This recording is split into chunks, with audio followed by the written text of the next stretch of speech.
And here is typically Matty Long there and Marcus Delaney locked in the qualifying battle.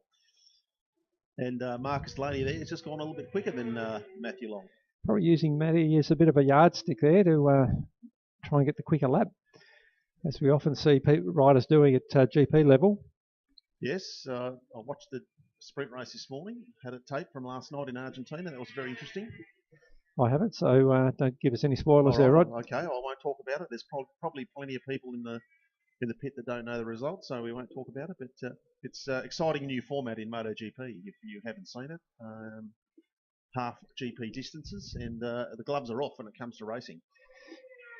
Yeah, one I suppose race that most people would have seen is a sprint race from Portugal, and I was actually thinking about qualifying that lap from Marquez. The circuit record, what was it, 50, whatever it was. In Portimao? Yeah. They smashed it, didn't they? Yeah, but he was like half a second quicker than anyone else on the Honda, and that was just from a perfect lap of being towed. Yeah. Goes to show what can happen if you use it to your advantage. Martin Long just entering the pit, so Martin feels he's done enough.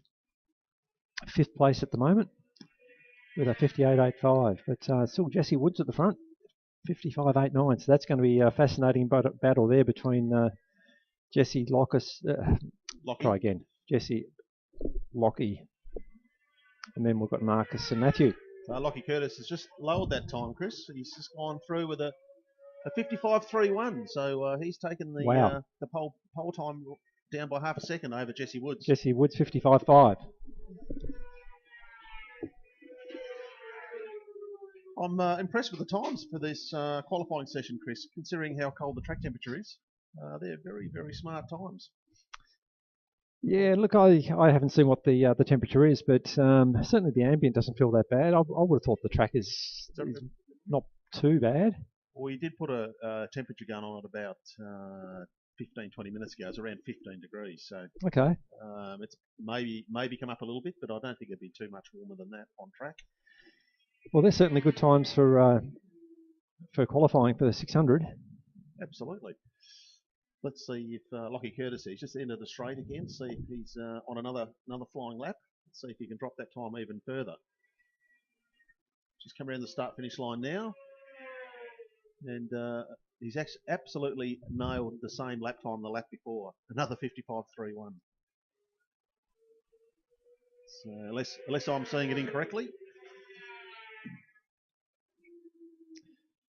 It certainly would appear that way from the timing screen. In fact, here's Lockie now, just coming back into the pits.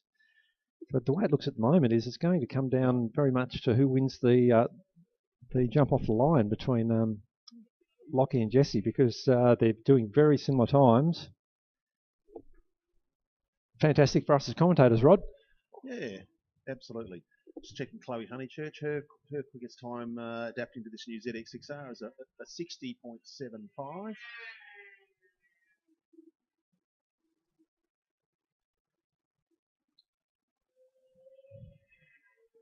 Just getting some advice from her dad. Jesse Woods again across the line, a 56.47. So once again, Matthew Long and Marcus Delaney still locked in battle, and have both done their quickest lap on that last lap. So being a what? Where are we? A 56.2 and a 56.3 for Matthew Long. Still a second off what Lockie Curtis is doing, so they're going to have to find a bit come race time, but that can happen, as we both know, Rod. Some riders don't qualify that well, but they certainly lift once the checkered flag, or sorry, the Australian flag, green light comes out. Absolutely. So this session, checkered flag is out, end of the session. The riders just completing their last flying laps. 59.48 there from Harley Phipps. That's a nice time. Just off Martin Long at 58.85. We should see a good battle between those two. Matthew Long, once again, Matthew Long's quickest lap on the last lap there, on lap 10, a 56.24. It would have been good to see John O'Hughes in that mix. Absolutely, and So Marcus Delaney and Matthew Long, after being locked together for about 5 or 6 laps, 0.4 of a second.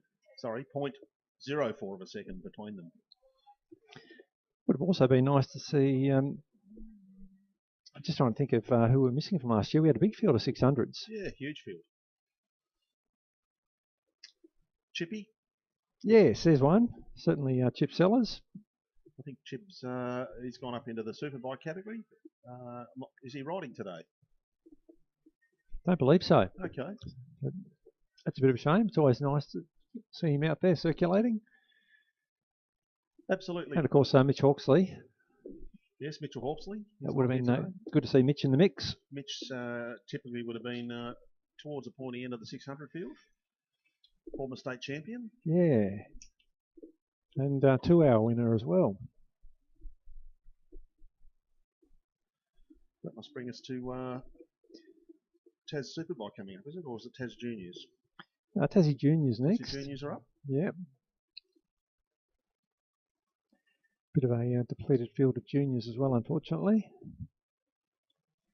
Well, yeah. We've had a few of the juniors that have migrated up into newer category, or 600s or 300 or other categories.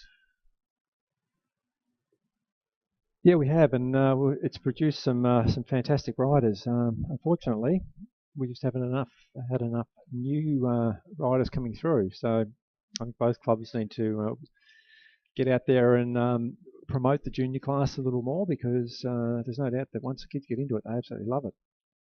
Yeah, we've seen some over the past few years since we've had the junior category. We've seen quite a few fast youngsters come through the ranks. So yeah, definitely some spaces available for more young kids to get involved.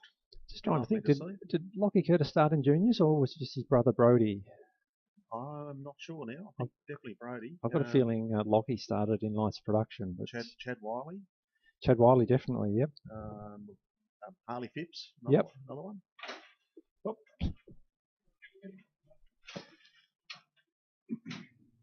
There's been quite a few good riders come out of there. Tom Turner, unfortunately Tom's not riding this weekend. Okay. Sad to see. Tom's been going very well. Yeah, absolutely. Isaac Simmons, another one. Yes, Isaac's progressed up to the lights category.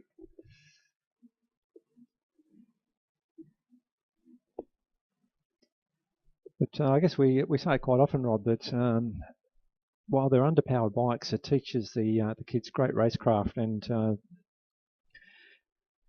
not just racecraft, but also how to get the best out of a bike riding the corners, not just the straights, and relying on the horsepower of the bigger bikes. Yes, absolutely. You've got to rely on basically not braking at all, but you do have to at some point. But yes, you want that high corner speed. It teaches you all about keeping your momentum and your flow through the corners. Obviously, getting your braking points absolutely spot on. You don't have a lot of horsepower on these little bikes, so it's a matter of really riding the corners effectively, and that's typically where we see the better lap times done. It's just keeping that corner speed, maxing it right out. As we can see, we've got bike number 60. David Coward. Sporting a new set of leathers by the looks of it. Yeah, looks like he's got the Suzuki. Are they the Team Suzuki? They are, yep. As you can see there, if you're anyone watching, there's not a lot of straight line speed down any part of or straight part of the racetrack. So just keeping the corner speed completely maxed out is the fast way around. Yeah, who are we missing on the field? Ava Connell should be up there. Okay. I think Ava's entered. Just the two riders at this stage.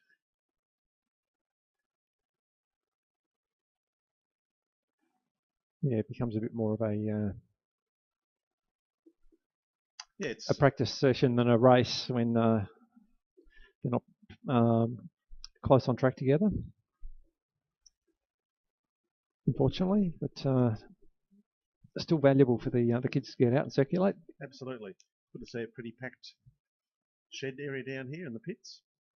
Plenty of bikes tucked in there. plenty of different categories to get through. Yeah, not bad entries. Good to see that the state road racing scene still very strong. What were the numbers? I haven't seen the final figures for the weekend. A little over 60, I think, except individual entries, Okay. not including cross entries. So look, it's like I say, reasonably strong. We're a bit short in some classes, but you get that. Yes, it's been a problem that, well, not a problem, but it's something we've seen for many years. So hence why in the past we've seen combined classes. Yeah, and of course the other thing is that we're right on the heels of round one. It was only a couple, 2 or 3 weeks ago. Fortnight ago. So that puts pressure on people financially and from a time point of view as well. It's a big commitment in time to give up 2 full weekends. Yes, certainly at the moment it'd be a financial commitment as well with the cost of living. So racing for some people might be a little bit more difficult to achieve. Yeah, that's right. There's no doubt that there's plenty of people feeling the pinch at the moment, and motorcycle racing, as much as we try and keep it pretty affordable here in Tasmania, still is expensive. As you can see there, David Coward completely tucked in there, maximising every little bit of straight line speed as he can through the straighter parts of the track. And that's imperative on these little bikes that you tuck everything in, knees and elbows all in out of the way. It's looking very good, actually, in ways riding the little bike. Yeah, look, he's developed very, very well as a young rider. It's going to be interesting to see how he goes in the bigger classes. In fact, he's entered in lights production today as well, so worth keeping an eye on, David. Well, that's good to see. It is.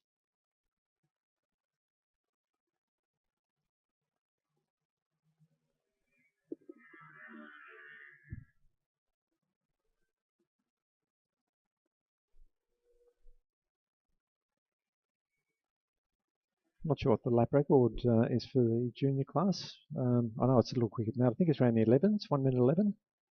I thought we had some riders into the 109s maybe. Look, you could be right. I can't recall, but David at the moment going around at 114. So without any pressure on, there's not much need for him to do a whole lot better than that, other than push himself in his own limits. Yeah, it'd be interesting to see. I'm going on memory, but I thought we saw Tom Turner into the high 9s. Well, I think Isaac has the lap record, doesn't he? Brett and Isaac, can you hear us down there? Who's got the lap record for juniors? Oh, what's that? 106? 106? From Isaac? Right, okay. Yep. There you go. There you go. That's a very slippery time. It is.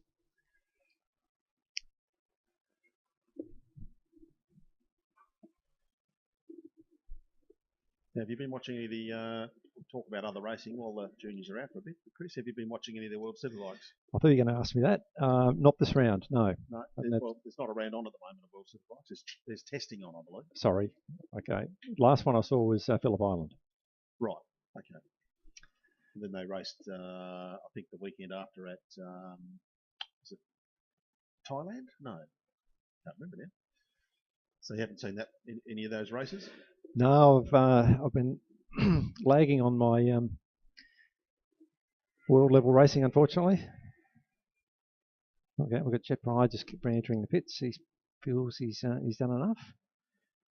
Chet's set a time of 1:29.1. There's 3 minutes remaining, so I don't know if David's going to see out the session. He probably will. It looks like he's still working at it. It's like an exhibition at the moment. He's got the whole track to himself. Yes. Just watching him go through Suckers. It's good to see that there's been work undertaken up at Suckers. Yeah, a long time coming, but you're right, Rod. They've had the excavator up there. They're removing earth from behind the tyre wall at the moment, so they're going to remove that earth, prepare all the surface, and then the last thing to do is actually remove the tyre wall, so that once the tyre wall comes out. Okay, so it's still work in progress up there? Still work in progress. The wall's still there, unfortunately, but yep, yeah, finally we're seeing work commencing, and I'm sure that comes as relief to many people. Yes, typically it's one of the best corners, I believe, on Baskerville Raceway. We call it suckers for a reason, because it's a totally blind entry, and especially on a faster motorcycle, you know, you're going up the hill there, and you cannot see the corner entry, so it takes a bit of working out, braking points, tip-in points, and it's one of those corners that can catch you out.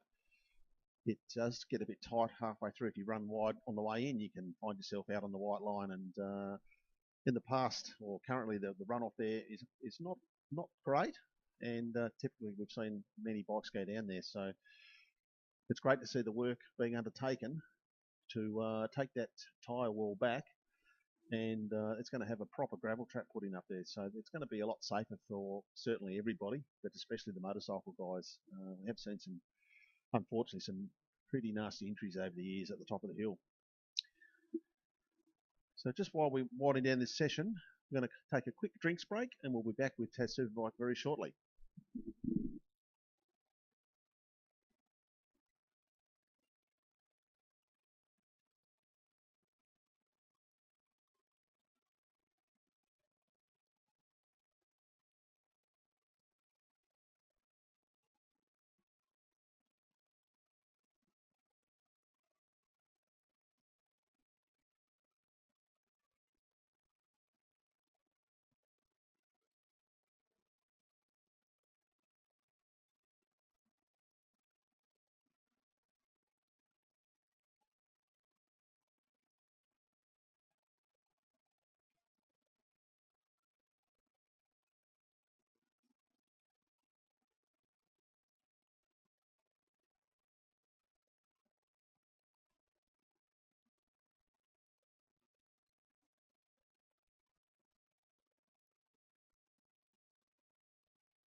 Rightio. Welcome back, everybody, after a quick drinks break. We've got the money side of bike racing coming out, rolling into pit lane, the Tas Superbike. Always a very exciting category to watch. Yeah, certainly is, Rod. I think it's usually one that gets people up the fence to have a look. Not to say that the other riders in other classes aren't riding hard. It's just that it's more on showing than when they're on the big bikes, because they will stand and slide so much. So it's always pretty spectacular to have a look at. Yes, lots of horsepower in the 1000cc bikes. A good sized field too. Wasn't that long ago we were struggling with numbers for Superbike, and suddenly it's one of the biggest categories. So it's hard to pick. I'd say that's probably where some of the 600 riders have come from. But yeah, good to see riders like Brad Hughes back after a couple of seasons away. We've got some newer riders as well. The Todd Tatnell, good to see him there. Nicholas Williams, Oscar O'Donovan. Just having looked through the list there, Rod, there's really not many 600 riders in there. You've got John Allen. Yep, true. Oscar had a bit of a go at 600s. Oscar's been on the 1000 for a little while now. Juhu Lee. And Daniel Briggs. Daniel Briggs is Daniel's raced in every category. That's right. So Daniel's now piloting a ZX10 that he's recently acquired. So you've got to see how he goes on that. Bodes well for the 2 hour as well, because having a lot of big capacity local bikes gives us a better chance to get some really strong teams up for the 2 hour. And that's fast approaching as well, of course, towards the end of the year. Everything's fast approaching when you get older. Isn't that the truth? Good field of bikes. We've just lost our time. It's back up again. So yeah, no flying laps completed yet. Somehow John Allen has, but I'm not sure how that's worked. Must be a transponder issue there. He's got a flying lap already. So anyway, that's fine. That'll be sorted pretty quickly. Wade Schrader just coasting down the back straight. I'm not sure what's going on there. Obviously something not quite right for him. The first bike over the start-finish line is going to be Brett Simmons. So interesting to see what sort of first lap Brett posts. 54.57, so not messing around at all for Brett. Jeremy Huddleston, second over the line. Scott Honeychurch.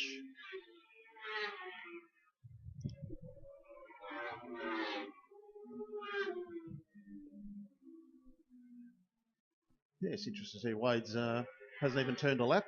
Wade Schrader, it's sad to see. Hopefully it's not a machine issue.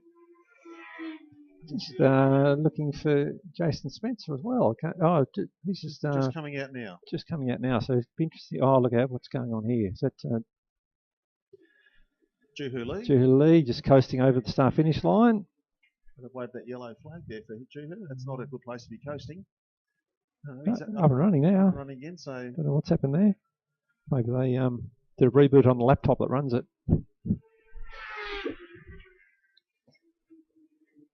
53.68 there from Brett Simmons. Okay. Already into the three, so it's only about 7/10 off the lap record. Yes. Considering how cold the track temperature is, it's definitely pushing it along. Jeremy Huddleston still remaining in second place. Have a quick run through the time so far. 55.39 for Jezza. Scott Honeychurch at 56.65. Brad Hughes at 56.83. Nicholas Williams 57.51. Don Fenton 57.57. So quite a few riders there just trying to find their feet as the session unwinds. And I think we've got Jason Spencer now just starting to come around to get some. Oh, that's Juhu Lee. So the other competition within this class, Rod, is the grading competition, because it's a mix of A, B and C graded. Yep. A 53.49 there for Brett Simmons on that last lap. Well, he's getting pretty close to that record already. He doesn't have a new tyre in for qualifying, so that's a very good time.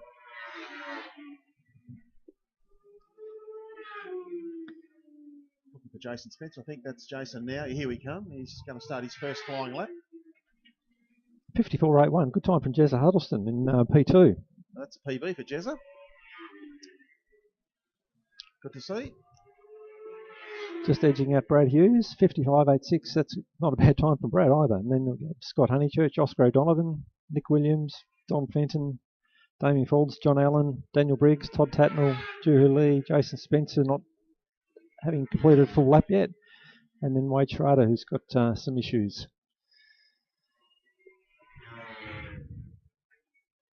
Yeah, great time for Jeremy Huddleston. That would be his PB, I believe, Chris. I think his first time in the 54s officially. Yeah, look, Jez has got a lot of experience now, but it also is credit to his work ethic. He's put in a lot of practice. He's ridden a few 2 hours now, obviously winner with Mike Jones here last year. But, as you say, that's a good time. Jason Spencer's just done his first flying lap. He's now moved into second at a 54.36. I noticed Wade Schrader touring again, so he's certainly got back out.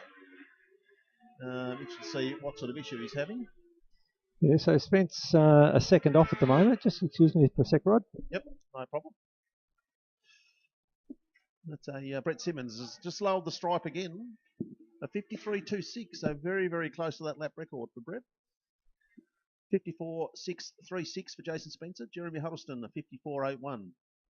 Scott Honeychurch has now moved into fourth with a 55.74. Brad Hughes, fifth position so far with a 55.86.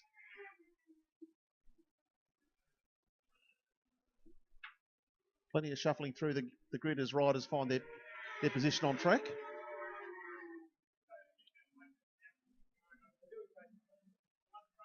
So we've got Wade Schrader here. Must have sorted out those issues. He's just coming around the start-finish line now.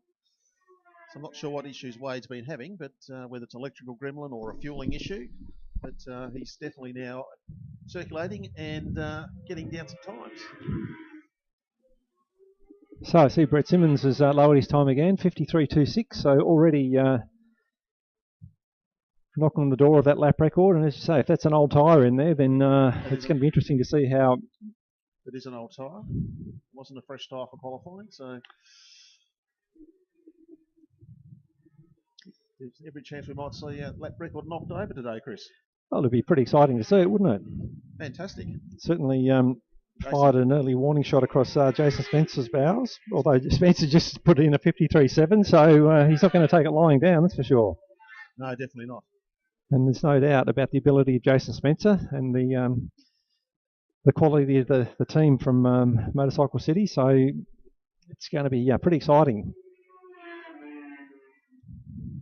I'm trying to work out what bike Jason's on today, whether he's on the new 600 they've built up, the Open Class 600, or whether he's on the 1000.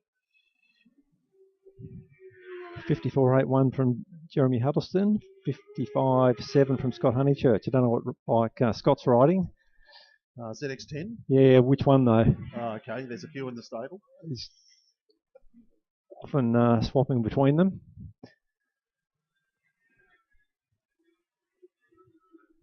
Oscar O'Donovan just crossing the line, flat 56. Nice time from Oscar. It's the ex-Damien Forbes, ex-Kurt Susham's bike, I believe. Ex-everybody bike. Yeah, I think so, ex-Kurt Susham's machine. Done a few laps around here now. Looks like Daniel Briggs, is that coming in? No, that's Scott Honeychurch. Scott Honeychurch, sorry. Up in P4 with a, what did I say, 55.7.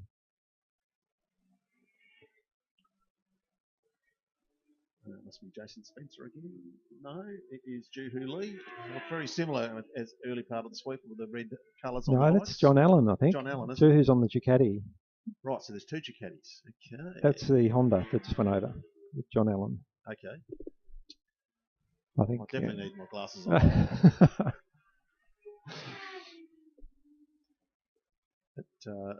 Right. That's Daniel Briggs re-entering right now. So Briggsy has put in a 101.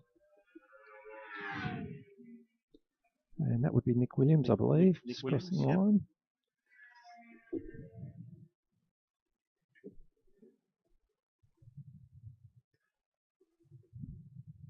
Like 111 Brad Hughes just re-entering the pits. Yep.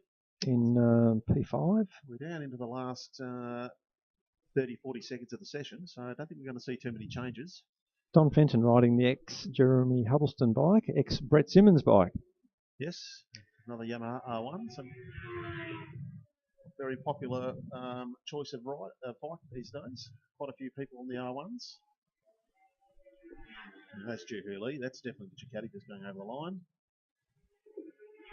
Oscar O'Donovan again.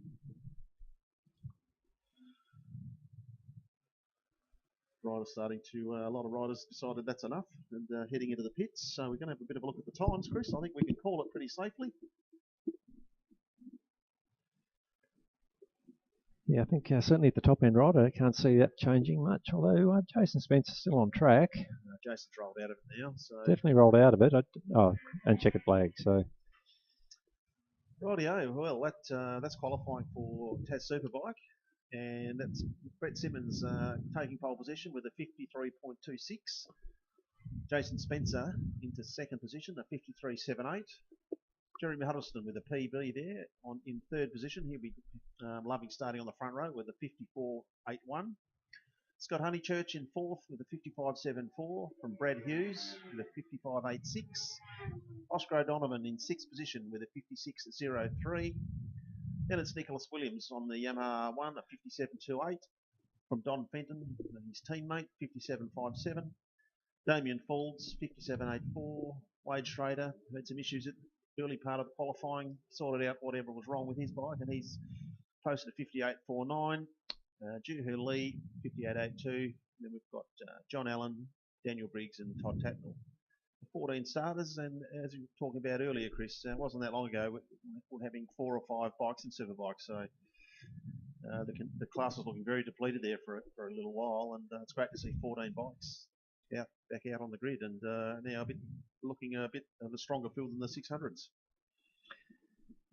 Yeah, without a doubt.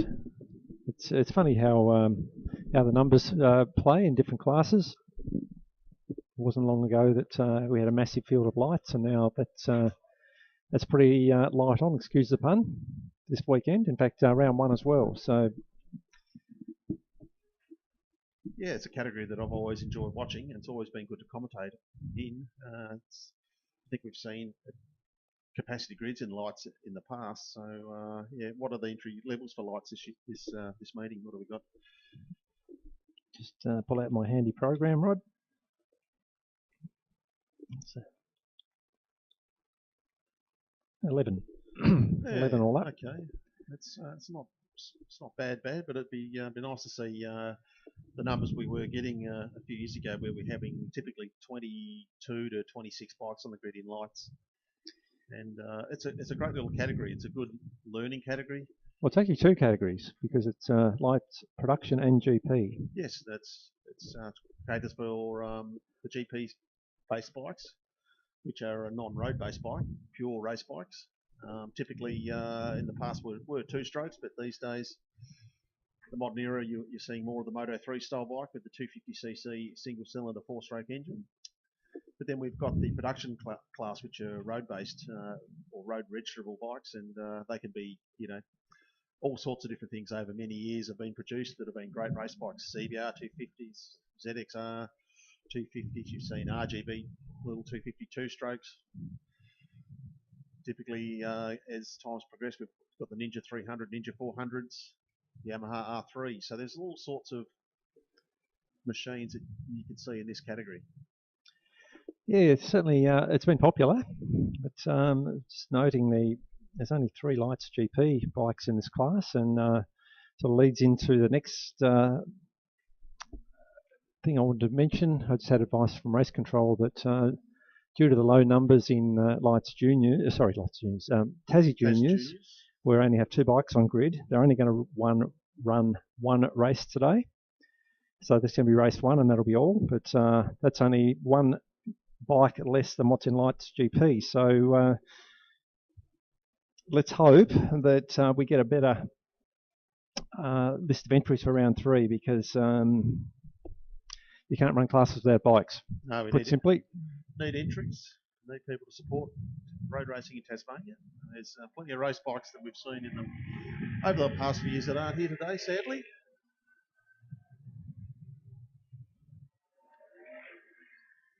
And talking about the different machines that I was mentioning before, Chris, one thing is apparent very quickly is the different engine notes.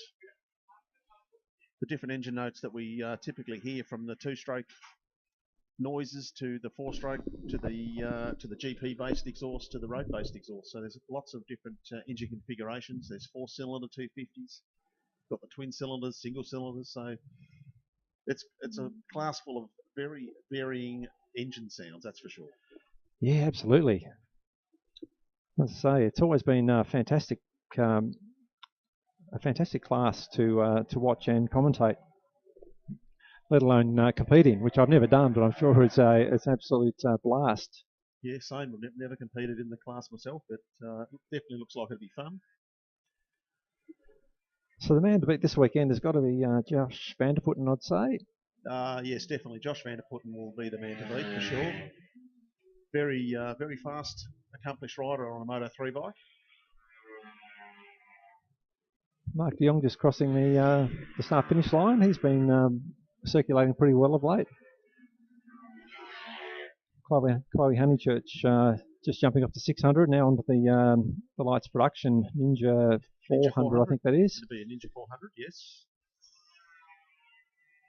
Not talking that easy changing between machines, Rod. No, definitely not. And talking about engine notes there, that crisp sound of a little 252 stroke crossing the start-finish line. Looks like a Aprilia or an RGB. I think a little RS 250. Yes, it is David Dick on it's a Aprilia RS 250. It's a Suzuki donor engine, but an Aprilia chassis or Aprilia made bike. They do certainly sound very nice. Now, back in the day, Chris, did you ever ride one of these little RGB 250s? Did I ever ride one? Yeah. I didn't race one, but I certainly rode one on the road. Yeah, definitely fun bikes, eh? Oh, it looks absolutely fantastic. I was racing superbike at the time, so didn't get out on the racetrack on a smaller one. But very, very capable and a massive class in Australia. I think they actually ran a Suzuki Gold Cup, which included RGB 250s. In the golden era of, certainly when we were young lads, the ARRC Shell Series that used to tour the country. I think it was a phenomenal race program, and I remember being here with the 250 production bikes and a massive field of bikes. We had the little KR1Ss, we had the Honda even had an NSR 250, the gull arm, swing arm. It's a great looking bike, and certainly lots of Suzuki RGB 250s were filling those grids. And not to mention the likes of the riders that were sitting on them, like Troy Bayliss. Troy Corso, he's another one. Gary McCoy. Matt Millett, all the so many Australian champions back in that era all came through the 250 production category.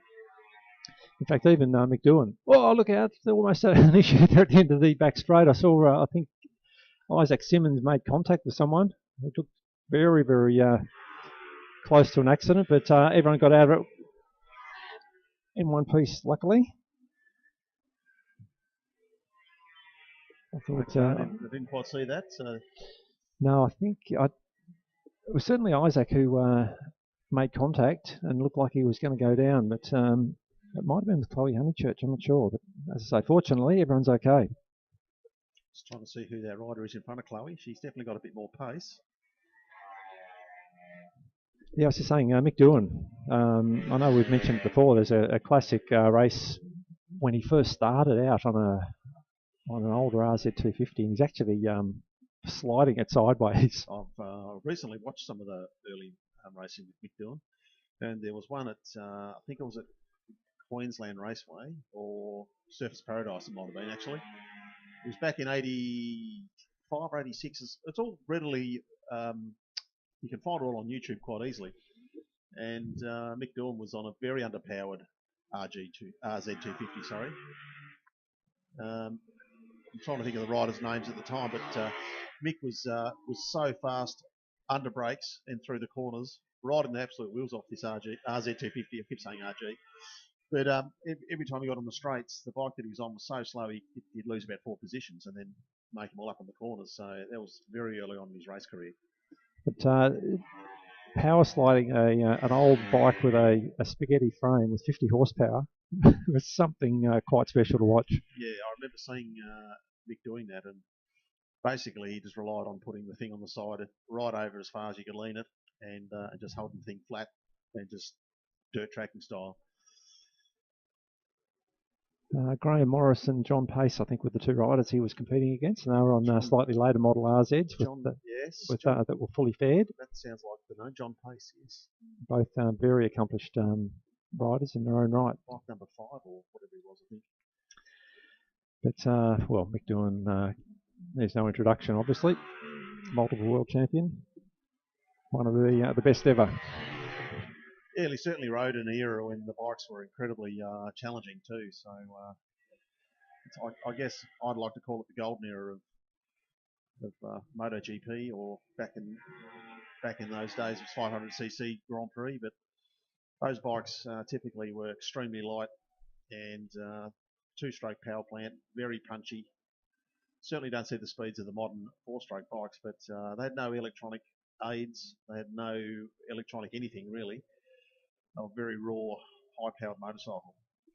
Yeah, he's talking about interesting things to watch on YouTube. For those that haven't seen it, there is the ARRC round back here in about 1986 or 7 it'll be, and Mick Doohan competing here. Yep. Mick was leading the field. Unfortunately, lost the front into turn 1. Went down in a pretty spectacular roll. Did come back for race 2, but pretty beaten up. But I remember that quite clearly here spectating, and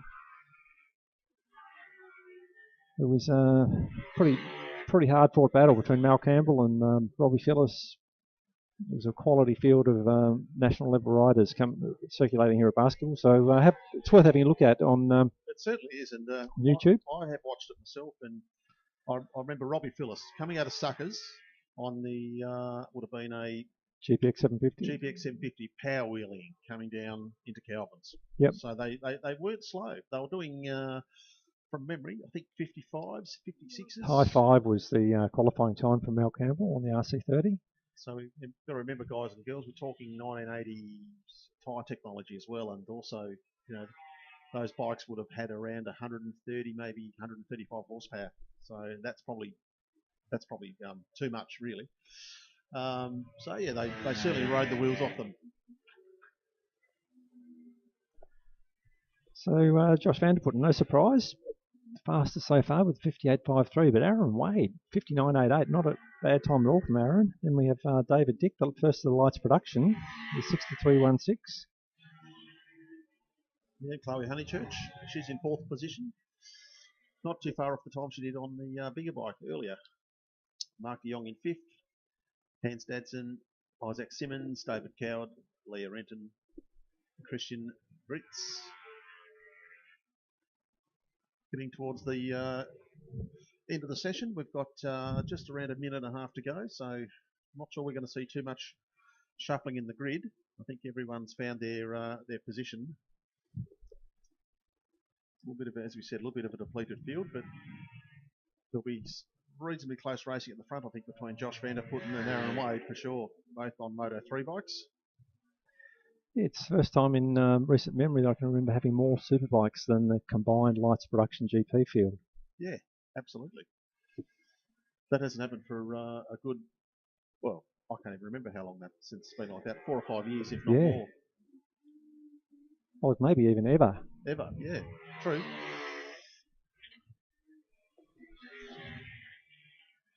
Josh Vanderputten on that last lap has slowed the time, so he's almost cracked the high 57s, but 58.13 there on lap 7. He's got a 1.75 second gap to Aaron Wade, so it's going to be tough for Aaron to stick with Josh, I think, in the races, but anything can happen once the flag drops. And we always say qualifying's one part of it, but racing is completely different. Yeah, we were just talking about that earlier, that some riders do manage to qualify really well, but for many riders, they really don't get the best out of themselves until you're surrounded by a whole lot of other bikes and the flag drops. It certainly gets the adrenaline pumping, doesn't it? It certainly does. Well, that's the end of the session. Checker flag is out. So I don't think we're going to see too many changes. I'll just run through the list. I'll try and do it in category as well, but certainly outright track position, Josh Vanderputten, 58.13. He's in the Lights GP category. No surprise that another Lights GP bike's in 2nd position, Aaron Wade, with a 59.88. Then we've got the first of the Lights production. So David Dick leading the way there. and third on the grid outright on the front row with a 103.16. Chloe Honeychurch, another rider in the lights production, a 103.41. So very, very close between David and Chloe. Mark de Jong bringing up fifth position. He's also on lights GP with a 103.73. So nothing between those three riders, even though there's a different category there. Sounds like it's going to be a very close battle on track. Hans Dadson bringing up position 6 with the 104.88 on the KTM RC390 from Isaac Simmons. Also similar mounted on a KTM RC390. Virtually identical lap times between them as well. A 104.88 for Hans Dadson and a 104.94 for Isaac. So virtually a blink between the two. David Coward in position 8 with a 106.17. Leah Renton in position 9 with a 106.61. And Christian Britt's bringing up P10 with a 108.12. So certainly a bit of a gap between the field there, Chris, but there's lots of riders. There's groups of riders that are going to have a great battle with each other that are very, very close on lap time. So that they're all going to have their own little race within each other in the group, and we should see some good racing. Yeah, fully expect so, Rod. As you say, there's a few good matches in there, so I'm sure it'll be entertaining. So we've got one qualifying group left, and this one's going to be interesting. So it's Golden Era over 500, pre-modern Supersport, and pre-modern Open. So all the larger capacity older bikes. And the interesting change this year is that the pre-modern end date, which had previously been December 2005, yes, has now been extended to December 2006. So we have a couple of new entries in the field. And I think this is going to be a really interesting battle this weekend. Yeah, absolutely. It's a class that I've got a lot of interest in. Which is why you entered, Rod. No, I won't be in a position to enter this year, I don't think, with things going on with outside of racing, but certainly a category that I would slot straight into. When I was looking down here, there's one of the AKR machines. So who is that? Bob Sellers? That's Bob. That's Bob on the R1. So. And then you've got Matty Long on the R6, which had previously been ineligible. It's an 07 or potentially even an 08 because they're exactly the same bike. Just they made no technical change to them at all. Yes. Sorry, what am I talking about? Yeah, that'd be right. 07, wouldn't it? Yeah, 07's the same as 06, not 08. And we're seeing some of the historic bikes here. We've got some early model or late 80s model GSXR 750s, beautifully presented too. Karen Webb, Peter Bell Chambers. So a good mix of bikes. James Ryan, always good to see on the yes. Older FZR 1000. Yes, James Ryan. It's a classic super bike from the day. Yes. Very, very popular road bike back in the late 80s, early 90s, the FZR 1000. Well, we're just talking about that race from back in the 80s with Mick Doohan circulating around here. He was actually on an FZR 750, which is almost identical to the 1000, but simply with a 750 engine. But they were also running with a production class, which included a lot of those FZR 1000s. Yeah. They were a very, very popular race bike in the day. Bit of a... well, by today's standards, not a nimble handling bike, but certainly in the day they had substantial horsepower relative to the competition. They were certainly one of the bikes to be on. Very, very, I wouldn't say popular, but very capable race bike back in the day. There's a lot of Suzukis that were being used typically back in that era as well. But the FZR was always a special bike.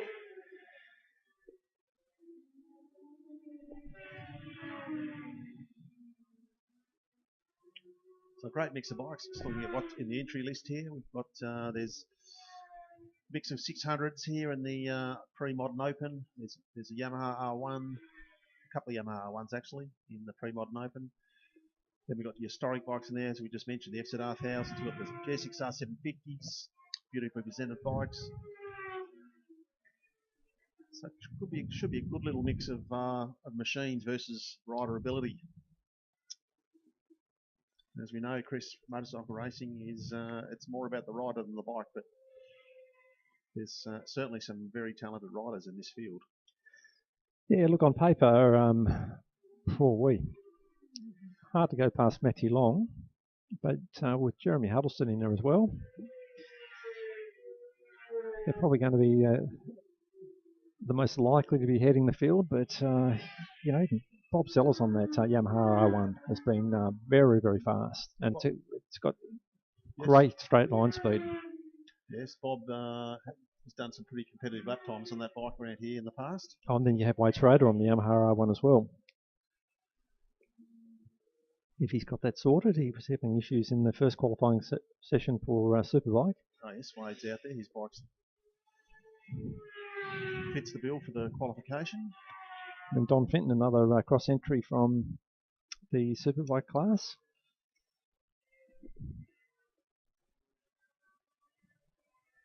Gavin Brooks just crossing the line on the older Golden Era GSXR 750. Comes Matthew Long, who is leading the field, so he'll be into the 58s. 56.37. 56.37, okay. Martin Long at this stage is holding out P2. Wade Schrader has just jumped into P2 with a 58.24. Bob Sellers at this stage running around in fourth there with a 58.74. So the times will come down over the next 4 or 5 minutes. Jeremy Huddleston there, he's just slotted up into third. So 2005 Yamaha R1, that'll be interesting because, like you say, Jezza is a very capable rider. Be interesting to see what he gets out of the older R1. Yeah, it's only a bike he jumped on last fortnight ago at Simmons Plains. So I guess he's still got to get his head around it and may need a bit of setting up to suit his riding style. But yeah, Matthew Long certainly looking very comfortable already on the Yamaha R6. 56.37 is his quickest time so far.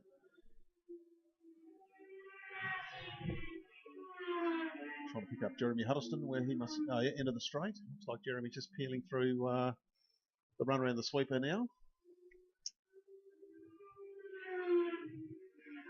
So he goes second with a 57.7. So a little bit of work to do to be on terms with Matty Long.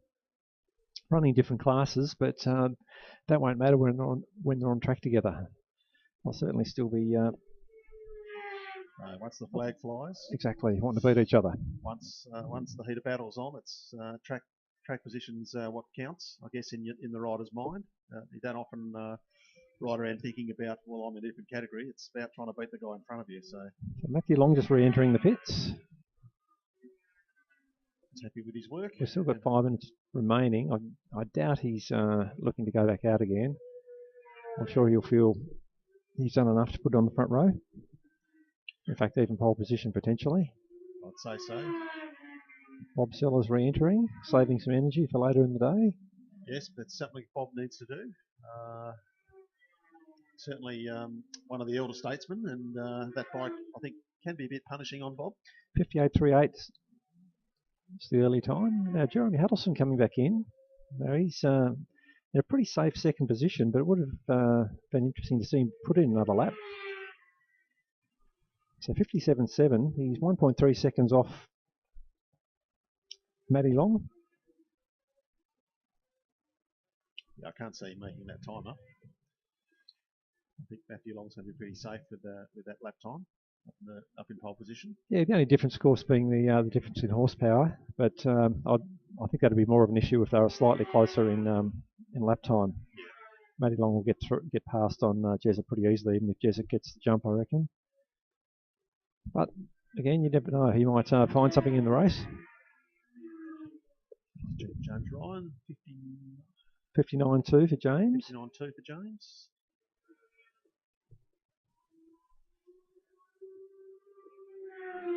Peter Bellchambers, 60.5.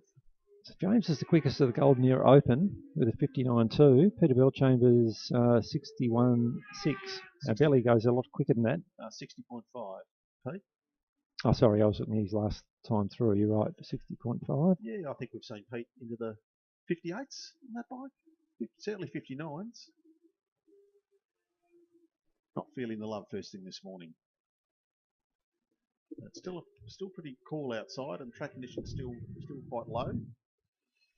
We are seeing a little bit of, I wouldn't say glorious sunshine. We're seeing some certainly some sunlight poking through the clouds, but whether we're going to get full sun is another story.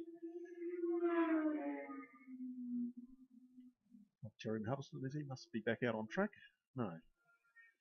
Just trying to pick up. No, Jeremy's in the pits.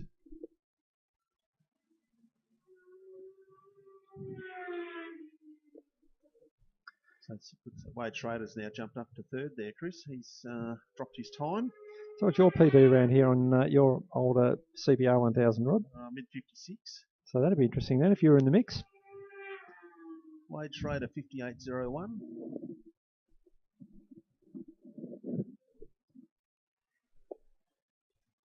With only 2 minutes remaining, we certainly can't see much change at the front there. Matty Long looks like he's going to pick up P1.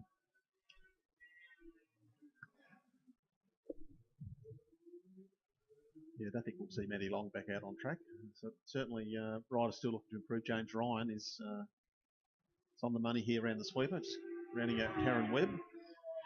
Let's look at those times for third, fourth, and fifth. So Wade Schrader 58.0, Don Fenton 58.1, Bob Sellers 58.3, and then Martin Long 58.4. So nothing at all between those four riders. No, and certainly in the race, James Ryan a 59.2. We know James can run better times than that, so there's every chance that we'll see James in the mix as well. I'm pretty sure James has run 57s on that bike in the past.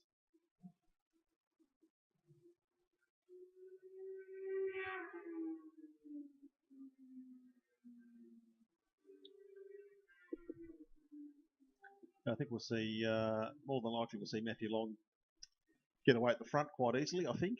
Jeremy Huddleston will probably try to keep him at bay, but then I think we'll see the main battle on track will be those 4 or 5 guys there, Chris, all fighting for that final podium position. Yeah, what's I suppose just looking at this, and yeah, it's probably easy to say, you know, the newer R6 is outperforming every other bike here, but got to remember the golden era lap record is in the 56s. It is. That would be. Is that Lenny Bester? No, I think he was pre-modern. Pre-modern, sorry. Jason Wiley. I think it's Jason Wiley on the old Jesks R1100. So those 56, 57 times are still what those bikes are capable of doing. Absolutely, yes, for sure. And as you were saying earlier, you know, back in the 80s they were doing 55s around here. Now, albeit with national level riders, but also international level riders, but with very old tyre technology. So yes, I think what we're seeing with Matty Long at the front is a combination of a very good rider and a pretty handy bike. But it's not to say he can't be challenged on an older bike. No, once again, we talked about it earlier, and we see in motorcycle racing the rider makes the difference, and we've seen in the past, as a great example, if we take ourselves back to 2016, when three-time Australian Superbike champion now, Mike Jones, was here, and he was riding a Ducati prepared by Bob Sellers and his crew. That was probably around 100 horsepower, if that, and did a flat 55 round here on the old track. So on the old track, and that was bumpy. It was bumpy, and also it just Mike's fluent riding style and his smoothness, but absolutely maximised what a slower motorcycle, just with the corner speed and braking, and rode the wheels off it, and showed up a lot of faster bikes on the day. So it looks like we must have a bit of an incident somewhere. I can't see where we've got a rider off, so I'm guessing it's going to be. Here we go, top of the hill at Suckers. We've got a rider down. Yes, well, look, that will conclude our qualifying session. So just while that recovery is in place, why don't we have a quick break ride, and we'll be back here for race 1 very, very shortly.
All right. Sorry for a bit of a delay. We've had, unfortunately, a bit of an incident in the last qualifying session. Saw a rider needing some treatment from the ambulance. Bit out of breath there, Rod. Yeah, I've been running to get back here in time. Look at this massive field of bikes lining up for race one. This is going to be a cracker. So we have our Golden Era up to 500, Formula 3 and Formula Basketball combined. Big field of bikes, and as we touched about earlier in the day, also a big mix of different bikes in this category. Yeah, fastest man is Boyd Witzman. No stranger to basketball. He's done plenty of laps around here, and former state 600 champion, and he's on a Yamaha R7, a fairly sweet-looking piece of kit. We've even got some motards there in the field. Julian Winlow on the I'm not sure it's a CR500 or whether it's his KTM, but they look the same. I was just talking to Dale Madden there on bike 59 in P2. He was saying best qualifying he's ever done, and looking forward to this. He's going to try and pip Boyd off the line, so watch out. The red light is out. Oh, Dale misses the start badly, but it's Boyd Witzman away best, I think. From James Avey looks like in second. I think it might be. It is James Avey, yes. Big shuffling of positions as the bikes file down through the top of the S's for the first time, but Boyd Witzman is the man they are chasing. Yes, we saw in the qualifying this morning that Boyd had the times. This new Yamaha R7 he's been developing. But has he got the straight line speed? Looks like there's a couple of bikes there that are coming up the hill. They've got a fair bit of pace. So those SV650s. As you're saying, right, a big mix of bikes with different levels of horsepower. So you're going to see a bit of shuffling early in the race. This will be the telltale. Down this back straight here, Boyd Witzman's got a pretty good gap on the field already. Now Dale Madden back there in fourth. He'll be looking for a run through under brakes. Oh, it's getting tight. But he's okay. Looks like James Avey there holding Dale out on the brakes. Yeah, Dale was just saying he thinks the best part about racing is seeing a gap and taking the lunge. So that's all good at fighting, it works. So by 46, that's Daniel Briggs. I'm not sure what he's riding. It's saying he's on a Morawaki GP, but that's his other bike that he's entered in the lights category. Maybe he swapped his transponder. Yeah, I don't know. But he's riding it well, though. It looks like it's a must be. Well, what is it? I can't tell what it is from here. No, pretty hard from where we're standing, but Boyd Witzman is still the man. He's probably got a couple of second gap there over Daniel Briggs. Back to James Avey. Dale Madden still trying to get past James. Yeah, and Rob Scott in fifth, Ben Avey in sixth, Julian Winlow on the CR. It is a CR500 according to the timing. Ryan Chen. Oh, another big lunge from Dale under brakes, but he just can't quite get close enough. He was just talking about that area he wants to improve, and he's braking at the end of the straight. So Boyd Witzman goes through at a 59.98, so only equivalent to his qualifying time. Julian Winlow through on, who would that be? Ryan Chen. Ryan Chen, yes. Pick up Rod. But at the moment, they're... yes, at the moment, Boyd Witzman showing his experience and skill. And getting that R7 starting to eke away from the rest of the field. Good battle further back, just coming down through the S's at the moment, headed by,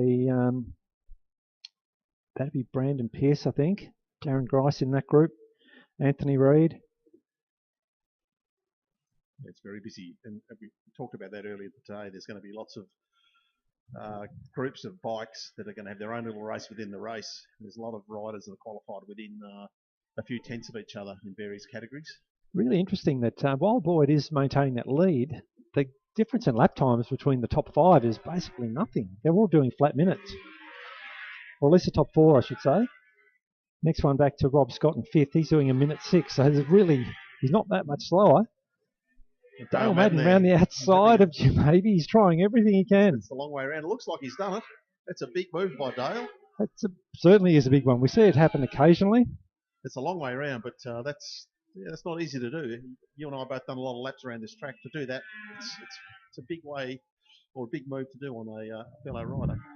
Yeah, and there's a lot of confidence you need in the front end to do that. It loads the front pretty heavily down through the S's. Yeah, and you get off the line as well. You're on the dirty part of the racetrack. Exactly right. So now it's a matter of what Dale can do about Daniel Briggs. And he's lining him up. He's certainly tucked in behind him. But braking could be an issue. Depending on what Daniel's riding, didn't look like he had a big braking advantage over Dale Madden. But Dale's probably got some confidence now in corner speed. Dale Madden's going to have a look here, I'd say, into turn 1. I reckon you're right. Yes. Oh, it's getting a bit tight. But he gets tight. It done. Beautiful move. Dale Madden, good move there into turn 1. He's kept the tight line, and he didn't run wide. He's done a very good outbraking maneuver on Daniel Briggs. He's probably kicking himself now for missing that start, because he's showing some great pace. He certainly is, getting off the corners very well, and he was talking to me yesterday about how hard he has to ride to try to keep Boyd Whitson in sight. So given he didn't get the best start, he did actually miss the start. I don't know what he's looking at, but he was about half a second behind the field getting off the line. Look, maybe he's trying too hard, because that's a conversation we both just had just before I came up with the commentary box, that he was focused on trying to pip Boyd off the start, and he missed it by a mile. He did. Yeah. Oh, big move there between Jim Abey and Daniel Briggs. Oh, that can't get much closer than that. Rubbing's racing, as I say. Yes. To me, there looked like James Abey's front tyre must have been rubbing on Daniel Briggs' left knee there through the early part of the shoot. So quickest lap of the race, Dale Madden last time through, 59.84. Boyd Whitson last time through, 60.21. So with 3 laps remaining, is it too far? Dangerous Dale. Well, look, again, you say that Dale was talking about having to ride so hard to keep Boyd in sight. Boyd's not riding any faster than what Dale is. Dale just needs to make sure that he, hits every mark and, as we keep saying, gets away well off the line. Certainly, based on that, if we look at that last lap, that was nearly half a second quicker by Dale, just under half a second quicker. Now, the lead out to Boyd's about 2.5 seconds, so there's every chance that he could at least get within striking distance on that last lap. Yes, but the next thing I'm going to say that I know you're all too familiar with riders. Getting past Boyd Whitson is another thing altogether. Yes, and Boyd's just done a 59.9, but Dale Madden, to his credit there, 59.68 there on that last lap. So Dale's definitely raising the bar. It's probably not quite close enough, I'd be saying, barring a mistake. Yeah, I'm not going to put my neck out and say Dale's going to take this one. I'm usually pretty good at working out these races, but I think Boyd Whitson has got this in hand. Once again, barring any mistakes. And look, given Boyd's experience, I think that's probably unlikely, without putting the commentator's curse on him. He's, as I've said before, done many race laps around here. Already getting to catch some lap traffic here. So that would be Quentin Atkins, I think, at the end of the field. Yeah, Honda CBR 1000. So Boyd shouldn't have too many issues here getting past. Last lap board is out.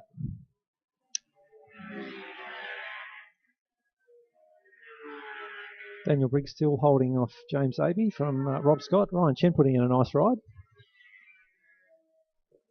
Interesting. Ben Abey today just crossing the line. Typically we see the Abey brothers battling with each other, but not today. James has definitely had the better of his younger brother Ben. Yeah, absolutely. Looks like James did his fastest lap of the race on that previous lap, so lap 7, a 60.42. And straight ahead of him, Daniel Briggs, a 60.4. So you can see 2 riders there pushing themselves to the limit. Sort of good battle further back here at the top of the S's, Rod. We've got Brandon Pearce holding off Marcus Priest from Anthony Reid. We'll back to the leaders because Boyd Whitson about to come around to take the checkered flag. A comfortable win there from Dale Madden in the end. Down to 2.2 over the line. Then it's going to be Daniel Briggs for 3rd from James Abey. Good ride from Robert Scott there into 5th. And Ryan Chen coming across. Julian Winlow for 7th. And Ben Abey coming through in 8th. Now, those the first 5 bikes on track, Chris, were all F3 bikes. So Ryan Chen will be the first rider in Formula Baskerville. Darren Grice from Lee Stennett's, and then we have who's this coming through next? Oh, so Marcus Priest got the better of Brandon Pearce on the last lap. I didn't see where he got the overtake done, but I was saying that there was plenty going on there on the last lap, so that would have been interesting to watch.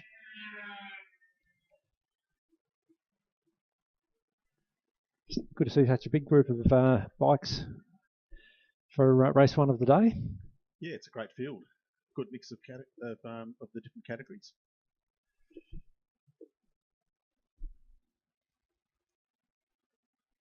It's going to be a quick break here for Chris for a minute. Might be a second.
So next group out, our Tasmanian Supersport, certainly a field that I always look forward to having a look at, and today's racing no exception. Rod, some very, very fast times already posted in qualifying. I think this one's going to be a great race. Certainly will be. We're seeing a little bit of a depleted field today, but once again, we've got some great talent in this smaller field, and should see some very competitive lap times and some very close racing at the front. Yeah, the two quickest qualifiers, Lockie Curtis and Jesse Woods. I think for me, it's probably going to come down to who gets the jump off the line, because they're pretty closely matched, and they're both experienced racers. Although Jesse's been doing it for a bit longer than Lockie. It'd be interesting to see if Jesse can win the start, how well he can defend that position. But Lockie's blindingly fast at the moment and riding with a lot of confidence. Yes, it's certainly going to come down to the start's very important, of course. Chatting to Matty Long, he was saying he's putting a new tyre in for this, but it is his older bike, his wet bike, not his best one. So he said he would just have to wait and see how the cards fall off the line and whether or not he's close enough. But he's still feeling like he's in this. Looks like he's still got an old tyre on the back of that one, Chris, unless he's talking the front. But yeah, don't know. It's definitely an older tyre. Maybe his dad took the better option. He did. Okay, we're in the starter's hands. Red light on the tower and we're away. Looks like a good clean start from all riders. Looks like Lockie Curtis is going to take the head of the field as we peel into turn one. And Matty Long down the inside of Jesse Woods. Jesse would not have wanted that. He gave that one up probably a little bit too easily, from easy to say standing up here. But Lockie Curtis is the man on the charge and heads the field up the hill for the first time. Yes, and it's Matty Long, Jesse Woods, Marcus Delaney on the Yamaha R6 in fourth. Looks like the Martin Long in fifth. Harley Phipps, Chloe Honeychurch and Heath Fielding. So down the back straight for the first time, Lockie Curtis. tucked in hard. Already got a good lead over the rest of the field. So Matthew Long certainly true to his word. He was going to put in hard in the opening laps and see where things play out. It's working out well for him so far, heading Jesse Woods from Marcus Delaney.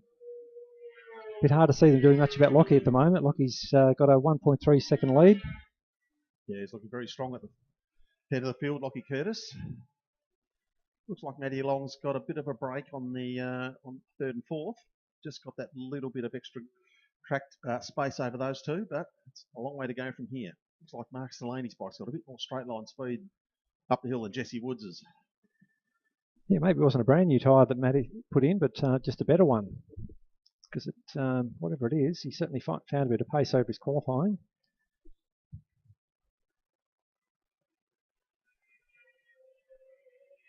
So not much change at the moment. Lockie Curtis under brakes still has that 1 second or so lead. Jesse Woods there under brakes made up quite a few bike lengths there on Matty Long. Looks like they're just starting to sort themselves out in positions 3 and 4. Yeah, so it'll be interesting to see what Jesse can do from here. He showed some great qualifying pace, but now... Yeah, look, there's certainly a 55.56 for Lockie Curtis. That was on lap 2. The other boys, a 56.01 for Matty Long, but Jesse Woods there, a 55.86, and also identical times for Marcus Delaney, both a 55.86.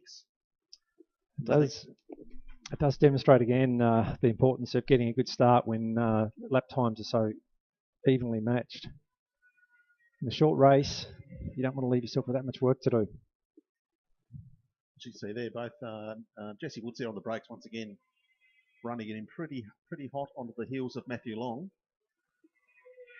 Tell you what, Marcus Delaney looking very determined there on the back of Jesse Woods as well. I wouldn't count him out of this, at least for a podium. I dare say it's going to come down to a last lap battle of brakes into the straight between these three.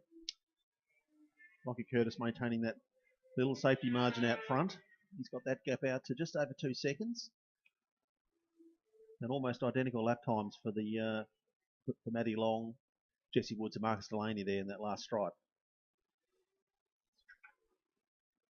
Yeah, still no change in the order as they file down through Calvin's onto the back straight. If anything, I'd say Lockie Curtis has extended the lead by a little. Yeah, probably out to a bit over 2 seconds. Bit of a challenge here from Marcus Delaney there, using the extra straight line speed of the R6. On the outside of Jesse Woods over the hump. I reckon Marcus is fancying himself here for a challenge into on Matthew Long. Look, he's definitely looking strong, isn't he? He's definitely not much there between them into turn 1.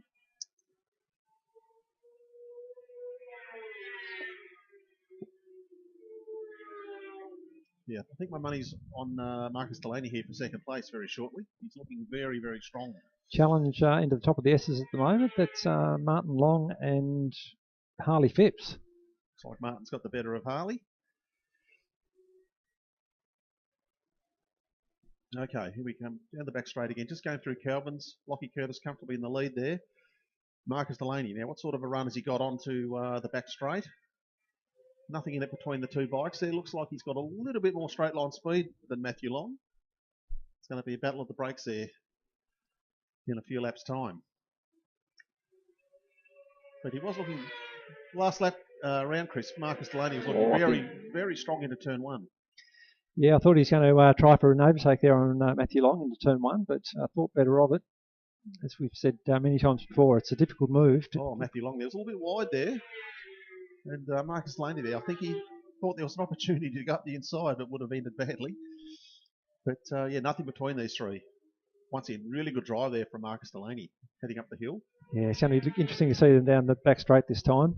Marcus right on the back wheel of Matthew Long.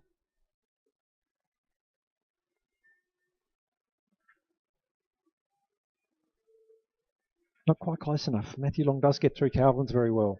I know he's there. Yeah, there you go. Wow, uses the extra horsepower and a battle of the brakes here, and Jesse Woods looking to pounce as well at the back there in 4th position. Nothing between these three. Nice overtake from Marcus. Didn't leave Matthew many options. He got past him and then closed the door pretty quickly afterwards. And Jesse Woods, I think, fancies himself for a crack at Matthew Long as well.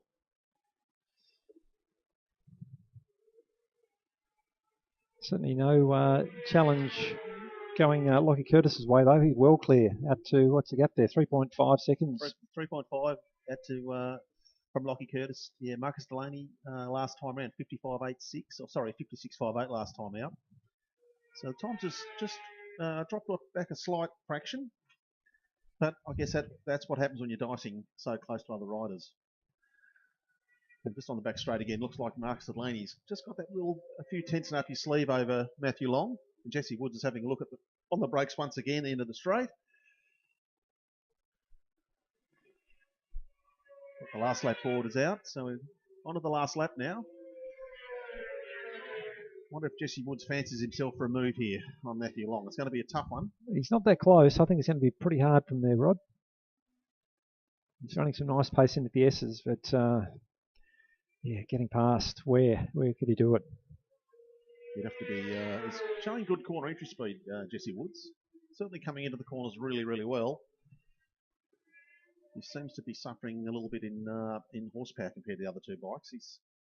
He's definitely got some good corner entry speed. Worth noting the charge of Chloe Honeychurch right up on the back of Martin Long and Harley Phipps now.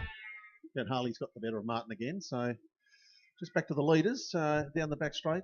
Jesse Woods is he's close enough for a strike here. And here he goes on the brakes. A big move. Jesse Woods has come from 4 or 5 bike lengths back and put it up inside of Matthew Long. That's going to be a run round to the finish. And it looks like he's going to take third position. A great ride from Jesse Woods there. I think he's just mugged Matthew Long there on the last lap. Yeah, no, I don't know if Matthew saw the checker flag. He must have, but it looked like he wanted to put a move back on Jesse.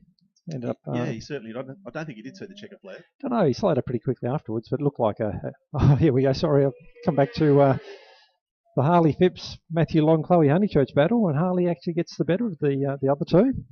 So that was a cracking battle back there, Rod. Yes, we saw those little battles in the group. So that was a great ride from Harley, great ride from Martin, and great to see Chloe doing well, moving up to the ZX6. I suppose the question is, if the other riders had got away with Lockie, could they have done much about it? I don't think so. Just checking, Chloe Honeychurch jumped up on that ZX6. She's done a 57.4, Chris. It's a great lap time. It's a very good lap time, isn't it? So I'll just run through the results there. So Lockie Curtis, nice, comfortable 3.5 second lead back to Marcus Delaney in second. Jesse Woods coming through there on the last lap, mugging Matthew Long for third. Harley Phipps in fifth, Martin Long in sixth, Chloe Honeychurch and Heath Fielding. And looking at the lap times, the fastest laps there of the race there, Lockie Curtis a 55.56, Marcus Delaney a 55.86, identical times to Jesse Woods. Matty Long a 56.01, so some pretty competitive lap times. Even Heath Fielding at the back of the field there a 60.55, so still very competitive times across the group of riders. Yeah, absolutely outstanding. What's interesting, Rod, is that in the afternoon, these the Supersport and Superbike will be doing 10 laps, not 8. Right. So, not that 2 laps makes a massive difference, but if people are feeling like they're close enough to chase, then those 2 extra laps, who knows?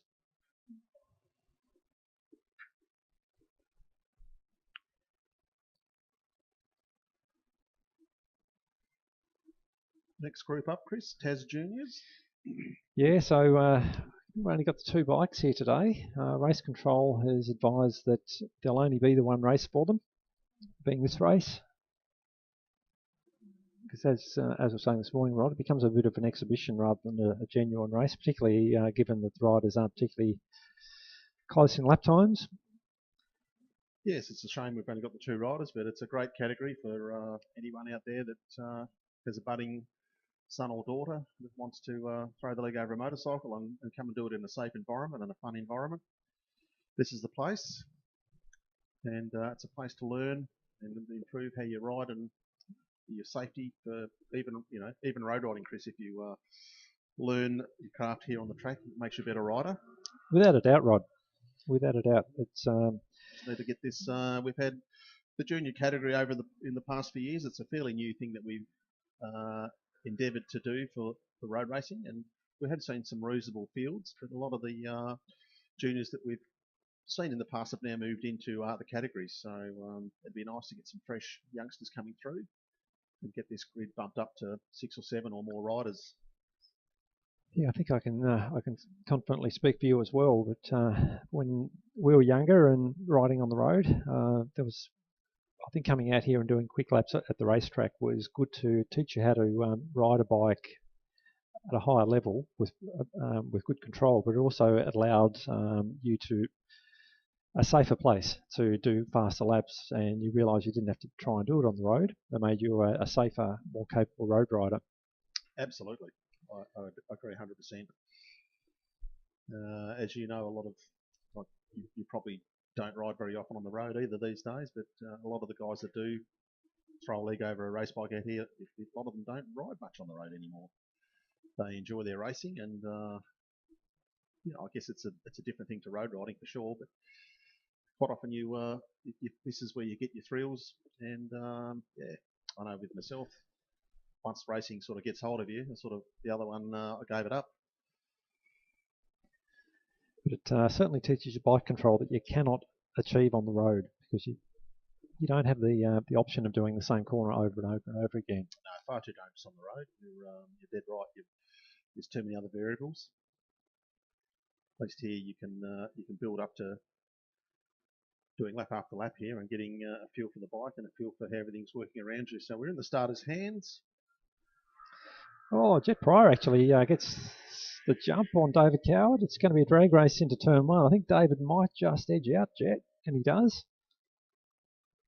Great start from Jet Pryor, but David Coward now accelerating away pretty easily.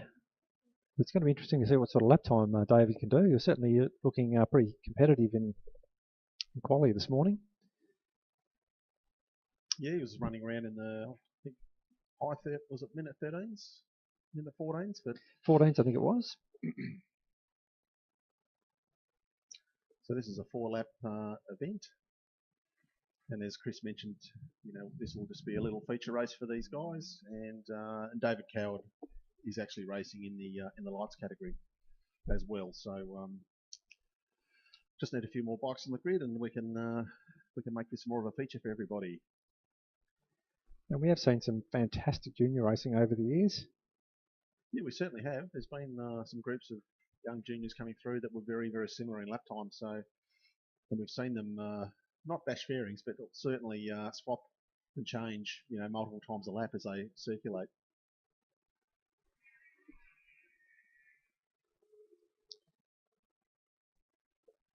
Yeah, certainly a class we do want to see develop. As we were saying this morning, seen many good riders come through and graduate, just not enough new recruits. So that's what we need to focus on. The club's trying to develop a couple of bikes to have available for kids to come out and try. We do have race leathers and helmets and all that sort of thing. So try and make getting into this as easy as possible and get a taste for it. Yes, for people that are watching, it's going to be a very big spectacle from this category to the next one. Because up next is Tas Superbike, so we're going to be going from basically beginner class with very low-powered bikes to the most powerful bikes here today. Which the difference in speed down the back straight, Chris, would be massive. I'd hate to think how. Probably around about 120 kilometres an hour difference in top speed down the back straight between bike David Coward's on and, let's say, some of the faster superbikes. Just thinking, Rod, when you were 13, if you can remember back that far, if somebody offered you the chance to jump on one of these bikes and ride around Baskerville? Oof, unbelievable. I would have been, would have loved it. Absolutely loved it. Probably would have crashed it. Didn't have much fear there when I was that age. But I guess you would have healthy respect. I think I was thrown in in some sort of stock car at Bridgewater Speedway when I was 15 or 14. I had no idea how to drive at all. I nearly put into the wall. But that was a bit of fun. that was part of learning to drive a motor car. But yeah, certainly a racetrack on a motorcycle like this. I did think when I was a young fella, Chris, on my P's, at least with a car, I was out here on a private hire day, if you remember those days, through the Hobart Sporting Car Club. Where you could pretty much bring anything out here. There was, I think, 6 sets of keys back in the day.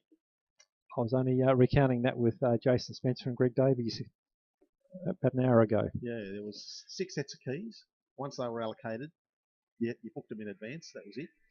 I don't believe there was a caretaker here then. I can't remember now, but I remember one time out here, it would have been in the 1980s. I'm not sure exactly when, but we had a couple of Monaros and stuff here, and there wasn't anyone here all day. It was just us. It was had the whole circuit to ourselves. So pretty unheard of, I guess, to have that facility just sitting here to yourself like that.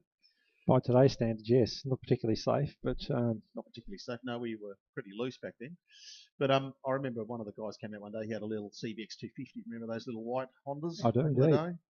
And yeah, I threw a leg over that and had a ride around in my car riding gear. So yeah, that's what you sort of did back then. But anyway. So the last lap board is out. We're just looking for our race leader, David Coward, who's coming over the hump on the back straight at the moment. So obviously under no threat. Should pick up the win reasonably comfortably, I think. Just checking if he did his qualifying time from this morning. Yeah, David's a 1:12.5 on lap 2. Yeah, so nice. He's gone a second and a half at least under his this morning's qualifying time. So congratulations to David Coward. Another nice win there.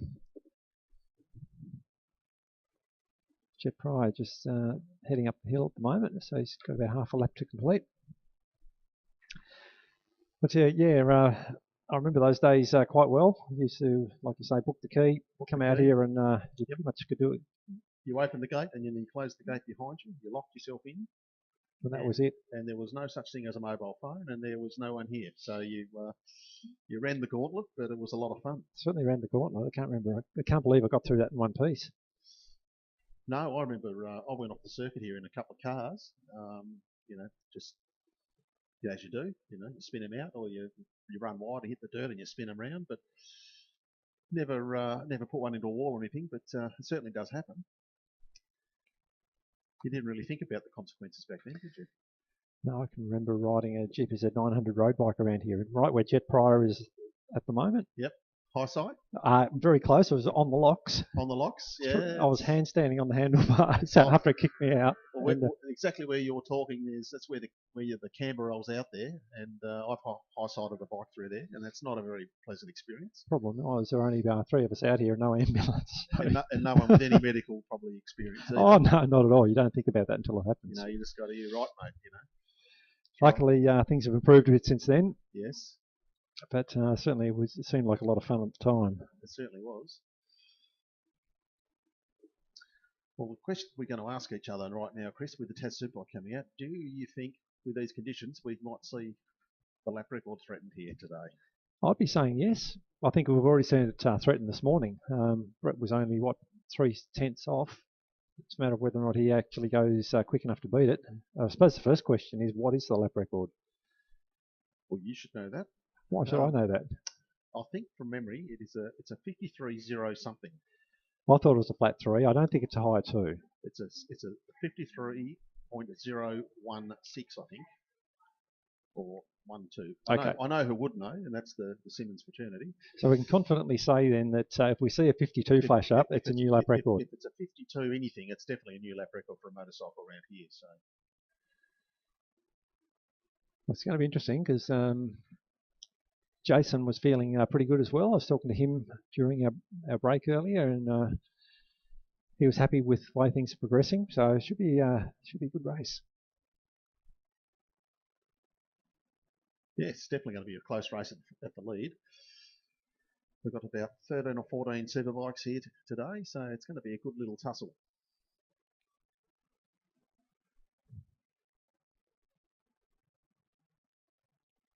Yeah, as I said earlier, great field of superbikes.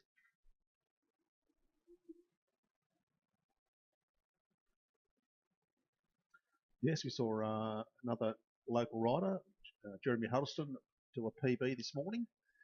So he, for the first time, officially dipped into the high 54s, 54.8.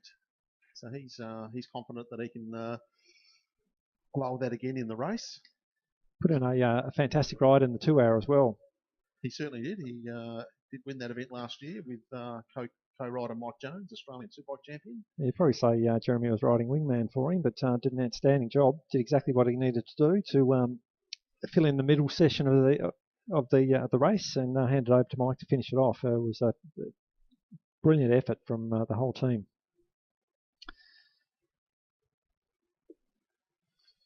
There's some wonderfully prepared 1000cc bikes here as rolling out onto the grid. Yes, definitely. It's great to see the level has increased over the years of people taking pride in their machines. And you're right, it's quick glance you'd say it's an ASBK race.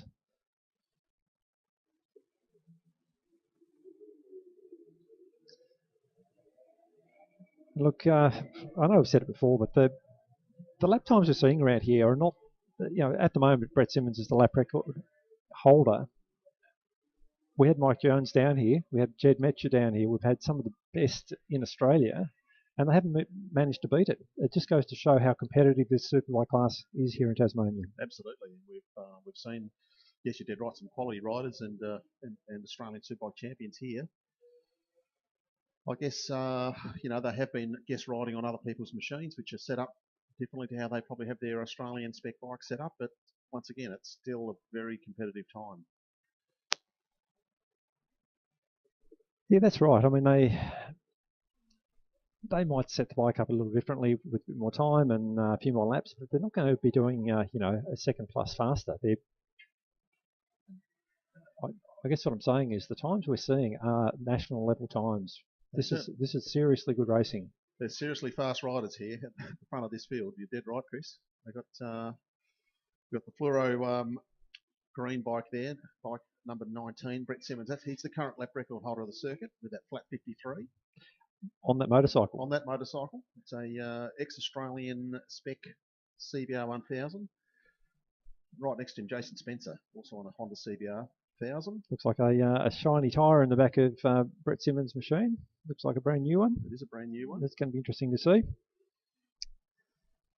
Riders shuffling to find their grid positions. So Scott Honeychurch there coming into fourth. The start here is going to be critical, Rod. There's some absolutely fast people at the front and good starters. But Brett Simmons is the man who's usually winning the start in these races. I don't know about you. I've got some butterflies just watching up here. Well, I can see how determined Brett is. He's hardly changed his pose since he rocked up on the line. He's just focused on that red light. All right, let's in the starter's hands. And we're away. A great start from Brett Simmons. Great start from Scott Honeychurch. And looks like also Brad Hughes a good start. Pushing Jason Spencer a little bit wide there into turn one. But Brett Simmons is the man. Beautiful, tight, economic line down through the S's. You can see how focused he is. So in second place there, is that Scott Honeychurch? It is. That's a great start from Scott. Great start from Scott Honeychurch. From Jason Spencer. Looks like Jason Spencer's finding his way through there. It's not what Spence would have wanted. He would have wanted a better start than that. He did jump well, but then... and here we go. Down the back straight, you'll see the front wheels pouring at the sky. Here is big power wheel stands as they head over the hump there. Pushing out these bikes, pushing out over 200 horsepower at the crankshaft, and they're extremely fast motorcycles. So Jason Spencer now through on Scott Honeychurch. Simmons there, lit up the back tyre. They're not quite up to temperature. He's certainly fired up. Scott Honeychurch, Brad Hughes, and then Jeremy Huddleston certainly missed the start off the front row there. Yeah, Jeremy Huddleston there, just shuffled in there behind. It looks like, is that Scott Honeychurch, Brad Hughes, Jeremy Huddleston in behind Brad? Big power wheelie from Brett Simmons up the hill. They certainly have a lot of horsepower and grip going on there. Be interesting to see this flying lap because there's no doubt that the guys at the front are putting in hard at the moment. Yeah, certainly are. Brett's definitely keen to try to lower that lap record. Once again, another big power wheelie as he heads over the hump there. Same with Jason Spencer there, through the gears.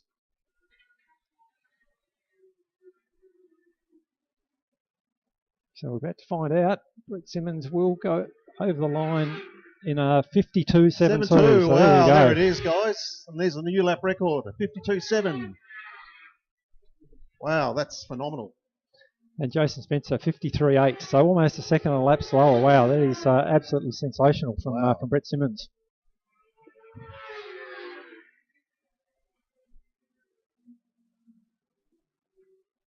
Aren't you supposed to get slower as you get older, Chris? Brett just turned 40 last year, or this year? Last year. Yeah, certainly the hunger's not diminished in any way, but there you go. Look, another lap record. That's the fastest Brett's ever been around Baskerville Raceway. As fast as anyone's ever been around Baskerville Raceway. Any motorcycle's been around here, so it's a phenomenal lap time. So, let's see if he lows it again. He's looking extremely smooth there through the chute. Oh, 52.64. Just to rub it in. I've got to say, from here, it doesn't look that uncomfortable. So whatever it is that Brett's changed is paying dividends, because that's just outstanding. He looks like he's doing it, obviously putting in, but the bike is so composed. Yeah, a bit of a spin up there, up the hill, but he's twisting that throttle hard. Just see what's going on the back of the field. We're sort of focusing on Brett there, but Jason Spencer's holding out second. Scott Honeychurch doing a great job in third. Jeremy Huddleston's now moved into fourth position, and Brad Hughes holding out fifth from Oscar O'Donovan. Nicholas Williams in seventh, Juhu Lee in eighth, Damien Foulds ninth, and Wade Schrader rounding out the top 10. Is Brett Simmons coming through again? Surely he can't lower it any further. 52.64 is a 54.8. 4.8. Wow, that's 3 lap records in a row. Absolutely unbelievable. As I'm saying, given that coming into this weekend, none of the mainland talent we have come down here could even crack a 52. That just is absolutely outstanding from our local star, Brett Simmons.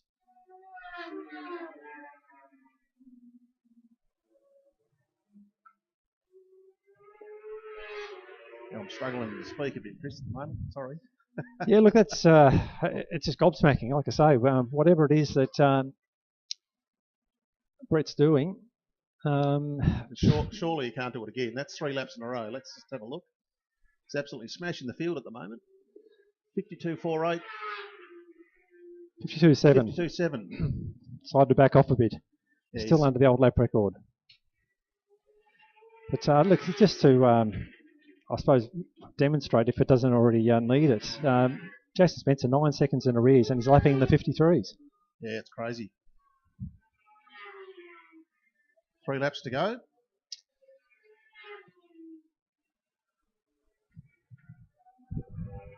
So Jeremy Huddleston, in all of that, got through on Scott Honeychurch and Brad Hughes. Oscar O'Donovan putting in a great ride there, 56.42 on the ZX10. Good ride too from Nick Williams. Flat.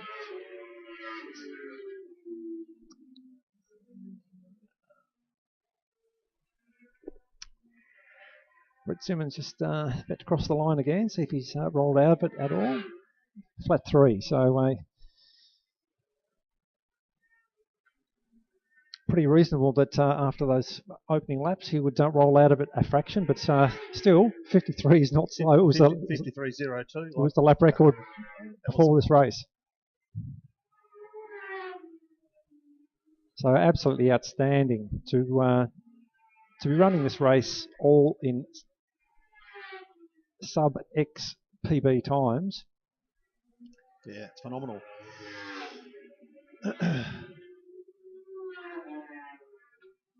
I've got to feel for Jason. Jason was probably thinking it was a bit of a chance here, but to be 11 seconds in arrears after only 6 laps. Yeah, that's unbelievable. He's pretty demoralising.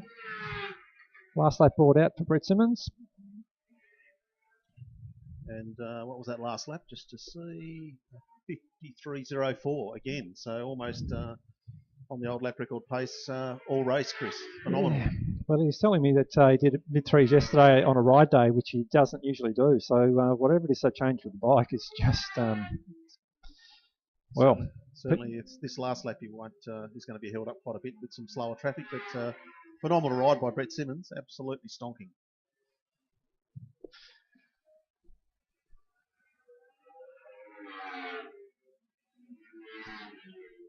Just going to check some times here. Some of the other riders, but Brett Simmons just about to come around across the line to take the checker on his last run through the chute here.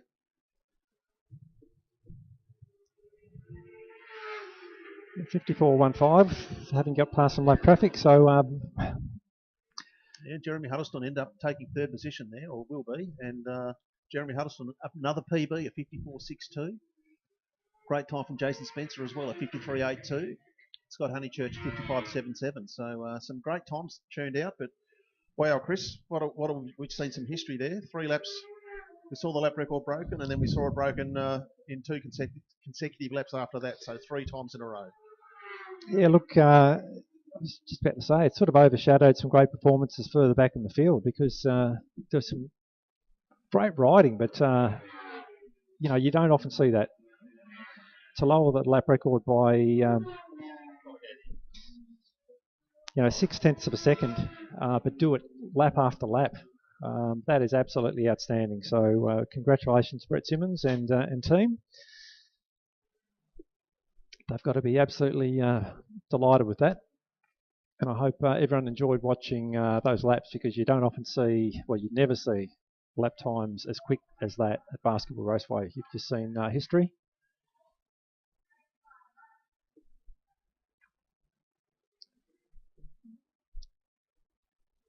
So 14 seconds the margin back to Jason Spencer. So as I was saying, not only you know, amazing pace at the start of the race, but he maintained it. So saying poor old Jason Spencer, he felt like he was fairly close and in with a bit of a show, I thought. But yeah, to finish 14 seconds in arrears after 8 laps, wow. I have to have a bit of a think about race 2. So Rod's just had to leave the commentary box for a moment. Just between now and the next race, I might have a quick pause and a drinks break, and then be back with you very shortly.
So lights, GP lights production, ready for a start.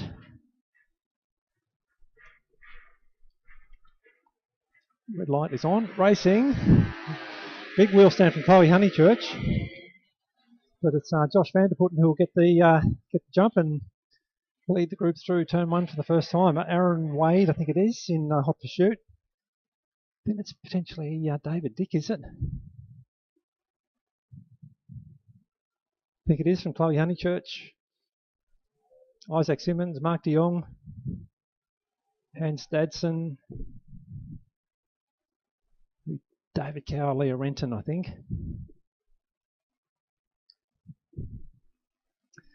But no surprise, Josh Vanderputten's the man who will lead them down through Calvin's onto the back straight for the first time.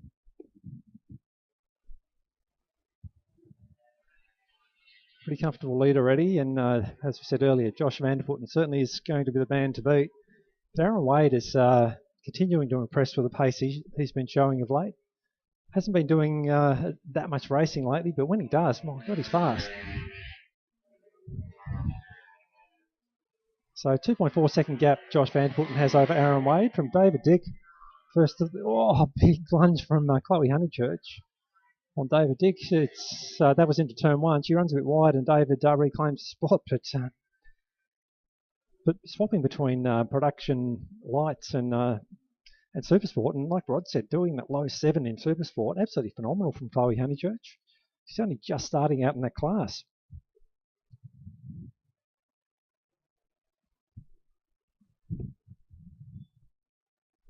So in case you're wondering, Rod Garrett still attending to some other business. He'll be back with us very, very shortly.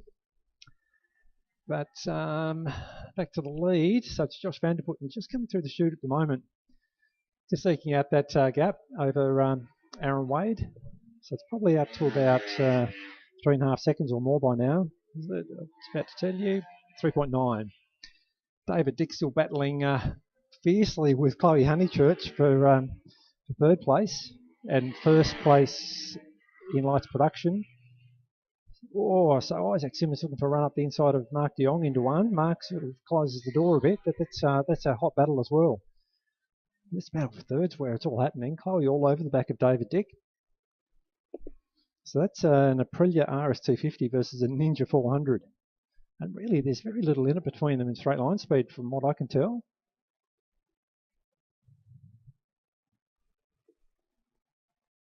David just heading Chloe at the moment down into Calvin. It's interesting to see them down the back straight.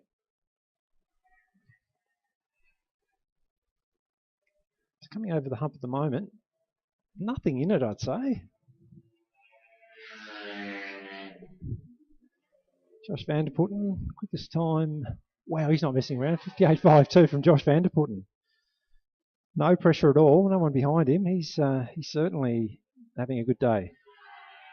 Maybe inspired by those lap record times that Brett Simmons just laid down. Absolutely unbelievable to see that.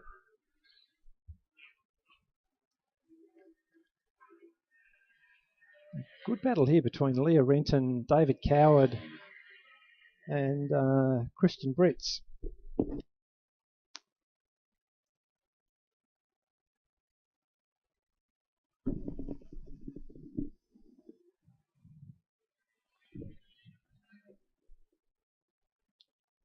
So David Dick still holding off Chloe Honeychurch as they go down into Calvin's.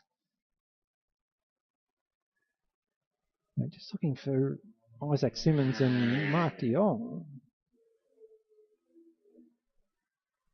So Mark's coming over the hump at the moment. I'm not sure where Isaac Simmons is, because they locked together only a lap earlier. Oh no, Isaac's dropped back a bit. Maybe he had a moment. He's got Hans Dadson right on his back wheel now.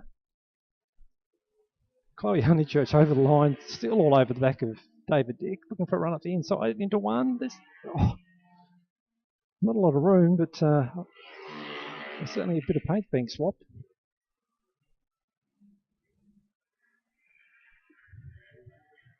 So Hans Dadson now on the back wheel of Isaac Simmons down into the S's at the moment. And this battle going on further back between David Coward, Leah Renton and Christian Britt. So despite the depleted field, there's some great battles going on all throughout through the race group. Josh Vanderputten just about to cross the line. Let's see if he goes any faster. 59.42, so he's starting to roll out of it a little bit, but again, no surprise. He's got no one near him. Aaron Wade's in second place. Quickest lap, 59.83, was the one he just posted, so he's getting faster. But that's pretty impressive. He's got no one in front of him or behind him. So Chloe Honeychurch has now got the better of David Dick. So let's see if David can do anything about that. I didn't see where the overtake happened. Isaac Simmons still has Hans Dadson all over the back of him. And then this battle further back, we've got David Coward who's in front of Leah Renton from Christian Brits.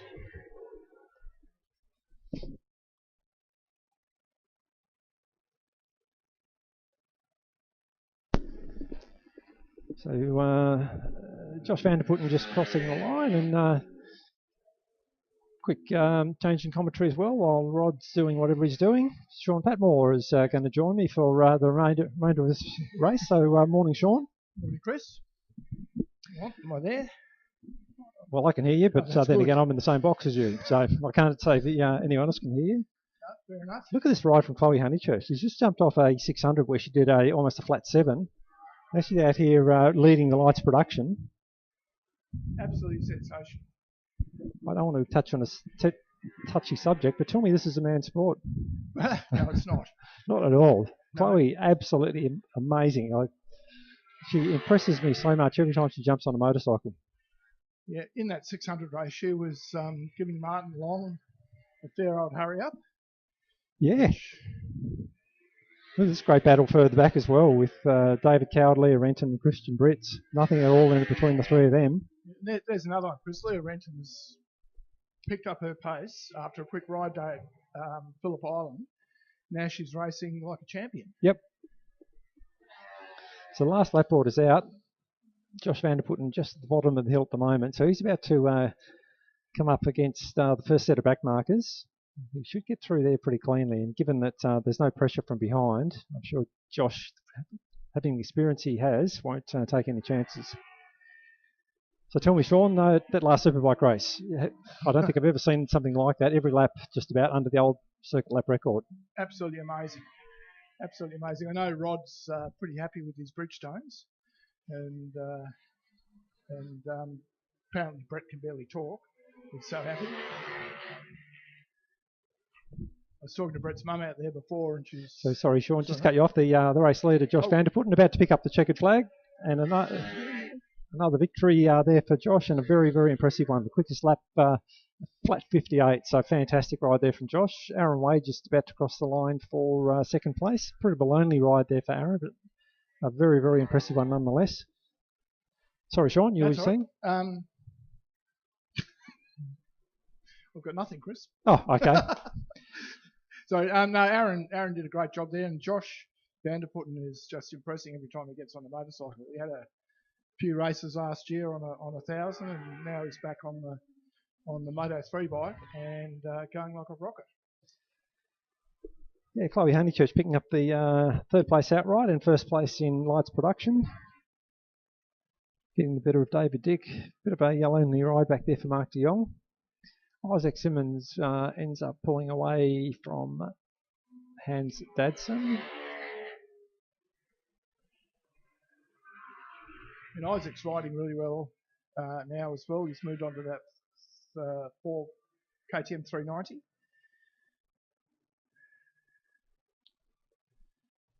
He's had a few races under his belt now, so he's getting used to it, and he's picking his pace up, so he's someone to look out for in the future as well. All right, well, Race Control informs us that they're going to call lunch at that. So for anyone on the hill, in case you don't already know, there is a shop down here in the pits, so feel free to wander on down. Also feel free to have a chat to any of the riders that you feel like you'd like to. If they've had a good day, they're going to be particularly accommodating of that. If they haven't had a good day, they might be a bit silent, but don't let that put you off. Come down and have a chat. In all seriousness, they're a very friendly group, and all too happy to talk to anyone who wants to talk to them. So Absolutely. we'll be back in about half an hour, Sean. No worries. We'll go and fill our bellies and back then. No worries. I got here just at the right time. Oh, you did? For a free lunch. Yes, that's it.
Okay, so bikes now on track for the first race of the second set of races for the day. So this being our Formula Basketball Golden Era up to...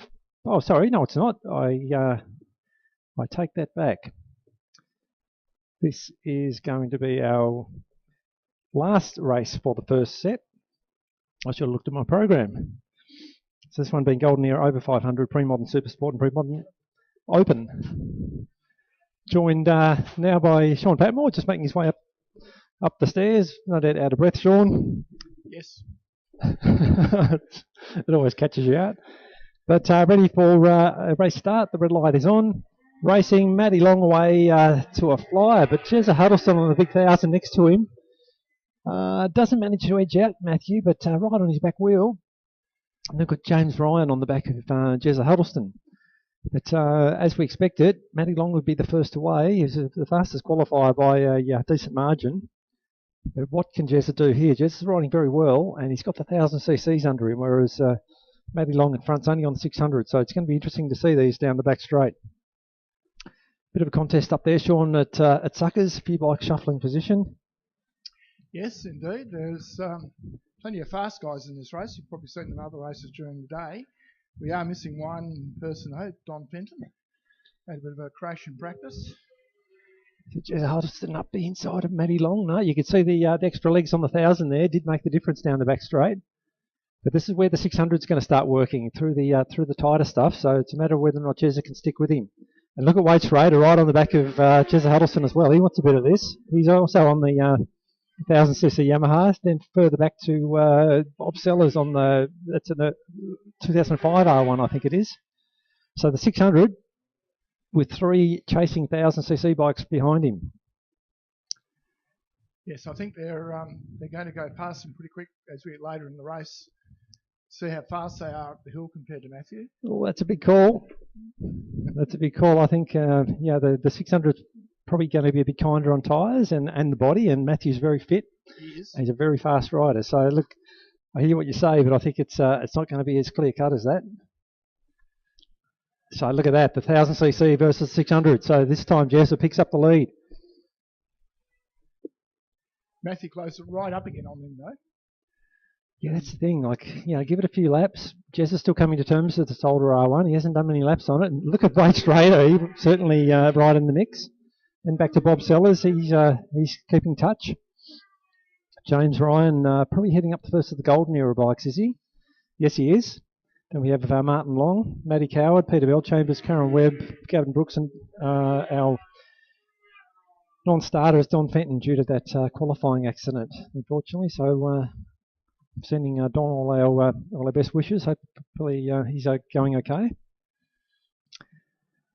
I think Wade Schrader may have a go at Matthew Long at the end of the back straight as well, Chris. Well, he's certainly got the CCs. What a great contest this is. Yep, certainly blows by him back down the straight. So, and now Matthew Long with Bob Sellers all over the back of him.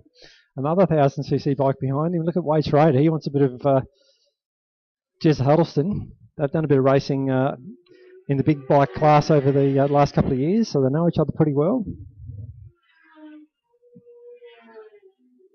So Matthew's making a comeback up the inside on Wade into turn 2.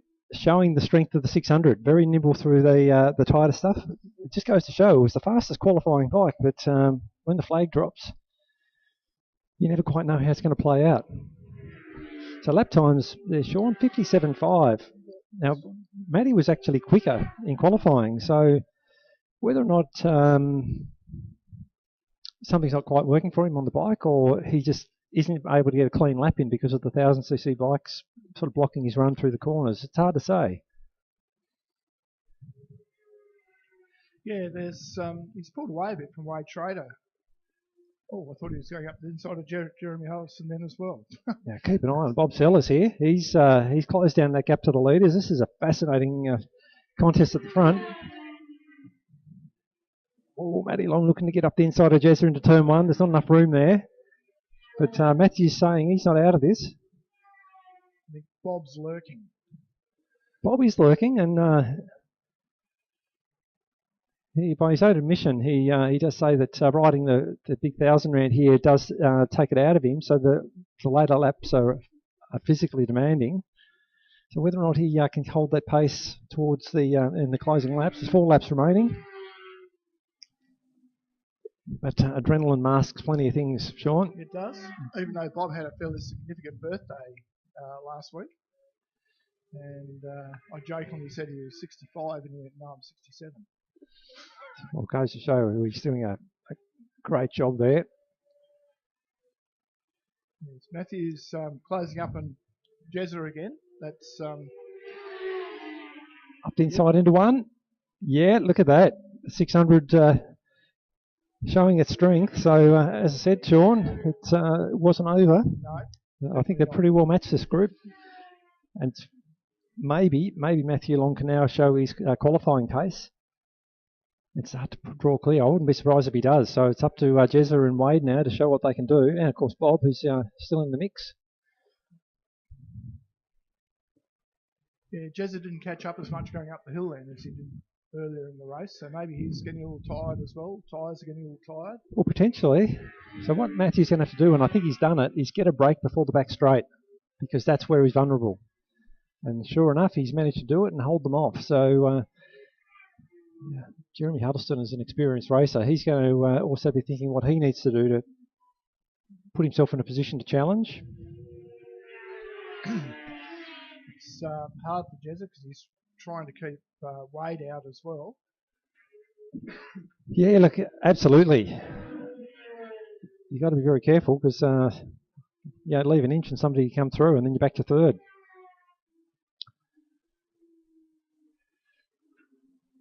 But at the moment, Matthew Long is doing what he needs to do. He's still holding this gaggle of thousands behind him at bay. Probably got out to what, 1.3 second lead, is it? Yeah. I don't think it's that much. No. I would have said about half a second. I might have picked up the wrong number off the timing screen there. So we've got slow traffic coming up as well. Hopefully they're going to stay clear of that. In fact, Wade Schrader's going to get caught there. Oh, it probably hasn't worked too badly for him. If someone can get around the outside pretty neatly, no, that hasn't worked that well. Now Bob Sellers is going to get caught. No fault of the slower rider, of course. It's just luck of the draw, really, isn't it, Sean? Where you pick your where you come across slow traffic. And there are multiple classes in this race as well, so that's right.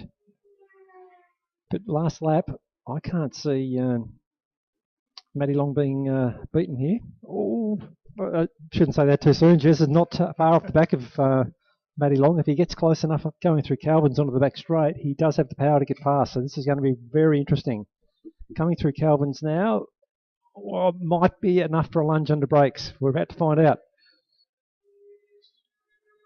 Last chance. Can't do it under brakes, so can he get the drive over the start-finish line? Karen Webb up the track a little. I don't think she's going to be an issue. No, I think Matty Long has got it only by the slimmest margins. Wow, what a race. Sensational racing as usual in that class. Our pre-modern Open and Super Sport going head-to-head. And the Super Sport coming out on top.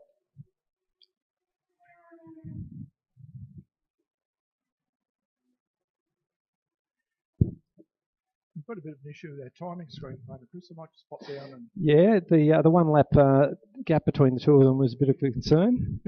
Bit ambitious, I think. All right, I'll see you back here shortly, Sean. So yeah, for anyone watching the timing, you can see that it's showing a 1 lap advantage between Matthew Long and Jeremy Huddleston. So I'm sure they'll get that sorted very shortly, because they not only rely on electronic timing, but they also have a backup manual timing system. So they should be able to sort that out.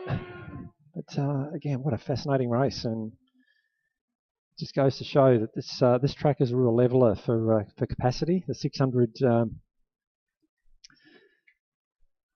While it did get overtaken, managed to show its strength towards the end of the race, and Matthew Long put on an absolutely brilliant display.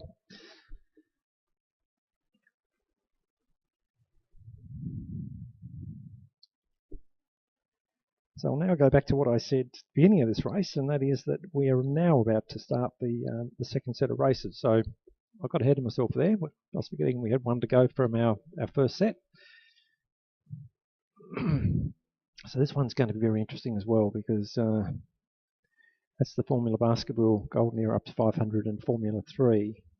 And we saw in qualifying that the first two positions, being Boyd Witzman and Dale Madden, had nothing between them in qualifying time, and even in the race there was nothing between them in lap time. So it's all going to come down to who gets the best start, and in race one that was Boyd Witzman. So whether or not Dale Madden can do much about that, and look, even the riders behind Dale, they were in touch as well. So this start for the next race will be critical.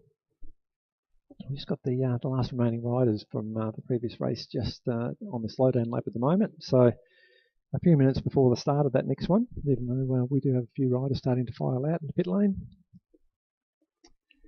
So just in the interim, I'll just take a break, given I'm up here by myself. So hopefully Sean will be back here and be ready for the start of the next one.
Okay, so bike's now on track. Sorry about the short delay. There was apparently a bit of a hiccup in the timing system. They just needed to get sorted before this race. So going back to what I was saying, I think what's going to be really critical here is who wins the start, because the pace of the front was very, very even. I think if all the lead group get away together, it's going to be a really fascinating race. But race 1, we saw pole sitter Boyd Witzman get the whole shot. And Dale Madden on bike 59 there in P2 missed the start a little, so he'll be looking to make amends. But James Avey at P3, he got away well and was showing some good early pace. So too Rob Scott. Rob had a bit of an issue after race 1, flat battery apparently, so managed to fix that. But as I say, the critical thing here is watching who gets the start.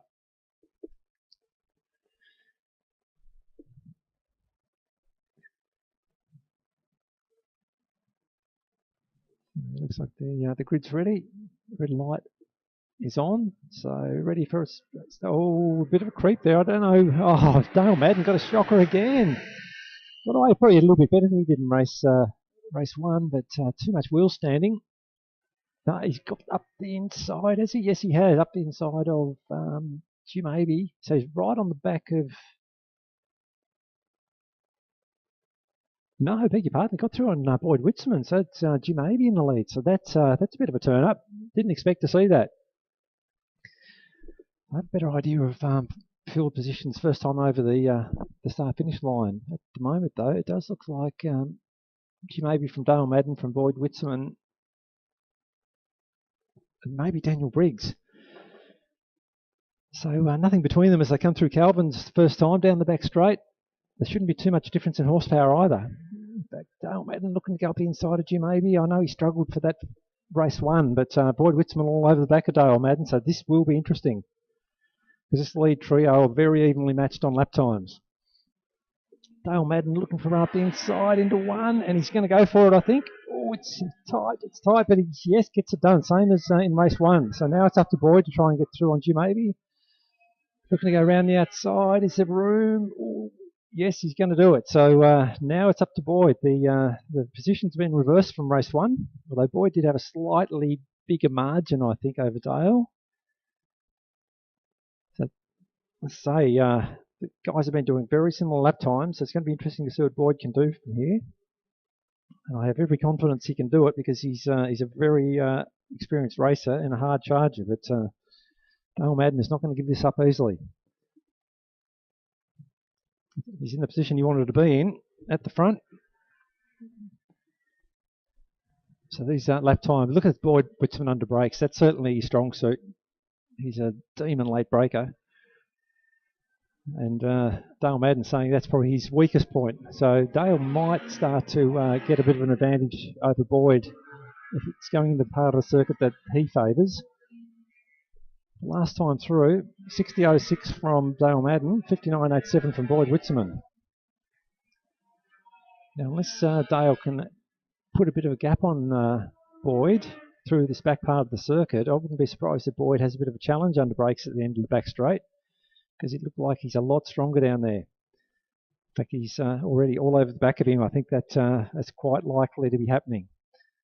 And further back, we've got, it looks like, is it Daniel Briggs through on James Avey.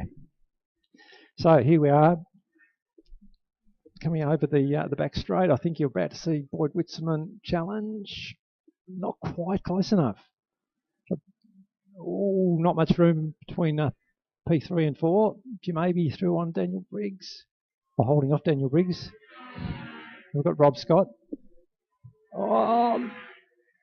Oh, that was very, very close. Boyd Witzman trying to get up the inside of Dale Madden into 1, overcooked it and almost collided. So now Boyd's going to have to regroup and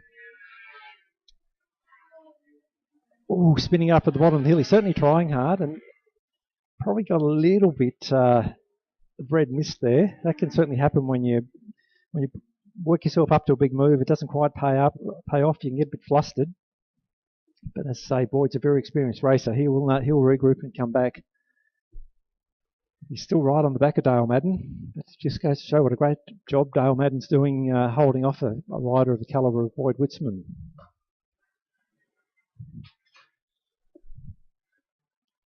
Looking for a run round the outside this time. Boyd Witzman, welcome back, Sean. I know you've been busy, but you've been missing some classic racing here. Dale Madden just holding off Boyd Witzman. How many laps we've got? 4 laps remaining. Boyd tried a big move up the inside into 1, looking down into 2, but that's the problem when you're lapping with somebody who's doing identical lap times. It's really hard to get through. Sorry, Chris, I'm just trying to catch my breath. Oh, that's all right. I'm happy waffling on here for a bit longer, Sean. Daniel Briggs dropping off James Aby a little bit, so Daniel having a good ride. But I can't take my eyes off these. Boyd Witzman down the inside into Calvin's. That's a big move, and he gets it done. But is Dale Madden going to be able to power back past over the hump? Yes, he is. But watch Boyd under brakes. He will definitely have a lunge here. Yes, he has. So what can Dale do from here? Basically nothing different in lap time, both around the 59.6, 59.5. It's going to be hard for Dale to do much from here, I think, because Boyd's such a difficult rider to pass. He takes tight lines and breaks very deep. I expect Dale's probably going to be able to stick with him. James Aby has caught back up to Daniel Briggs again, but just at the bottom of the hill there. Maybe James Aby had a bit of an issue. Plenty of contests going on everywhere, Sean. It's a bit hard to know where to look. It is. It is. We had a bit of a delay at the start line there, Chris, because one of the bikes was had a little overflow issue. Ah.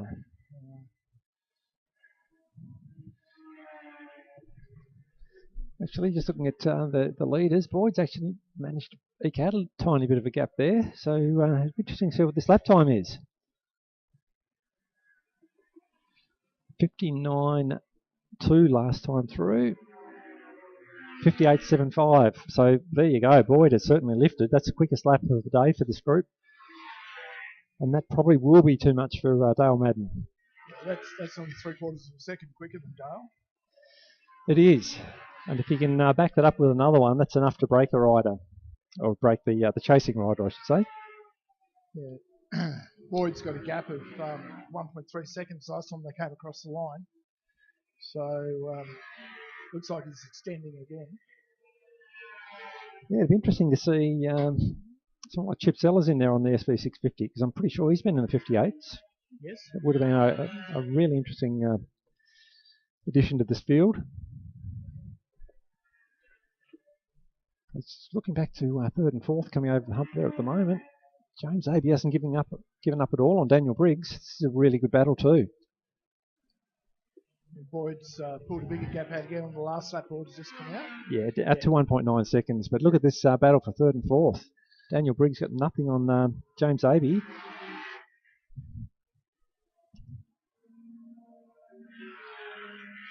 Rob's got a bit of a lonely ride back there in fifth.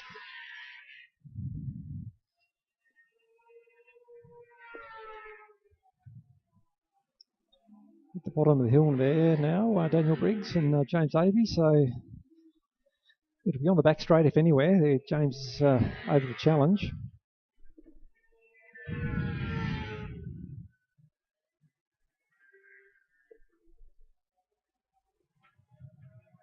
Like Boyd's extended that gap again. He's just coming up on the style rider, coming in through the sweeper. It's not going to affect him at all. Checking flags No, out. definitely not. Good enough of a lead. So that's a very convincing ride from Boyd to have to gather up Dale, overtake him. And that was close back there, Chris. So James Aby's got Daniel Briggs. I didn't see what happened, but certainly Daniel Briggs doesn't seem to be particularly happy about it. No, I think James leaned on him a little bit going through the middle of the sweeper. They're probably going to have words later, I think. Yeah, not happy. So not sure what happened, but certainly the timing at the moment shows that James Aby got the better of Daniel Briggs.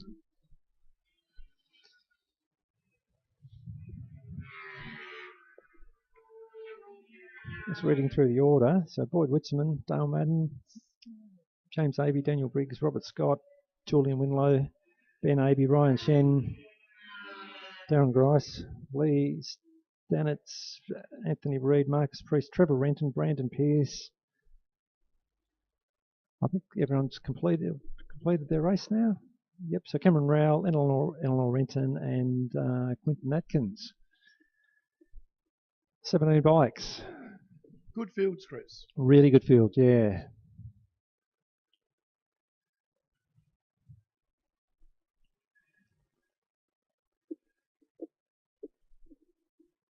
So I'm sure Boyd's pretty happy about that. Yep. Not so much Daniel Briggs, I'd say. No. Now, I've got to wonder who supplies Daniel Briggs's exhausts, because without fail, all his bikes are the loudest in the paddock. Maybe it's the same muffler, he just swaps between them. I think it might be.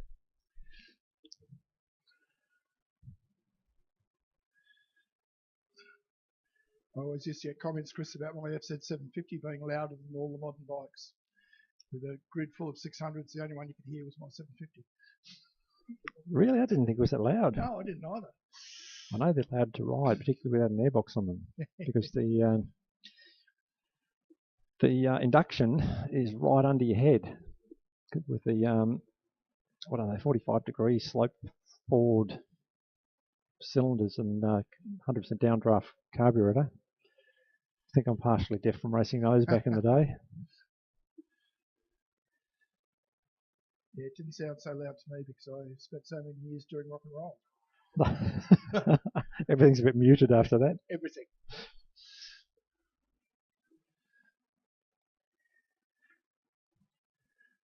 So coming up next,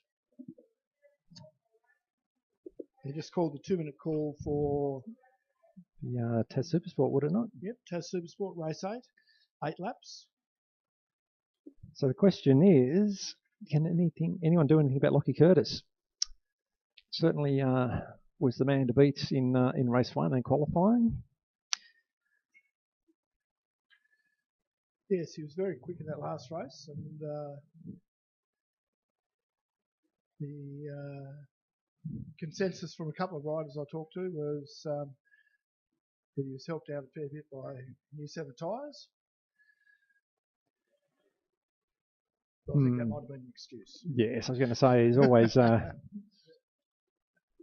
it's always something the lead bike's got that you haven't. Yes. Normally a quicker lap time.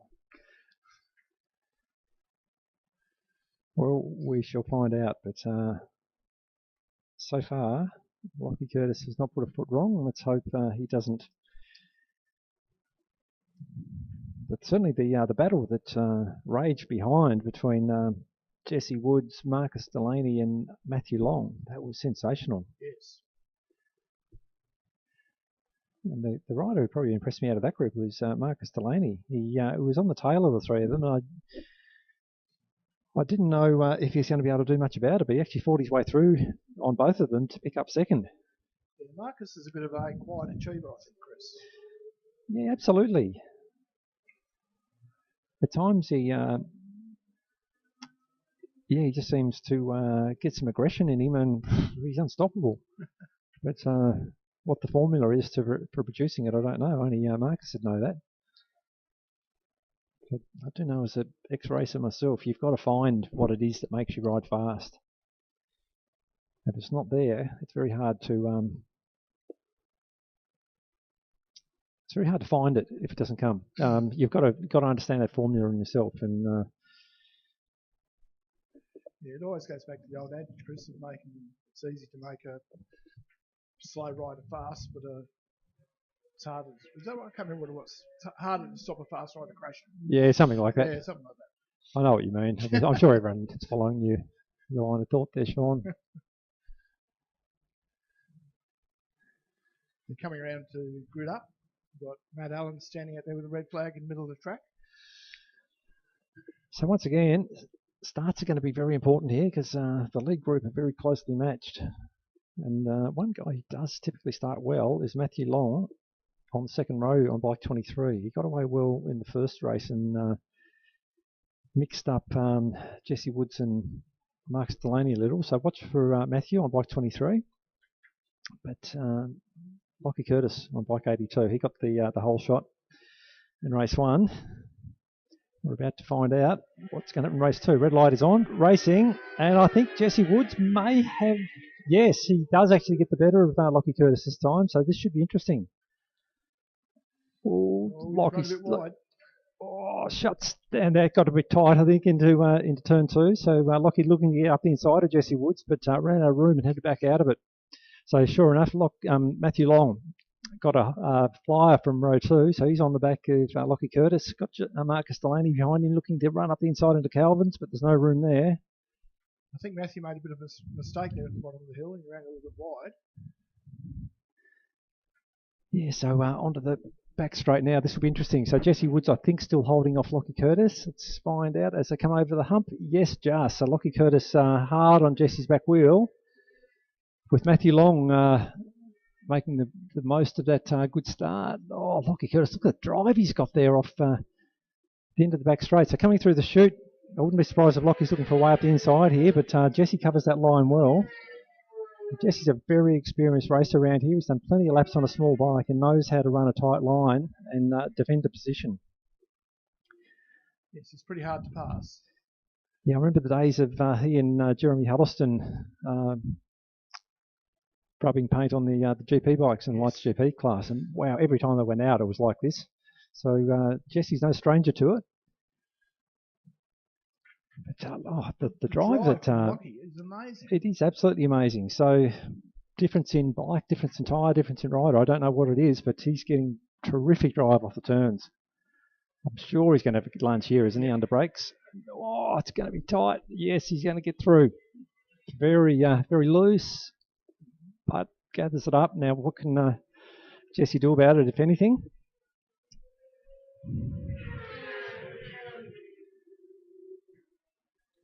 It's certainly interesting seeing them run side by side, because now we can see where the advantage is. That drive that Lockie Curtis is getting is just phenomenal.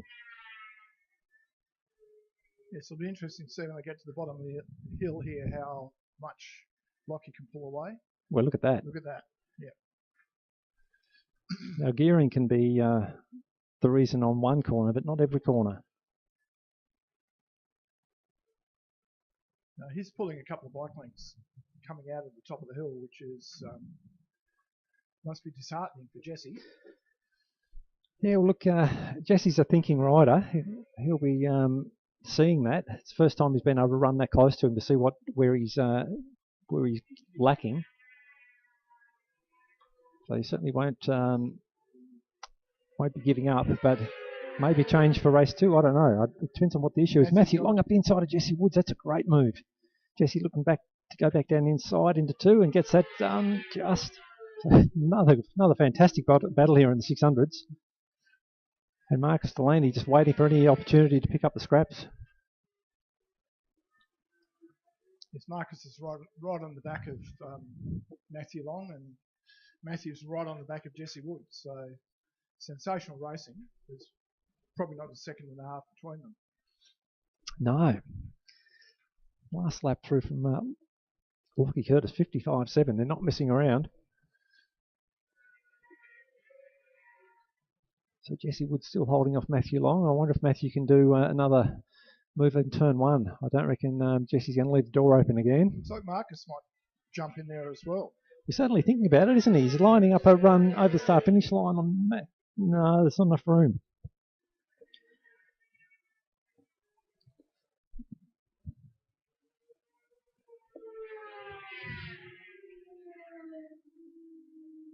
So just at the bottom of the hill now, Lockie Curtis about to fire the GSXR out. And look at, I'm just wondering if it's the GSXR versus the R6 has a bit better torque.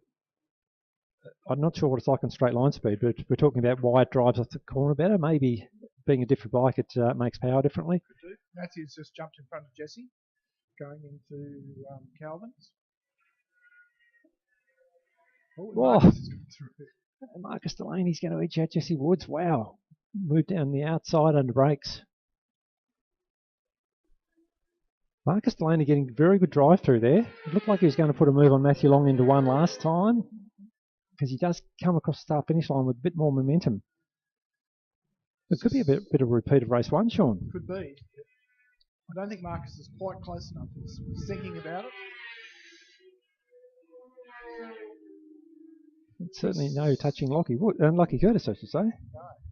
It's good to see Chloe Honeychurch is up into 5th place. Quickest lap. Oh, where are we, Chloe, with a 58.0. I think she did a low 7 in race 1. But look at that time from Harley Phipps, flat 58. Yep, sensational. I think last meeting here, or the meeting before, he was running in Formula Basketball. So he's certainly riding well. Given it was only a couple of years ago, he didn't know how to ride a motorcycle. Well, that's correct. So over the start-finish line, Lockie Curtis still holds off Matthew Long. Marcus Delaney right on his back wheel, and Jesse Wood starting to lose a bit of touch. Now, whether or not he's losing a bit of grip, I don't know. It'd be interesting to get a bit of feedback from Jesse on what's working and what's not for him. He'll have had a good look at all the other... Oh, what's going on with Marcus Delaney? He's on the inside of the track up the hill. I can only guess that he lost the rear. And that sent him off on towards the inside of the track. But, I've never seen that happen. Never seen that happen, ever. Main thing is he stayed on board and he's absolutely fine. But that's a weird thing to happen. It's certainly taken the pressure off Matthew Long. So now the gap, probably about a second gap between each of them. It's almost perfect. What do we got? Well, 2 through to... Yeah, it's almost 2 between each of them. The last lap board's come out.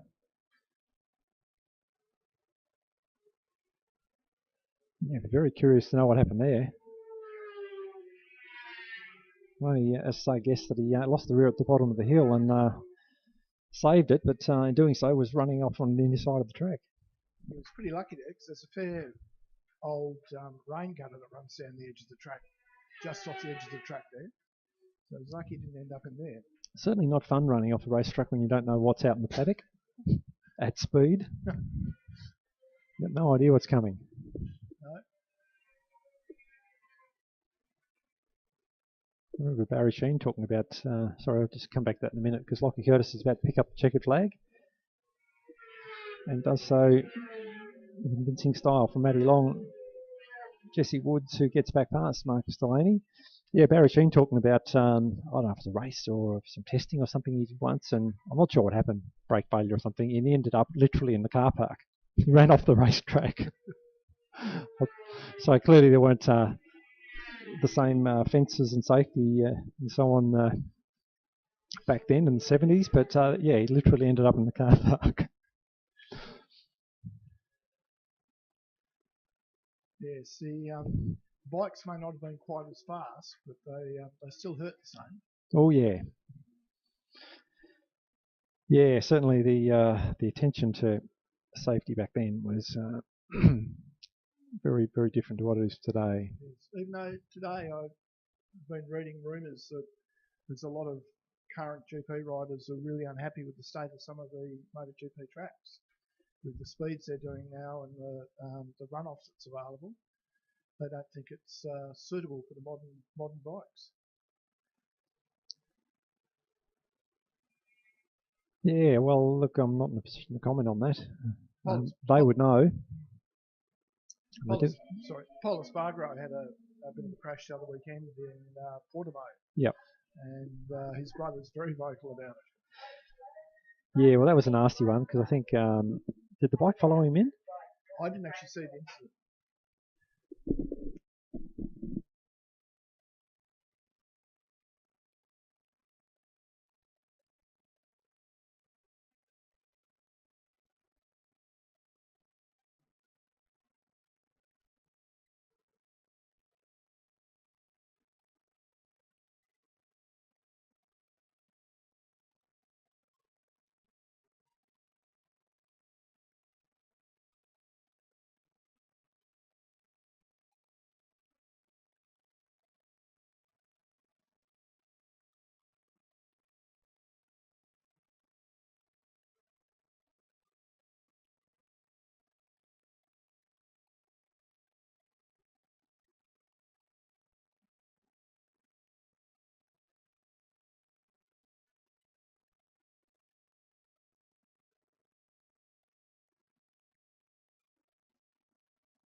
All right, Sean. Well, our big bikes, our big super bikes, are on the dummy grid. This is certainly one that was the highlight for race one, with Brett Simmons setting a new lap record, and I believe every lap of that race was under the previous lap record, which was absolutely amazing to witness. The other thing that stand to me, Chris, was the standing start lap time was a 56-second lap. Yeah, it's phenomenal, isn't it? That's just must be very disheartening for everyone else. Oh, look, there'll be a lot of riders who never ever achieve a 56-second lap, let alone your standing lap. So yeah, we witnessed something pretty special there.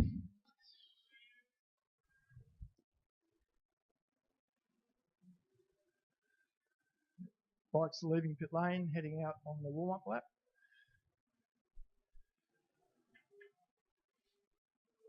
Yes, I don't know, but I'd be expecting Brett probably might ride a little more conservatively this race.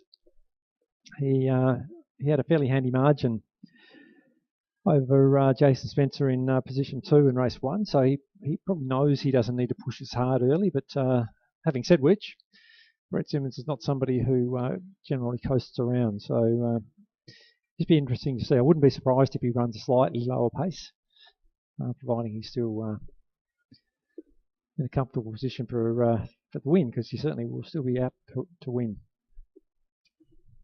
Most definitely.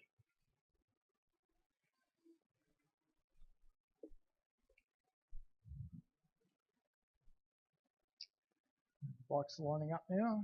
Just waiting for, as usual, Scott Honeychurch come around. Be very interesting to see if Jason Spencer has made any change for race 2.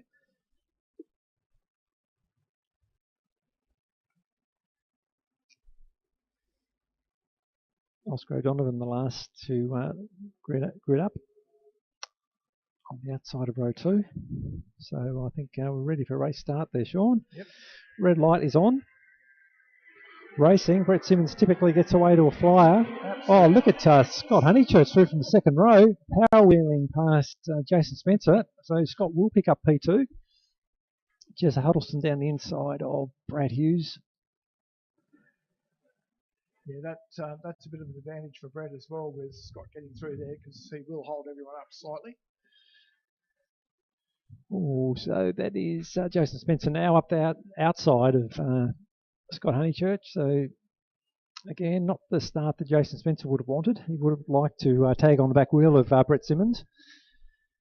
And that little gap is just enough to, when you're chasing somebody like Brett, you don't want to give them anything. That was a fairly big wheel stand then, Chris. Oh, what's going on with Jason Spencer? He's pulling up. Yep. I don't know why he would do that.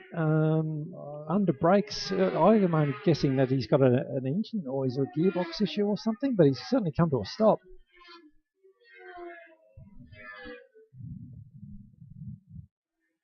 Pushing, so the engine's actually stopped.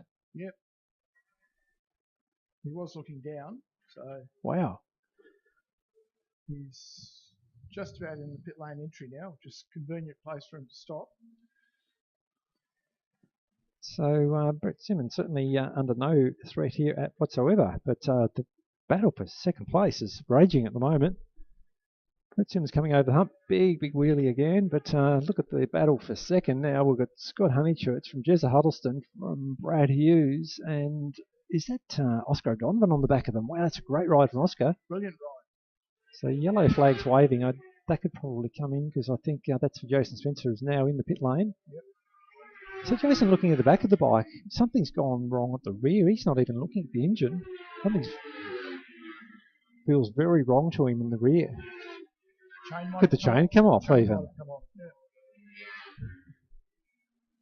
So Brett Simmons certainly rolling around a little slower this time, 53.78. Yeah, that's pretty slow. Well, it's a full second slower than he did in race 1, so for Brett probably that feels like he's rolling around in one gear. Yes.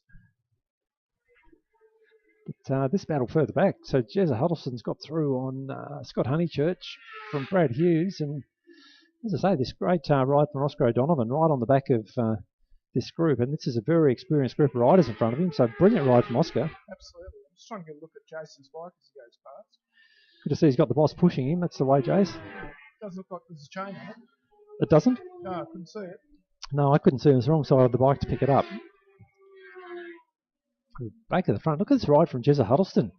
He's actually starting to gap the boys behind him. 55.1 from Jeremy Huddleston. Brilliant lap time. He's starting to come to terms with that new bike. Well, it is a new bike as well, because he just sold his old one to Don Fenton.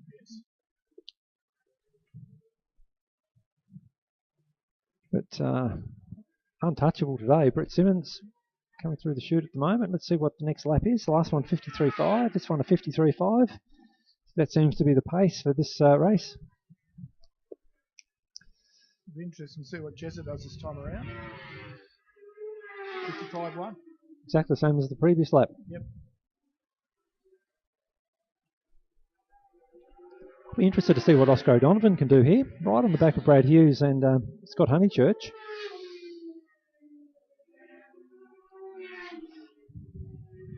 Oscar's quickest time, 55.82. I tell you what, that's not messing around.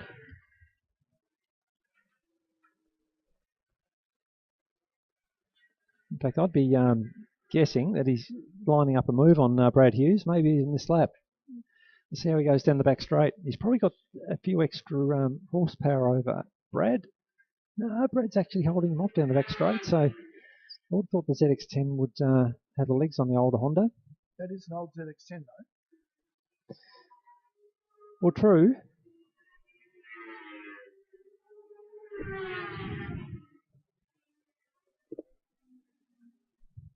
The Brett Simmons last time through, 53.9. You can almost be yawning doing that pace.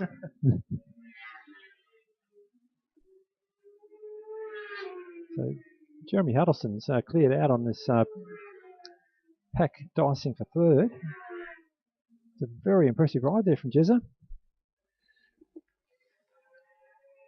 And last time through 55.2, only a tenth of a second slower than his previous two laps. So running a very consistent pace as well, no low fives. Damien Falls might be regretting selling that bike. Yeah, well, maybe. To Oscar, because yeah, Oscar's a couple of seconds quicker.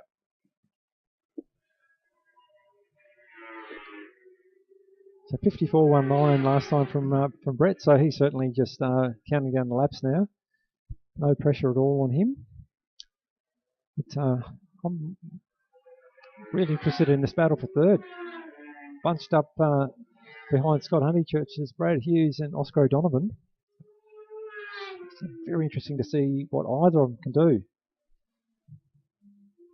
Yeah, both of them do pull about half a bike length on Oscar going up the hill.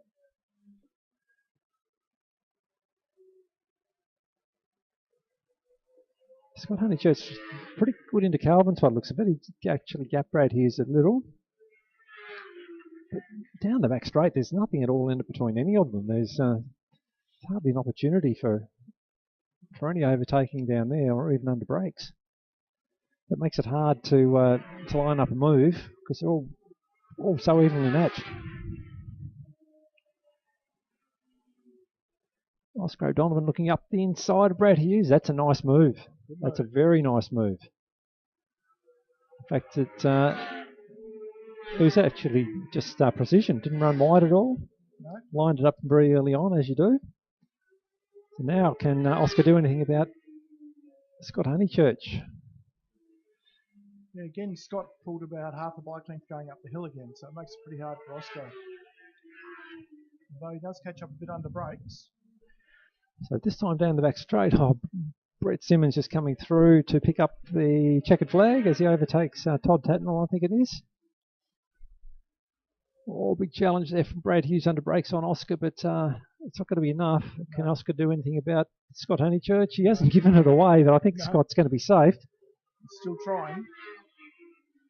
Yeah, great ride there from Oscar O'Donovan. I think he should be very, very proud of that. To get past somebody like Brad Hughes and tag on to Scott Honeychurch, absolutely fantastic. Yep, definitely. Massive wheelie there from Brett Simmons as he goes up the hill.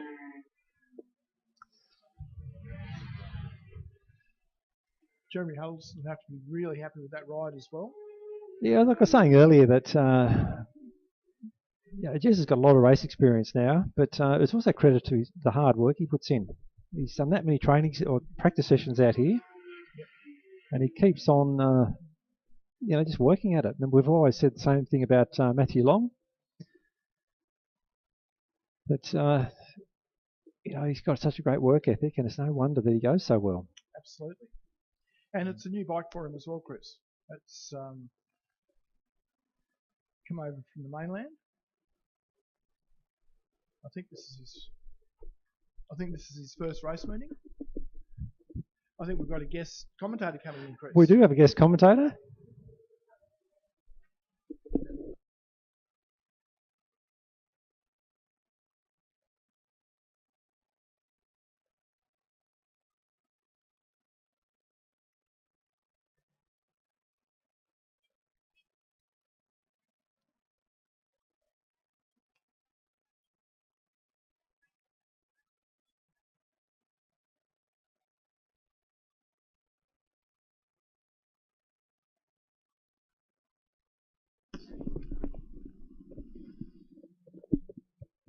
So another change in commentary. We're joined this time by one of our ambulance crew, Jenny.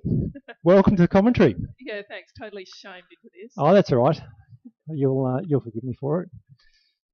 So I know this is not your first bike meet. In fact, your experience with bike racing goes back quite a few years, in fact. It does, yeah. However, we won't go there.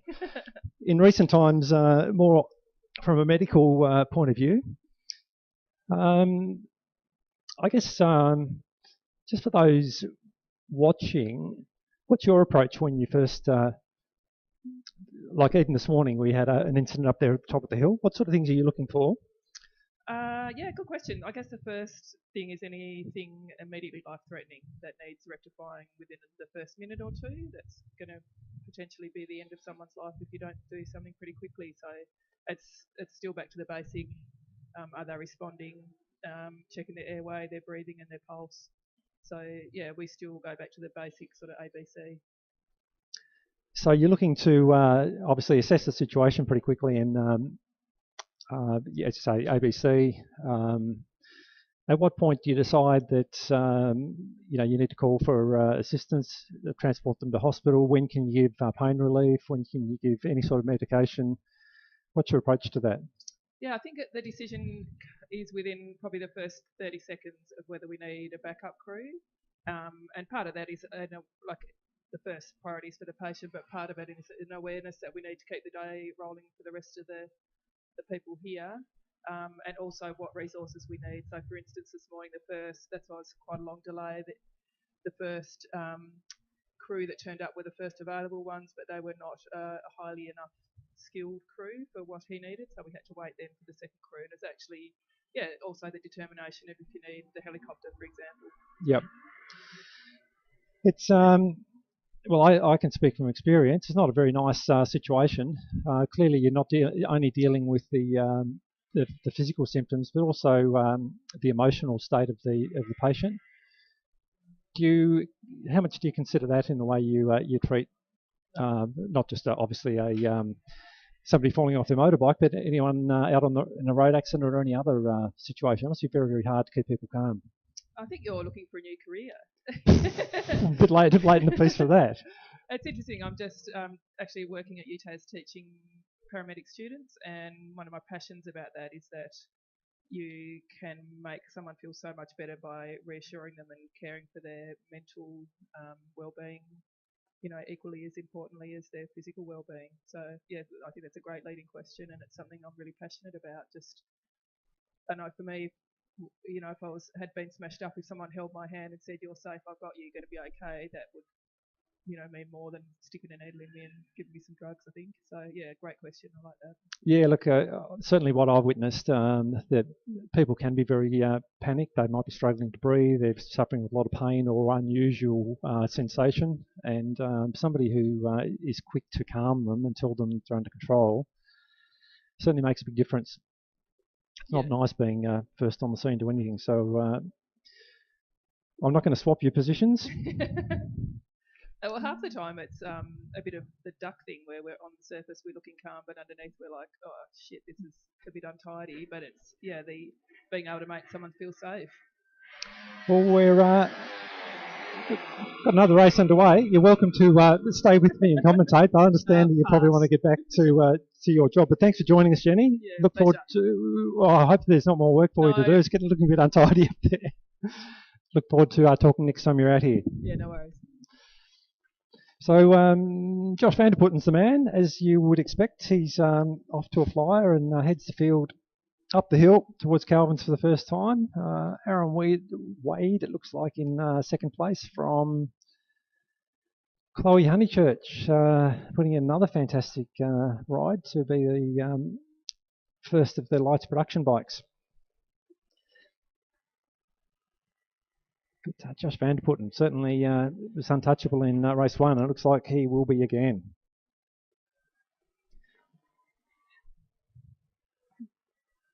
I know I've said it earlier, but the ride that Chloe Honeychurch is putting in, not just today, but the last couple of times she's been here at Basketball, absolutely outstanding.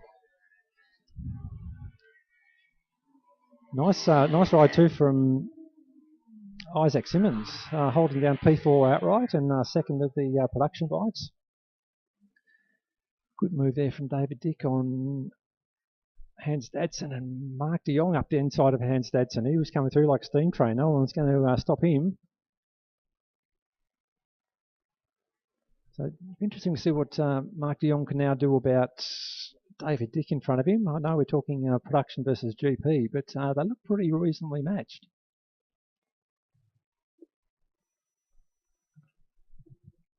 Josh Vanderputten out to a pretty lonely ride at the front, but again, to his credit, doesn't back off, tucked down beautifully under the GP bike, getting everything out of it. He certainly developed into a very capable rider, Josh. He just looks so accomplished now. Very, very rarely do you see him make a mistake, and I don't want to put the commentator's curse on him, but he's punting around a Yamaha R1 here for a while, and again, he's just super fast. Never saw him make a mistake. It's just so good to see.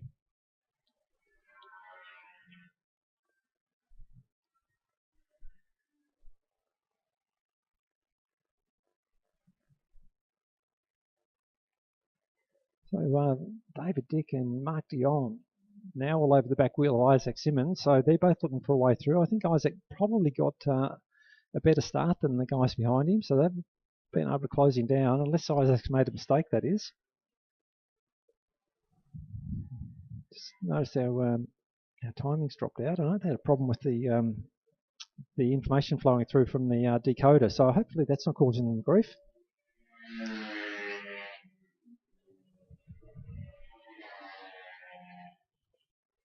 Certainly, there's no one going to threaten Josh Vanderputten.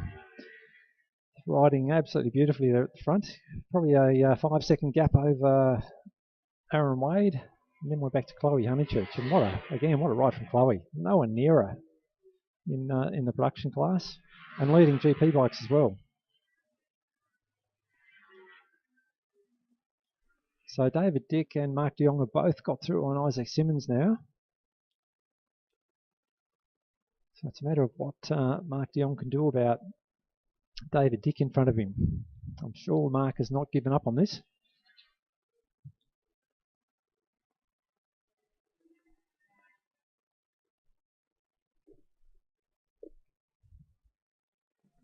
Josh Vanderputten, our race leader, just about to cross the start-finish line with 4 laps remaining. Our timing is back up, so good work to our timing crew.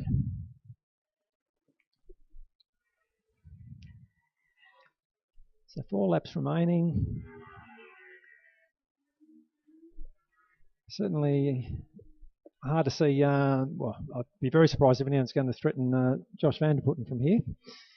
But the battle on track is really between David Dick and Mark de Jong, I think. It's starting to drop off Isaac Simmons by a little bit. So for me, it's a matter of can Mark de Jong do anything about David Dick, who's right there in front of him. Certainly up the hill, there doesn't look to be a lot of difference in acceleration. I'll be keen to see what they're like on the back straight.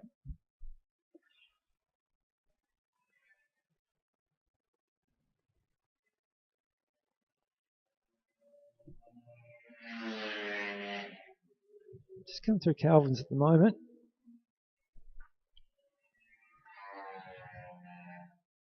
David Dick has actually pulled out a little on Mark de Jong over the back of the circuit, so it's hard to compare them for straight line speed, but certainly to the naked eye down the back straight, it doesn't look like there's a lot between them.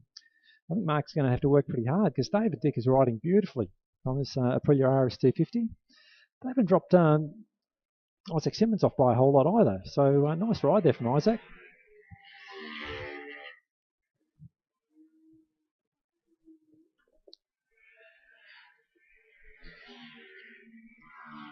David Coward just holding off Hans Dadson there as well. Then we've got Leah Renton and Christian Britz. Poor old Sean's went up and down the stairs that many times. He'll have run a marathon by the end of the day, but he's about to rejoin us again. I won't ask you to say anything, Sean. It looks like you're about a good 15 minutes away from catching your breath. Yes, I'm back, Chris. That's right. It was good to get a bit of an insight from our ambulance crew. Absolutely. Always interesting to get a different perspective on what people see and what their role is here on a day like this. And good to know that we have, well, we're in good hands out here. So David Dick's still holding off Mark de Jong. I think Mark's going to have to pull out something pretty special here. He's going to close down David with 2 laps to go. The gap's pretty stable. David Coward's holding off Hans Dadson as well, so I can't really see anyone under pressure. Last lap board now being ready for Josh Van der Putten. Certainly the only person who can beat Josh is Josh, I think. Yes. Quickest lap of a 58.18. He's been in impeccable form this weekend.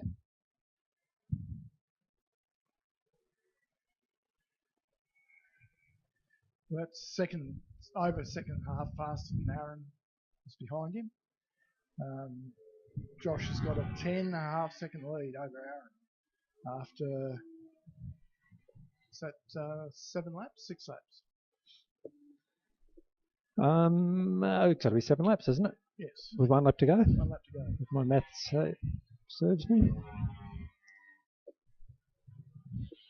So, look, I think our question's answered. Mark de Jong's not going to do anything. I'll be able to close down David Dick. David's actually extended the gap a little, if anything. But look at this David Coward and Hans Dadson. That's still a chance, I think.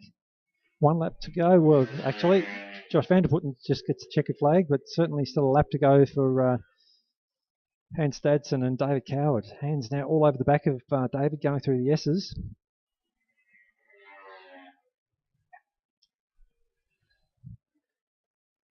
It's David Coward riding RC390, so they're both on the same machine, yeah. KTM RC390, but David actually out-accelerates Hans up the hill. Chloe Honeychurch is picking up 3rd outright and the first of the lights production bike, so sensational ride from Chloe. Look at the gap back to the 2nd lights production bike, being David Dick, who's crossing the line now. Yep. It is quite amazing how Hans Dadson, sorry, while we're talking, he's got the better of David Coward. David looking for run around the outside. There's going to be nothing in it over the line. In fact, David Coward's going to line him up and get him. What a ride. I don't know where Hans Dadson got past him, but obviously on the back of the circuit we missed that. But David Coward, well done.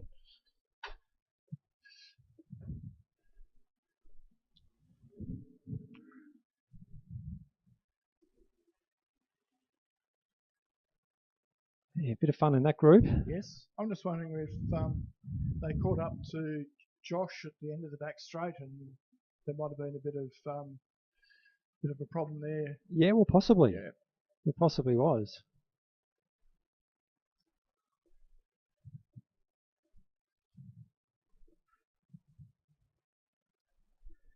It's Chloe Honeychurch coming to pit lane. She's happy as anything as well. Oh, she want to be. I think she terrifies her dad. And that's saying something because He's pretty terrifying. he's pretty terrifying himself on a bike, but he seems to think that she's not scared, and that's one thing. But the other thing is she holds it together. You know, we're not seeing big moments from her. Of course, everyone's capable of crashing, but people who are riding recklessly or above themselves are often running off or often falling off. She's not doing that. No. She's getting consistent results every time she goes out. Very safe rider. Doesn't get flustered when people pass. Well, people are saying she rides reasonably aggressively, but as I say, the proof's in the pudding. We're not seeing her regularly running off or falling off. And I don't want to put the commentator's curse on her, of course, but from what I'm seeing, she's riding very, very well. Now, this next group that's coming out is a pre-modern open. Is that Pre-modern open, Supersport, pre-modern Supersport, pre-modern open and golden era open, all the old big bikes. Yep. Now, Peter Bellchambers launched another motorcycle. Another one. Yep, so that's 2 today. Who's building his engines? I think Peter is. Oh. Yeah, I was talking to him earlier and he said he gave the one you blew up this morning a bit of a freshen up. Right. So this was a cracker race 1 where we had the Supersport bike of Matthew Long in the mix with the 3 big bikes, the 3000s of Jeremy Huddleston, Wade Schrader and Bob Sellers. And of course, Matty Long, while he was overtaken mid-race, he fought his way back to the lead and managed to just hold off Jeremy Huddleston to the line. It was a ripper race.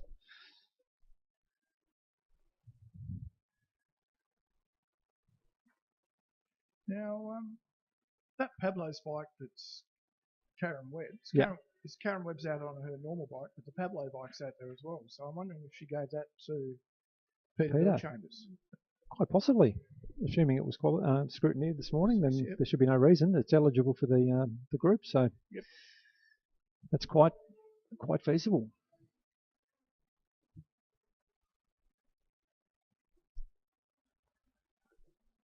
Karen Webb must have about 10 GSXR engines in the van. She could have donated one. Wayne wouldn't have missed it. No. So what's your pick here then, Sean? I reckon it'd have to be Matthew Long, I reckon. Gee, you're a turncoat. Yeah, I know.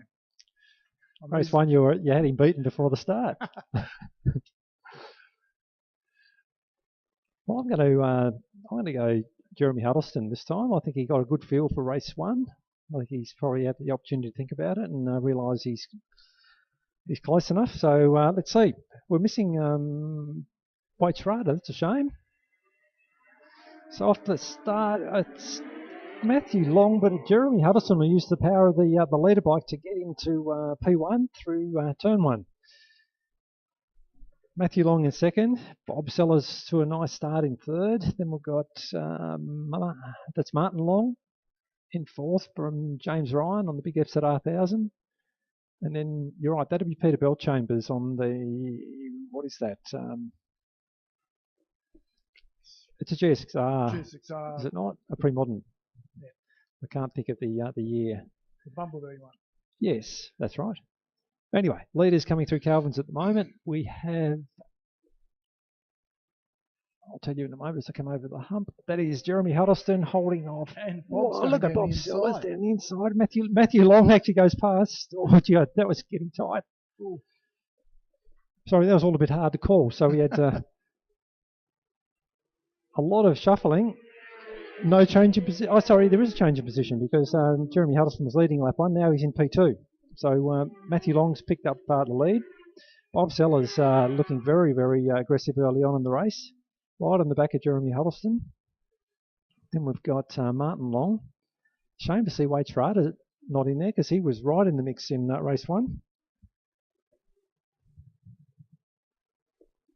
Yeah, I can see his bike down in the pits. Wade's standing next to it, still in his leathers, but he's made no attempt to come out.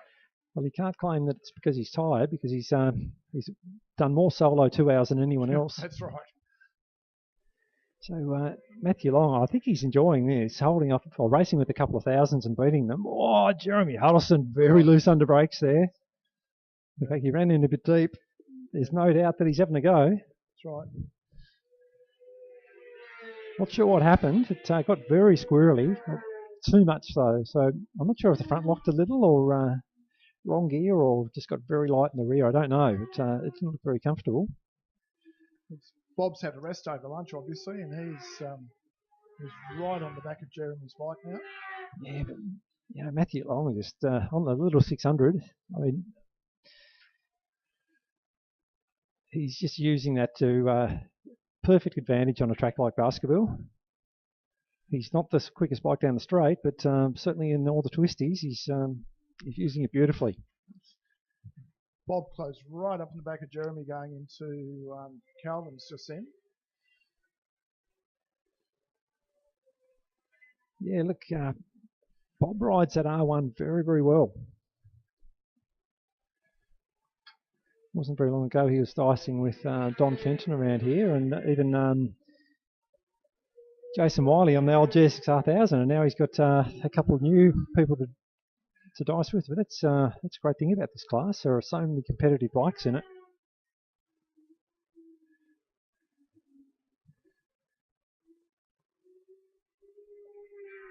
Well, at this stage, it's looking like you might have called it correctly, Sean. There's still a few laps to run, but I think Matthew Long has got, about a second lead over...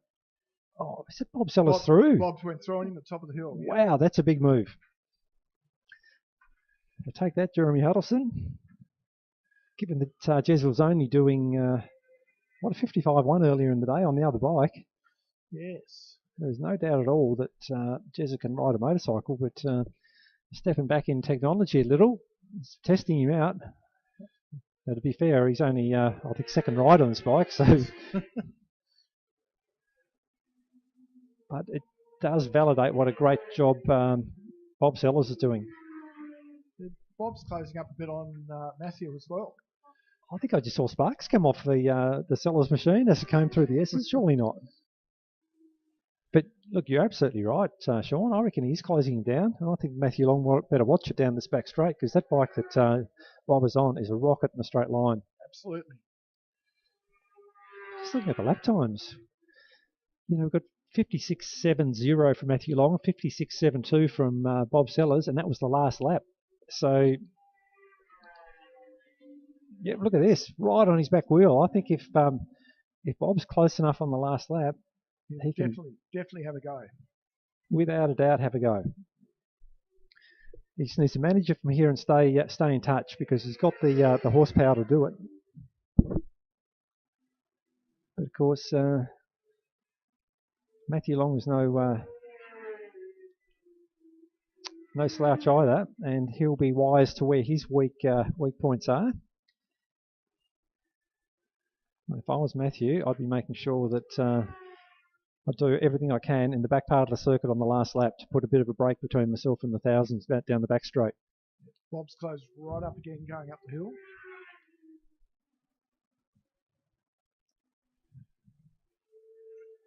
So through Calvin's onto the back straight. I reckon Bob Sellers is going to go past this lap. Yep. And there you go. Look at that. Bob Sellers to pick up the lead from Matthew Long. So Matthew's not going to take it lying down. And we've got 3 laps remaining. There'll be 2 laps very, very shortly. So Bob Sellers to pick up the lead. Matthew Long, what are you going to do about this? And of course... Sorry, Chris, I thought he was going to have to go up the inside there, but under the bridge. But well, as I was saying, Matthew knows that he needs a break before he gets to the back straight. So I think Matthew's probably going to have to go lap traffic here while I talk. Hopefully everyone's right. Perfect for Bob. Oh, look at Jeremy Huddleston's come up there inside on Matthew as well. exactly what Matthew did not want. Lost the drive at the bottom of the hill from lap traffic and then had the 1,000 power up past him. That's the one thing the 600s do need. They need the corner speed because they won't stop and go like 1,000. So now it's Jeremy Huddleston Last saying lap that... board. Sorry, Chris. No, you're right, Sean. It's Last lap board's coming out. It's all a bit exciting. very exciting. I think this could be anyone's. There's nothing really in it. Throw a blanket over them. Last lap board now. So Bob Sellers leads from Jeremy Huddleston from Matthew Long. Matthew's going to have to get a pass done in the next couple of corners to win this. I can't see him doing it from here, given the power deficit down the back straight. But I think Jeremy Huddleston is probably the best chance. If he stays on Bob's back wheel, maybe an overtake at the end of the back straight. But Bob Sellers is just riding so well. There may be lap traffic at the end of the back straight as well, Chris, which might... Well, we've got Karen Webb coming over the hump at the moment. I think they're clear other than that, are they? Yeah. So, no, look, barring a mistake from Bob Sellers, it's going to be a big ask from Jeremy Huddleston. Perfect drive from Bob Sellers so far, and from what I can see, he's got it in the bag. Absolutely. What a ride from Bob Sellers. I think he's pretty happy. Oh, look, absolutely brilliant pre-modern racing here. 600s and 1000s, nothing in it between them. And, three very, very capable riders turning on a huge show for us here.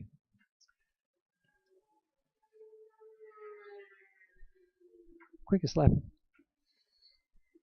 Bob Sellers 56.67 was the quickest lap of the race.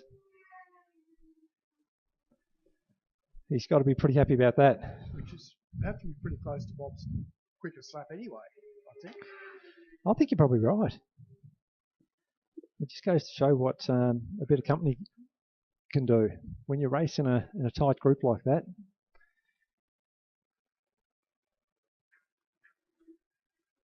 That's super impressive.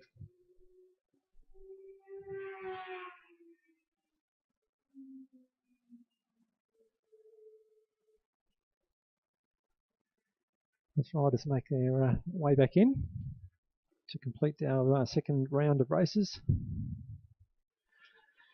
Very impressive from all riders.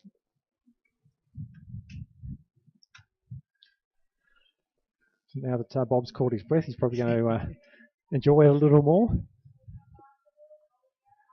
I don't know if people are going to have to lift him off, are they? Yeah, I might have to. But certainly,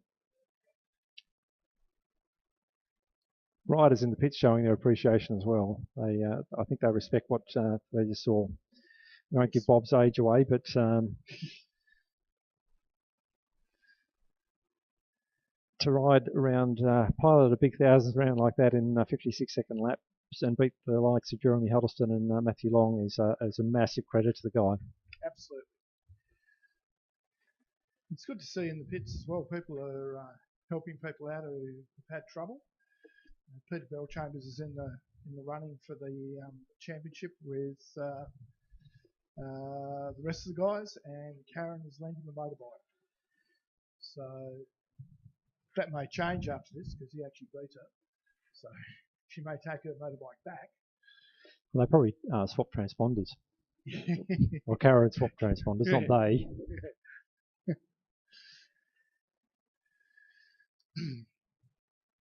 So I don't know how we're running for time, Sean. I haven't heard anything from race control about shortening laps yet. It's good to see we're filing through them pretty quickly right now. So I think what may end up happening is may end up shortening the last couple of races.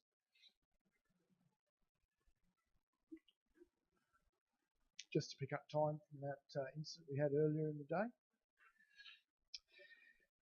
Yeah, unavoidable, I'm afraid. We run a pretty tight schedule and need most things to go our way to get through with full laps. We often do, but Sometimes. yeah, but when you have an injury, you've got to take all the time it requires. Absolutely.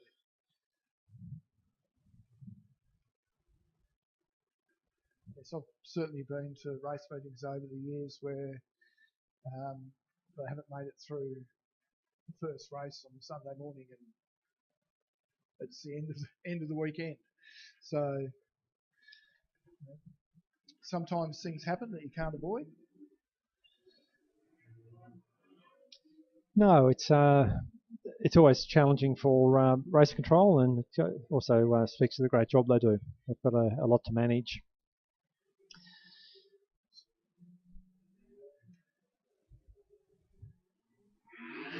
I might just take this quick moment to talk about the historics, Chris. Why don't you do that, Sean? I'll have a break. Okay, we've got the Australian Historic Road Race Championship coming to basketball in November. And the following weekend we've got our 2-hour race, which is always well supported by mainland riders. We're looking at about nearly 60 classes of motorcycles, anywhere from bikes built in post World War One all the way up to Christmas 1990. So there's a huge range of motorcycles and sidecars. Hopefully, I'm pretty confident the championship's going to be well supported by mainland riders, and we should have close to 300 competitors.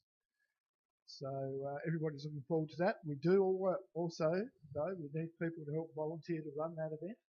So if anyone thinks they should help, if they're not going to be riding, please feel free to have a talk to Jasmine and give her an expression of interest.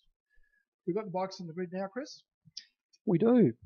First race group for our third set of races. So our Formula Basketball, Golden Era up to 500 and Formula 3. Seen some great racing so far in this class, particularly with the lead group. We've seen James Abbey in P3 getting away to a flyer of a start. Boyd Witzman's been the man to beat on pole, but so too Dale Madden going very well in P2. So this time Boyd Witzman gets away best, does he? Yes, he does, just from Dale Madden, right on his back wheel. James Abbey, Daniel Briggs in the mix there, going up the inside of somebody there, I can't see. Rob Scott on the outside, so bikes going absolutely everywhere through the S's at the moment, sorting themselves out, but it's Boyd Witzman with Dale Madden right on his back wheel as they punch up the hill for the first time. Daniel Briggs going up the inside of, looking to get up the inside of James Abbey, I think, into Suckers. There's a bit of pushing and shoving going on between Daniel and James.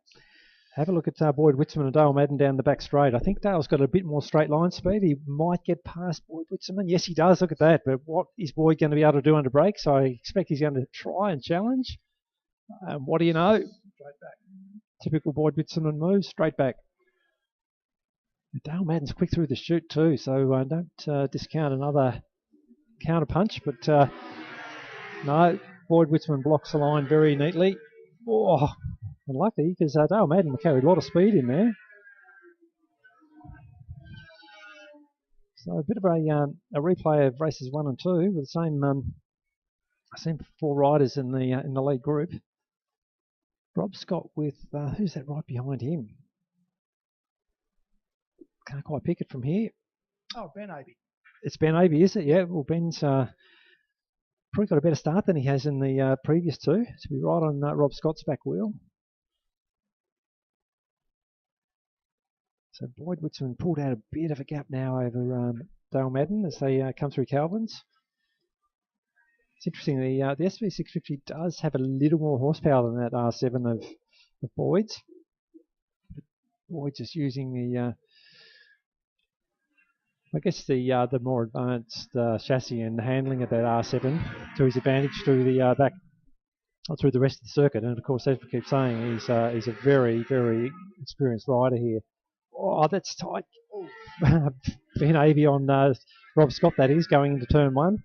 Ben trying to get up the inside, but Rob not really realising he was there. Yes, Dale was. I was talking to Dale on the pits a little bit earlier, and he was saying it's very hard, the technology difference between the motorcycle that Boyd's riding and his motorcycle is, the gap is quite large. Yes, it absolutely is. But look, having said that, we were saying earlier that Chip Sellers has been in the 58s here on a SV650. Yes.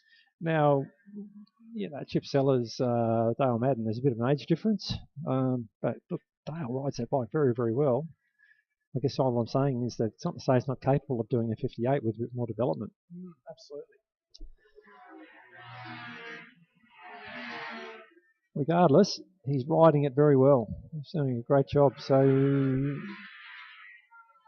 Jim Abey still holding off Daniel Briggs there in third. Briggsy all over the back of him through the S's. Rob Scott broken clear of Ben Abey from Julian Winlow on the old CR500. And then after Julian is Ryan Chen on a Yamaha R6. Talk about a mix of riders and bikes. Yeah, so CR500, still with big wide handlebars and big wheel stand down coming down the hill. Yeah. Thanks, Julian. Right on cue. Still doing 61.5 second laps. Have a look at this group of riders going up over Calvin's. We have Brandon Pearce on a 2012 Honda CBR 1000 holding off Cameron Rowell on a VFR 400 and Eleanor Renton on a VFR 400. You wouldn't get more different bikes, but lapping at the same lap time. Yes.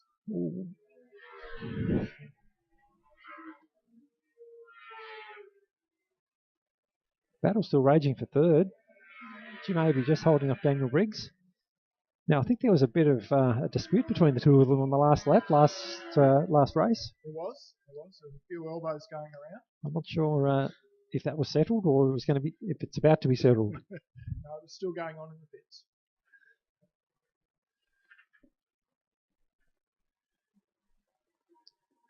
Boyd's pulled out a bit more of a gap.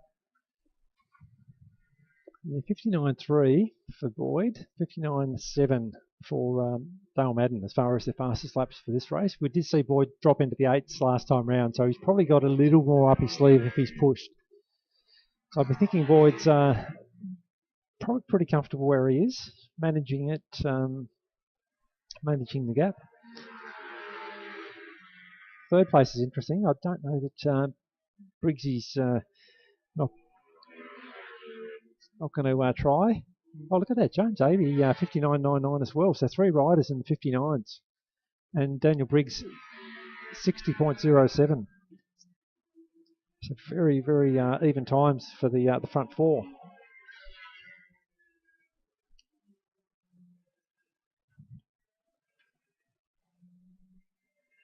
We're just looking for our race leader. Coming over the hump at the moment is Boyd Witzman.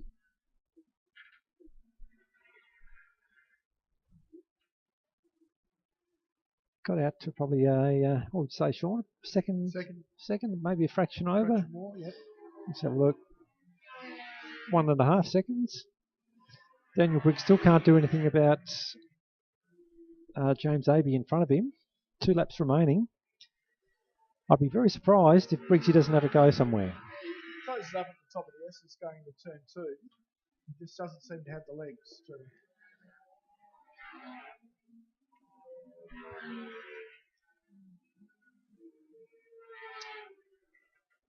Having said that, he's just come up the inside going up the hill. And James has closed the door on him at the... up there at Suckers? Suckers, yeah. Well, it'd be interesting to see them this time down the back straight, Sean. Because Briggs, well, I think Jim's just very quick through Calvin's. He seems to drop Briggsy off a bit through there. And there's not much difference in straight line speed between the two. Daniel closes up a bit under brakes. Yeah, he's strong down there. He is. So the lead at 2 seconds now from Boyd Witzman back to Dale Madden. Daniel Briggs maybe into top of 2. Yep. He closes right up. Well, it's the last lap, so that's the last opportunity he had for that. That's not going to happen. Other than that, maybe where you said, Sean, up at Suckers. Yep. he does get good drive up here, so punching up the hill now. Lots of good drive. Oh, it's going to be... Quite have No. enough. Had to back out of that. In fact, I thought it had affected his line, but no, he's still okay. So got a better run through Calvin's this time. I wouldn't be surprised if he's close enough to move under brakes. Yes, I think that's coming. So, it's Jim Habe. What a great counter punch there. Challenge from... But Daniel Briggs not backed out of this yet. He still wanted to challenge over the line. But no.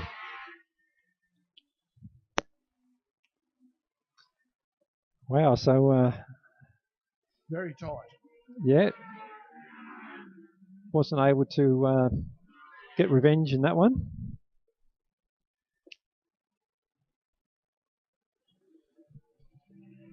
So Boyd Wisman ended up a little bit over 2 seconds ahead of Dale Madden. Both with really respectable times, 59.2 and 59.6. Yeah, and then 59.9 from Jim Habe and a 59.92 from Daniel Briggs. And a 60.33 from Ryan Chen and a 60.3 from Robert Scott. So, and really, the slowest lap time, back in a 65, there's only 5 seconds gap between the whole field, and it's a big field, so no wonder there was so much good racing. Absolutely. And Julian Winlow wins the Golden Era under 500 class. And the best wheel stand. And the best wheel stand. Mind you, I think Brett Simmons is in the running for that. Oh, yes. I think he's fairly happy about his lap record earlier in the day. Yes. Yes,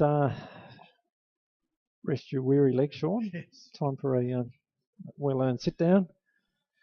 Yes. So race control is getting things back under control again, Chris. I think we might only end up losing a couple of laps off the last few races.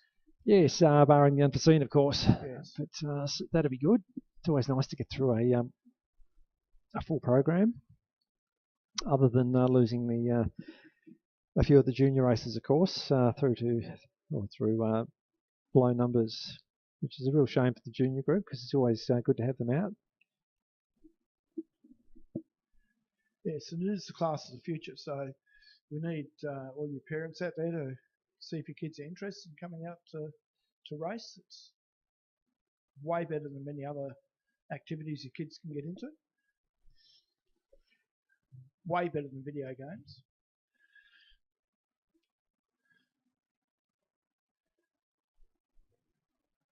And of course, anyone who is interested, only need contact us. We do have a club bike, and we have club leathers, and we have people who are only too happy to organise it for you and let you come out and have a ride at one of our ride days, just to get a bit of a feel for it, and they'll also support you in your first race and help guide you through. And as we were saying earlier, there's been plenty of talented kids come through and progress into the bigger classes, and they're doing very, very well. I won't harp on it, but the first person to ride one of our club bikes was a bloke who now has the outright lap record at this racetrack. Yes, Brett Simmons was first to ride the CB, the CB 125. No, the RS 125 that we had. Oh, the RS 125. Sorry, yeah. Yep, back when he was, I think he might have just turned 15. Well, that's too long ago to remember. Yeah, that's right. I think he's older than me, isn't he? Yeah, should be. So we've got the 600s coming up now.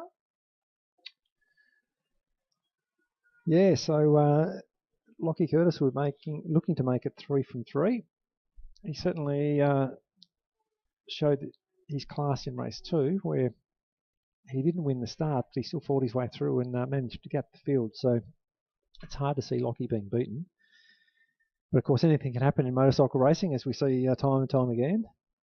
For me, what will be interesting is Jesse Woods. He had a good look to see where he was strong and weak relative to every other rider around him. So I wonder if he'll have made a change, if he was able to make a change. Could be gearing change, a tyre, or even just the way he's approaching his race. I don't know. But Jesse's a very experienced rider, and he'll certainly be trying something different. Red light is on, and out and racing, and Jesse Woods gets the best drive, I think. Whether he leads into turn one is to be seen. Yes, he will. And Marcus Delaney almost through on Lockie Curtis. Matthew Long up inside of Marcus Delaney.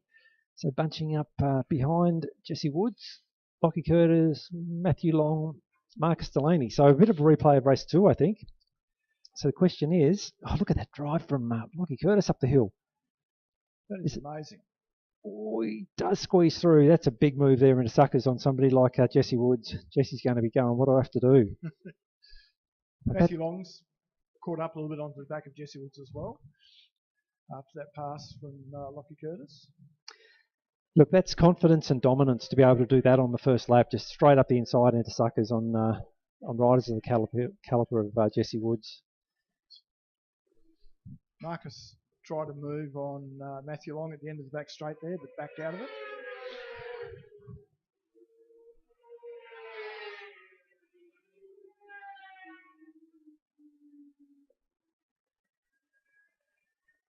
Matthew Long certainly looking threatening on the back of Jesse Woods again, as he was in race 2. I wouldn't be surprised to see Matthew go through in the next lap or two. The surprising thing for me here, Sean, has been the noticeable drive that Lockie Curtis is getting on the other three off the turns. Yeah, unbelievable. He's pulling a couple of bike lengths out of corners where he shouldn't be pulling that sort of bike lengths. And that's really hard to make up when he's riding the bike so hard in every other part of the track. Yes. I thought Marcus was going to have another go at Matthew then, but he backed out of it again. He's just biding his time. And Matthew Long looking for a way through on Jesse Woods. Nothing there. And Jesse will be a little more wise to where he's vulnerable from races 1 and 2. He might close the gap there a bit. Oh, sorry, the door. But I don't think there was anything he was going to be able to do about Lockie Curtis up into suckers, because Lockie got such a great drive from the bottom of the hill there. Yeah. He's pulled another couple of bike lengths coming out of the bottom of the hill, heading towards suckers. It's extremely difficult to try and pull that back anywhere else in the racetrack. Yeah, look, I just can't even begin to explain that. I don't know if I don't even know what year the GSXR 600 is. It's a 06 model that both Matthew Long and Jesse Woods are riding, so they're older models. Oh, overtake there on Marcus Delaney on Matthew Long at the bottom of the straight. He's pulled it off and held it.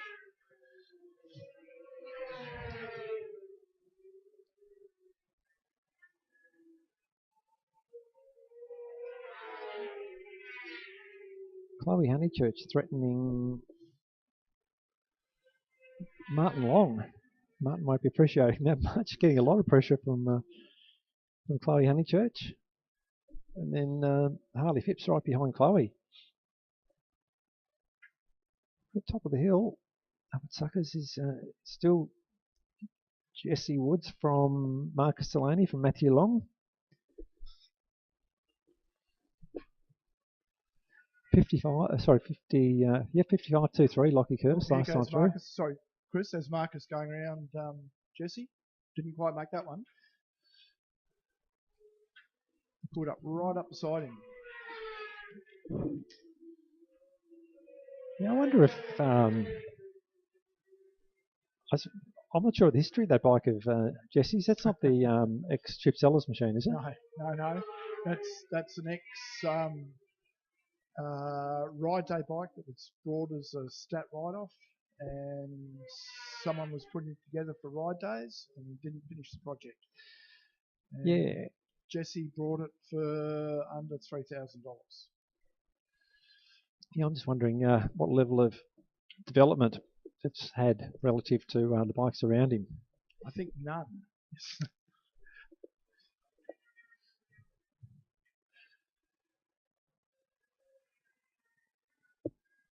I'm pretty sure he's only put oil and fuel in it and a set of tyres. And of course, having said that, I've no idea what level of development Lockie Curtis's bike has had, so take nothing away from Lockie. But I'm just wondering if it's if there's a bit of an age difference between the bikes as well. Yes. It's like I say, that difference in drive that Lockie was getting was really quite amazing. Oh, Matthew Long run on at the top of the S's. Now, I don't know if that's a mistake or a mechanical. He's back on circuit, so I'd be thinking he's got in there a bit deep. Maybe he felt the front was closing, but no, he be back into it. So I'm thinking maybe just a rider error. Marcus is closing up on Jesse going into Calvin's. Yeah, wouldn't be surprised to see an overtake coming here shortly. Yep, I think here it comes. No, Jesse is strong down there under brakes. Very strong under brakes, isn't he?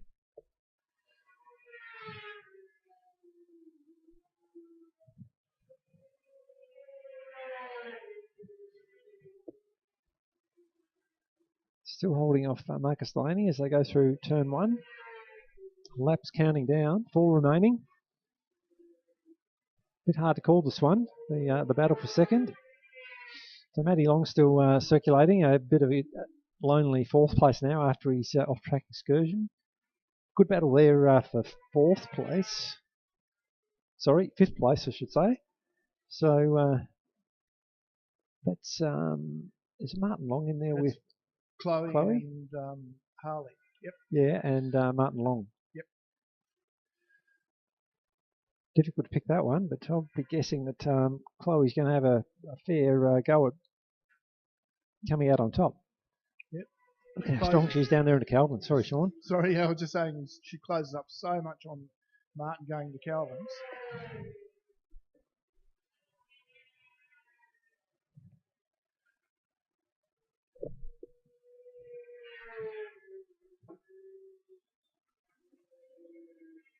Yeah, she's not going to give it up easily, that's for sure. But look, great job from Martin Long too, to be holding off Chloe and Harley. But just looking for our second and third. So going over Calvin's at the moment are Jesse Woods and Marcus Delaney. Marcus certainly eager to get past, but I think Jesse's just doing a very good job of protecting his line, particularly into 1, where Marcus carries really good speed, but Jesse is reasonably defensive going in there. Under brakes at the moment at the end of the back straight. Nothing Marcus can do.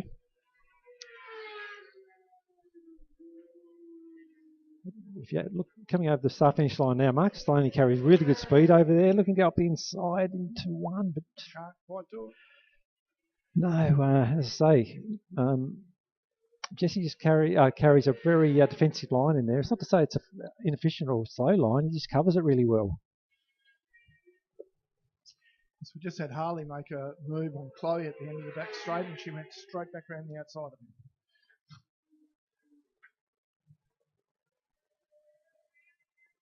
I don't know where Chloe's going to get a move on Martin. I know she's willing to try it anywhere, but Martin is pretty good at closing the door as well.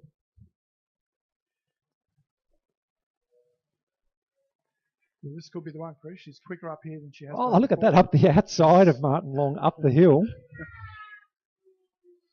I don't know how she did that. I think it might be her dad's genes. So last lap board. With Jesse Wood still holding off Marcus Delaney for second. Not sure if Marcus is going to be able to do this. So Chloe Honeychurch now leading Martin Long. Harley Phipps breathing down Martin Long's neck. So with 1 lap remaining, what can Harley do about Martin Long?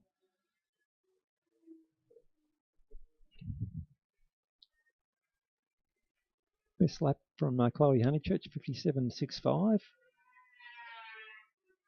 57.94 from Martin Long. So really good times. The race leader had to pick up the checkered flag. Yep. Lockie Curtis, very impressive and very well-deserved victory for race 3. Oh, Marcus was nearly off then. Was he? I didn't catch that. Close. Spun it up a bit. Spun it up. But Jesse Woods will actually pick up second place from Marcus Delaney. Matty Long will come through in 4th after his little run off the track. And Chloe Honeychurch, once she got clear of the of Martin Long, she's gapped them very easily, so put on probably 3 seconds. Oh, Harley's trying it on the line. No, it won't get there. Quite.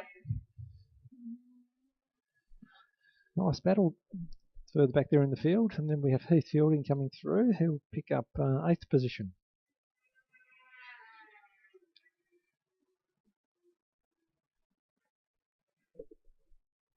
I'm really impressed, Chris, with the presentation of all the motorcycles we've had here this weekend. It's just people are putting so much effort into producing good motorcycles. Yeah, look, we were saying that earlier, looking at the Superbike grid. Yeah, at a quick glance, you say it's ASBK level. A lot of the bikes down there are just absolutely beautifully presented. Yep. Not to mention how well they're being ridden. But we're very fortunate here in Tassie to have our bikes being presented so well, and the level of competition we're seeing, as I was saying before. Yeah, we had the best riders in the country come down here, and albeit jump on other people's bikes, but haven't got within 0.7 of a second of what Brett Simmons did here today. Yep. So that speaks volumes for the level that our riders are competing at, and as you say, the level of presentation, we couldn't ask for more. No, all the motorcycles in the pits this weekend are just sensational. They look great. They could, as you said, could be on the grid anywhere in the country. And they sure, all the competitors and their team should be really proud for what they're producing for these race meetings. Yeah, couldn't agree with you more.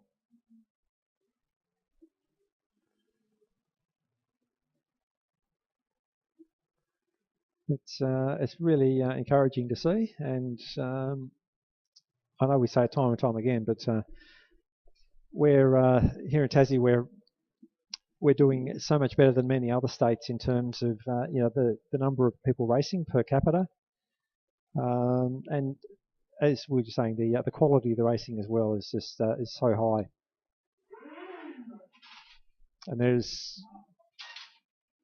To go to the next level, you really need to be surrounded by the best riders. So the next step for these guys really is to be racing national rounds consistently. But that's very, very hard to do. You need to put a plan together to travel. You need the time to do it. But there is no doubt in my mind that many of these riders would be able to go over there and line up on a national grid and not only keep them in touch, but if they're doing it consistently, they'd get faster and would be able to ride with these guys. And look, several of our riders have already proven that. Brett Simmons has competed at national level successfully. And a few of our riders often do the Vic titles and go over there. Jason Spencer, Jeremy Huddleston, they do very, very well. Jeremy picked up a couple of wins recently at Phillip Island. So once again, it just demonstrates that we're doing very, very well here in Tassie. There are a lot of people, a lot of reasons for that. And I think quite a few years of clubs giving careful consideration to class structure and promoting and supporting racing, keeping costs as low as possible. There's a lot to it, but the end result is we're treated to some really high quality racing. Something I'm very, very grateful for.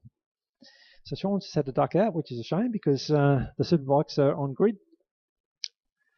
Our lap record breaker from this morning, breaking his own lap record, of course, is Brett Simmons. He rolls up to pick up his position in P1.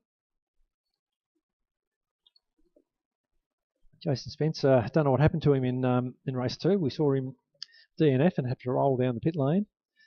But he's back out there, whether it's the same bike or his spare bike, I don't know. And Jezza Huddleston, busy day. He was out there in pre-modern earlier racing Matty Long. And I tell you, one of the standout rides, I think, in race 2 was bike number 17, Oscar O'Donovan, who was up there matching it with Scott Honeychurch and Brad Hughes. But ready for a start, racing. Brett Simmons typically away to a flyer. Big wheel stand from Jason Spencer, which didn't work well for him. He was out-dragged by Scott Honeychurch, who does typically get a good start. Jeremy Huddleston there into 4th. Brad Hughes being edged out by Oscar O'Donovan, I think it is, who's got away to a nice start. Then we have Wade Schrader. Can't pick who's after that. We'll do as they come over the line, but it is Brett Simmons typically who leads the field down through Calvin's onto the back straight. Overtake I can see from Jason Spencer on Scott Honeychurch through Calvin. So Jason Spencer with a bit between his teeth. Oh, Scott Honeychurch back down the inside of. Oh, I tell you what, that must have been tight, and it was. I was going to say Scott Honeychurch down the inside of Jason Spencer, and then got in a bit hot and ran wide. So Jason Spencer in hot pursuit of Brett Simmons. This will be interesting because the gap is not that big at the moment. It's only 1.2 seconds, and it'll be great to see if Jason's been able to make a few changes between race 1 and race 3 to do something about. Oh, big spin up from Jason Spencer at the bottom of the hill. No doubt he's trying, but the tyre's saying, no, I'm not going to participate in that one, thank you. So Brett Simmons just coming through Calvin's at the moment. Jason Spencer certainly trying to bridge that gap. Must be so frustrating for him because those great starts that Brett gets makes it so hard to close him down and get a. Oh no, that's Jeremy Huddleston off at the end of the back straight. Just lost the front. Up and on his feet and perfectly okay, but unfortunately the bike took a little bit of a tumble. So that's bad news for Jez. They're having a great day otherwise. He's having a quick look at the bike. Hopefully he'll get out of the way pretty quickly so the race can continue. And doing the right thing, heading over to the tyre wall. So fantastic to see. And again, just goes to show the level these guys are riding at. There's not a lot in reserve. Back to our lead. Brett Simmons. Oh, probably got a couple of seconds on Jason Spencer, waving yellow flag, probably alerting the riders through this time that there's a fallen bike, but from here it probably is reasonably safe because Jezza is behind the wall. So once the riders have had a look, hopefully they'll be aware and race control might think about bringing the flag in. But at the moment, that gap is only 1.1 seconds. 53.4 from Brett Simmons, 53.4 from Jason Spencer. So same lap times, but Spencer's going to have to do a little more to try and pull him in.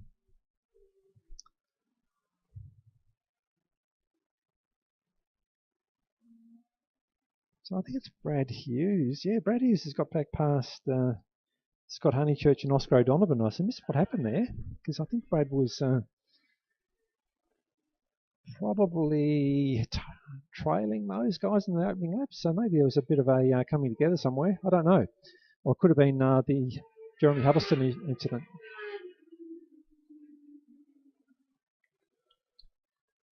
Brad Hughes doing a great job at the moment, holding down third position from Scott Honeychurch and Oscar O'Donovan.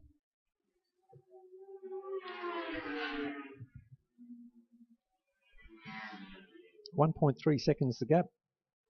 Brett Simmons last time through was a 53.5 from Jason Spencer. So on those times, I'd be saying that Jason Spencer's not going to be able to chase down Brett Simmons.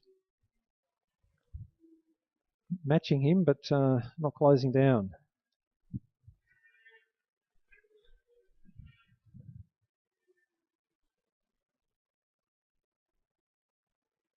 Brett Simmons just coming through the chute at the moment. I'd be expecting to see that gap out by a little more than 1.3 this time. Visually it looks a bit higher.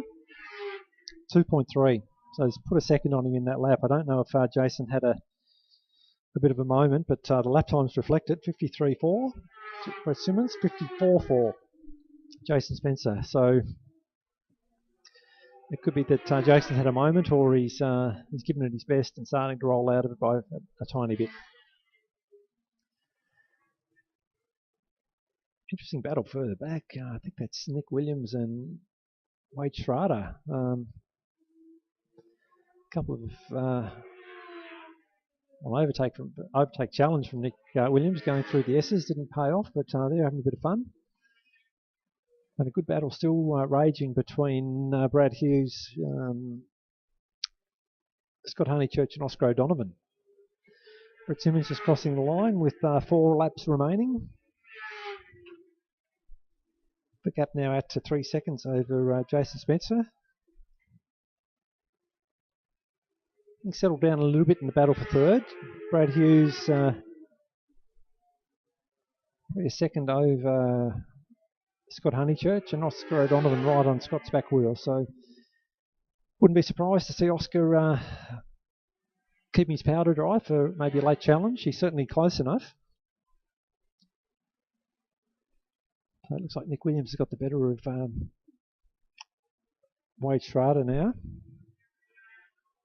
Juhu Lee having a bit of a lonely ride. Back there in 8th place. Then we have John Allen, Todd Tatnall, and unfortunately, as we said, Jeremy Huddleston just lost the front there at the end of the back straight, which is probably more likely, not the end of the back straight, but just as you come off the end of the back straight there. It's where a lot of load goes onto the front. You start to steer it back through the S's, and you have a lot of lean angle. But as I say, fortunately, Jesus straight back up on his feet. And have a Yamaha R1 to wash and repaint again. He'd be no stranger to, so main thing is that Jez is okay.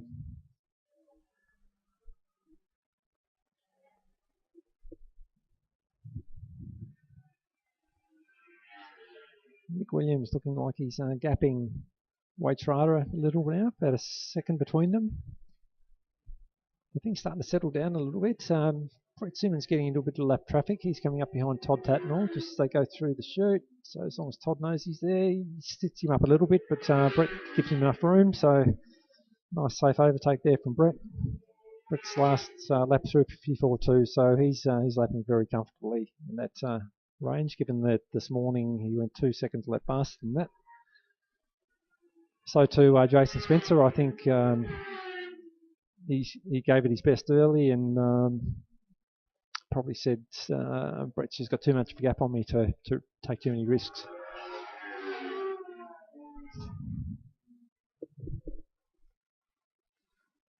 Sean, you're how many laps have you done today?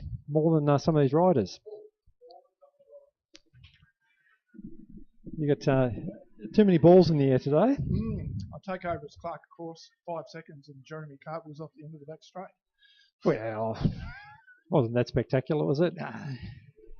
Last lap board for Brett Simmons.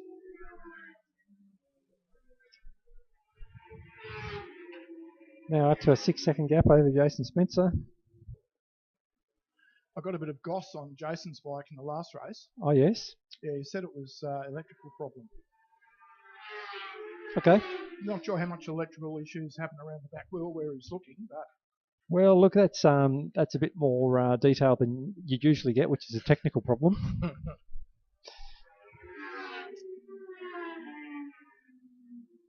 All will be revealed. Yes. We'll put the thumb screws on him later on. So race leader Brett Simmons just coming up the back straight now onto the chute, not the sweeper, to pick up another very, very convincing win. Certainly a great day at the office for Brett Simmons. Jason Spencer, P2. Oh, bit of a challenge there between Scott Honeychurch and Oscar O'Donovan, but Scott comes out on top. They're having a lot of fun, the two Kawasaki riders in the field. I don't think there's any other ZX10s out there, are there? No. Nick Williams having a good ride. I know Brad Hughes has been struggling with arm pump all day. Has he? He has. And he's been having trouble grabbing the brakes, which is probably why he's putting moves on people at the end of the back straight. Yeah, well, that can work well for you if you're a little bit scared. Not good if you've been braking to the limit previously. That's right. Juhu Lee just crossing the line to pick up 8th place. So we'll have a bit of a short delay, Chris, while the pickup goes out and picks up Jeremy's R1. Yeah, it's a shame for Jezza. Hopefully he will know what he's done wrong and it didn't come as a surprise. As I say, where he lost the front, looks like he would have been off the brakes, and sometimes you know yourself that you just haven't kept the balance of the bike right, and you've maybe got on the throttle a little early while the front's light. It's a bit of a balancing act sometimes, just balancing, typically balancing. Or yeah, just the throttle brake control to keep traction where you need it. And at that pace, it doesn't take much to lose the coordination, and suddenly you think, oh no, oops, got that one wrong. It's always a sad sight, Chris, watching a rider wobble around in the gravel trap picking up pieces of motorcycle. Or try and pick them up when they can't. Or picking up their bike when they, oh no, he's got it. Well, Sean, between this race and the next, because we've got a bike recovery, I'm just going to have a quick break. Back here very, very soon.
Well, we're back again. That was the 2-minute call for the Lights GP Lights production race. Jeremy, the crasher in that last race, managed to get his bike up and running again and roll back into pit lane under his own steam. So the guys on recovery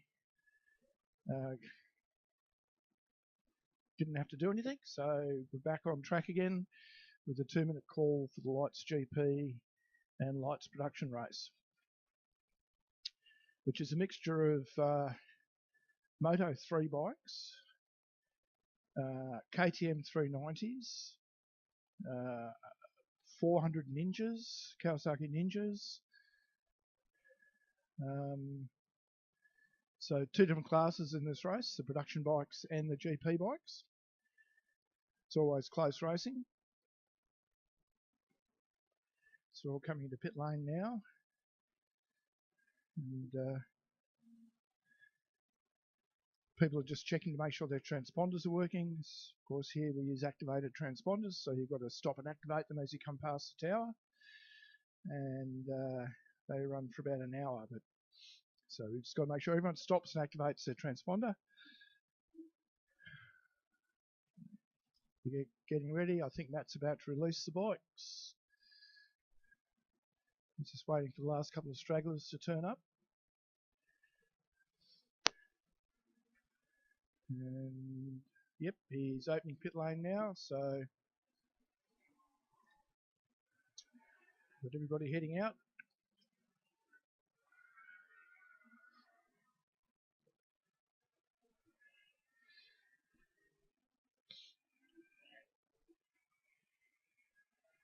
The only two-stroke in the field is David Dick on a 1996 Aprilia RS250 in the production class.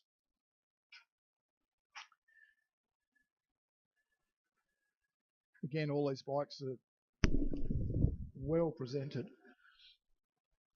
Oh, Sean, you're right about that run up the stairs. Need to get a bit fitter, I think. We've got Matt Allen standing at the middle of the track, most dangerous job for the weekend, I expect. Standing there with a red flag, waiting for everyone to come around and hoping they remember that it's only one warm-up lap. I'm sure he's planned his getaway already. Well, over the years, Chris, I've only ever had to do that once. Plan your getaway or execute it? No, I had to execute it.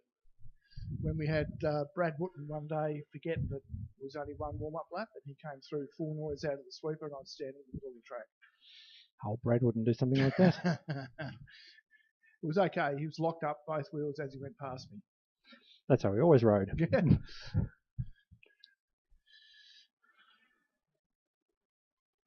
So I can't see anyone getting near Josh Vanderputten. He's been in sensational form, but I think the battle here, David Dick, Mark de Jong, but Josh Vanderputten has certainly got the start. David Dick, a good drive up the inside. Chloe Honeychurch is going to sweep across the front to pick up second place. Somebody's out wide there, the Hans Dadson, I think. Yes.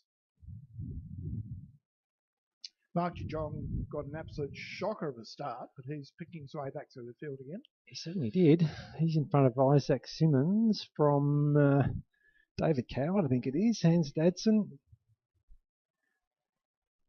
Leah Renton, Christian Brits, but at the front, well, no surprise, Josh Vanderputten completely untouchable this weekend, so he's going to lead the field comfortably down the back straight.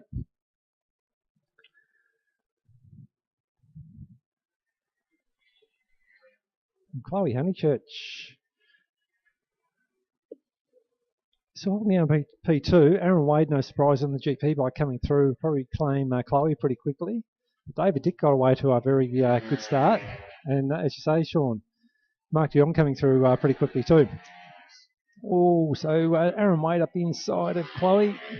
Only just. Only just. Goes to show how well she's riding that bike.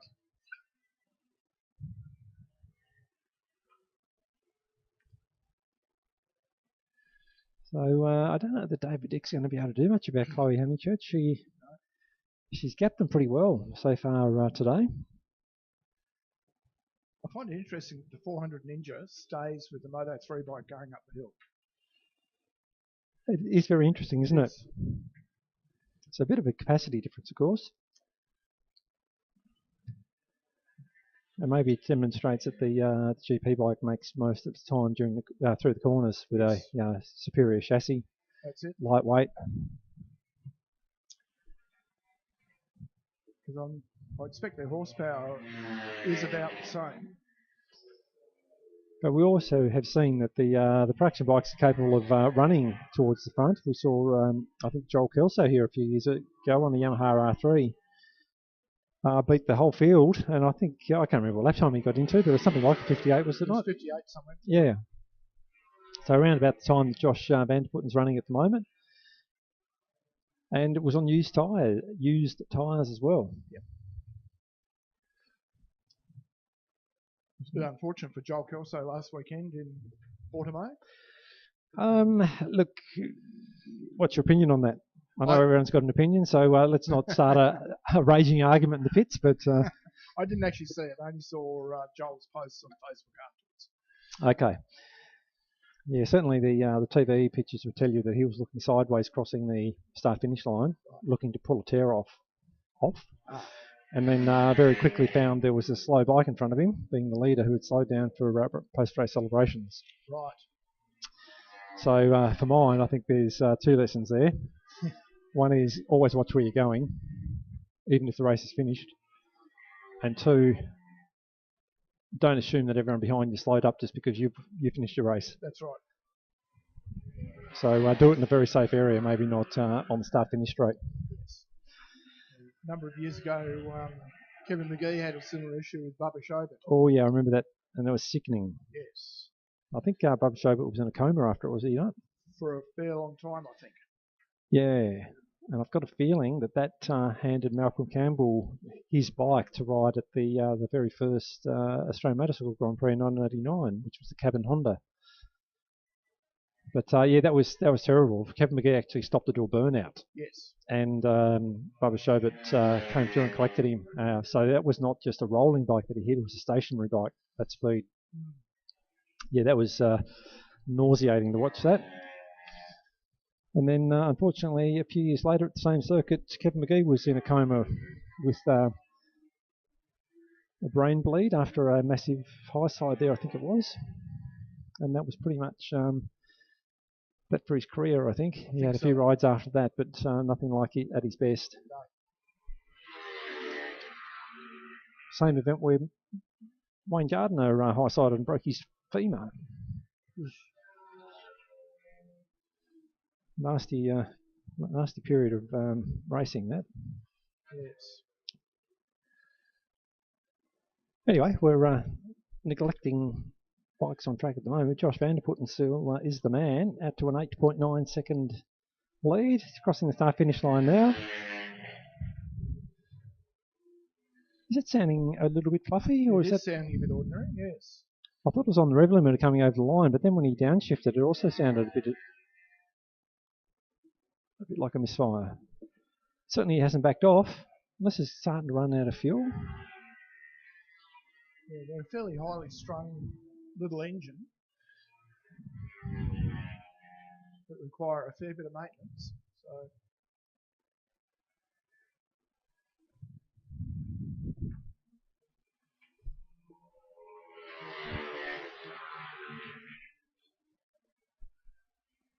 Good battle further back between Isaac Simmons, David Coward and Hans Dadson. I wouldn't like to pick who's going to come out on top here. no. All three KTM RC390s, are they? Yes. Yeah. Can't pick it. We're just listening for the engine note of Josh Vanderputten's bike. Certainly sounds like it's on the rev limiter coming over here, but that downshift just doesn't sound like it's clean in the exhaust. No. Compared it to Aaron Wade. Yeah. It's a completely different sound. That's Jeremy Huddleston's bike, is it not? I'm not sure. I've got a feeling it is, and I really hope for Jez's sake he doesn't have two bikes to repair tonight.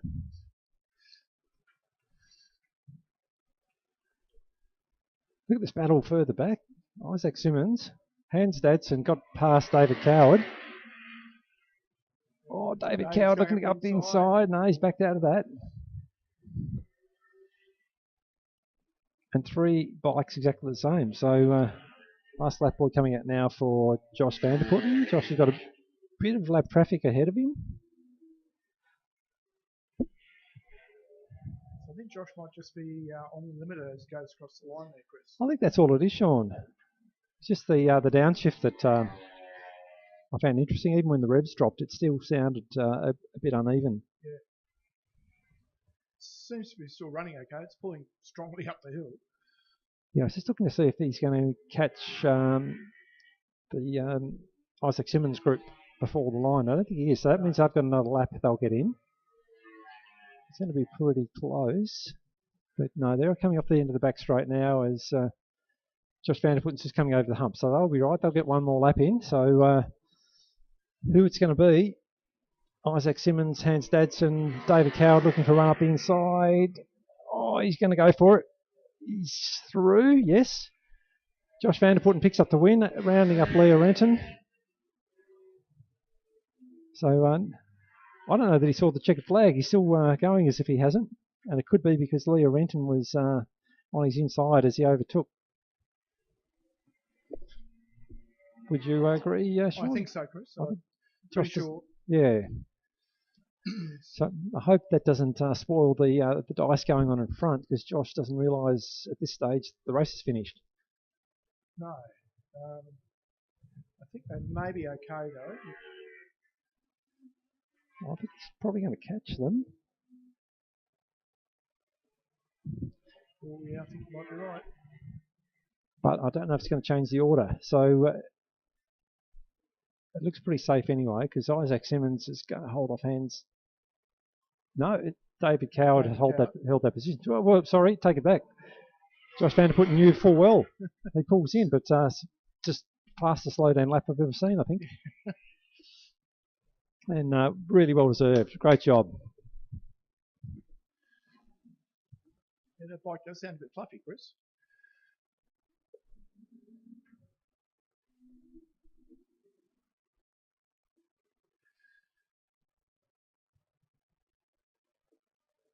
Nice ride there from Leah Renton.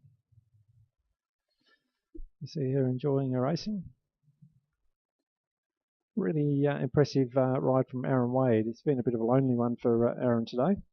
Yeah, Aaron hasn't done a lot of riding the last couple of years. That's why I find it particularly impressive. Yeah. Yeah, whenever he jumps on, he's fast without having ridden for a whole lot. Now, I was just talking to the Clark course a little earlier after I had to stand in for him for a moment, and we just had a bit of a look at the number of races we've got left for today. It looks like we might actually squeeze it in with a full number of races and full number of laps. We've been going really well actually since the last incident we had. Now thinking back to when that was. Have we really had a big issue since qualifying? I think we had one bike collection, haven't we? Yeah. Yeah, that's about it. It's, the days do roll through pretty quickly if you don't have any incidents. That might sound a bit self-explanatory, but if you can get away with no problems during the day, you can fit an awful lot of races in. So we're back out again with the pre-modern. Pre-modern. No, you're right. Sorry, it's pre-modern. Yes. Yep. So hopefully, Bob Sellers is at his wheat picks in between races, and bit of a sleep maybe. Because that last ride from him, he's got to be absolutely stoked. I don't know if it's a PB, certainly a PB in recent years for him. Yep. But to chase down Matty Long and Jeremy Huddleston was very impressive. And on that note, is Jezza out there or not?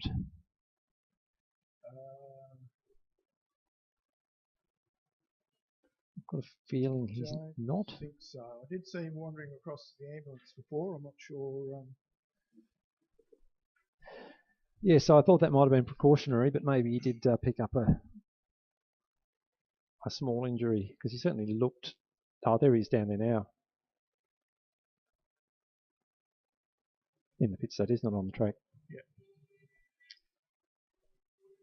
They trying to get the bike back together for the next Superbike race, maybe.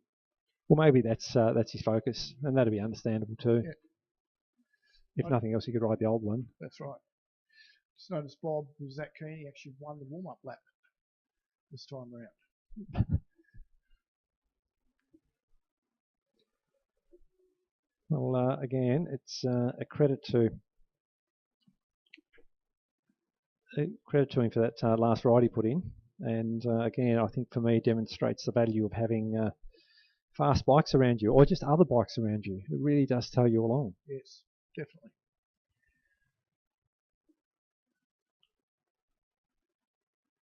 So we've got everybody on the grid.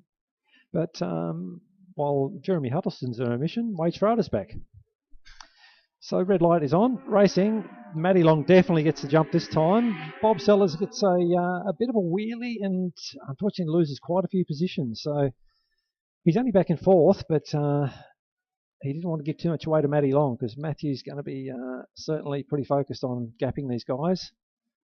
Wade Schrader through to a good start, but looked to me like he lost the rear a little bit at the bottom of the S's there. Gathered it up now. Now Bob Sellers up into third place, past Peter Bellchambers, that'll be, from James Ryan. Keen to watch Wade Schrader here. It's the closest he's been without having people right next to him for the day. So I reckon he's going to be a bit of a risk here to Matty Long. Yes, I think so. And he's not having to defend at the moment, so it gives him a chance to put his head down and not have to worry about other people behind him. Mind you, Bob Sellers has recovered well. He has. Better than I was expecting from that start. I thought he was going to get held up, but he made his way through really well.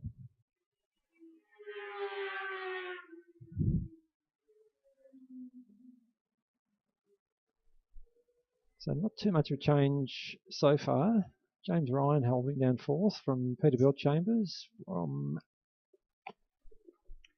from Martin Long. So I think Bob's advantage is he's been racing, I'm pretty sure, more for longer than anybody else at this racetrack today. I think that would probably hold true. So he's got a bit of experience.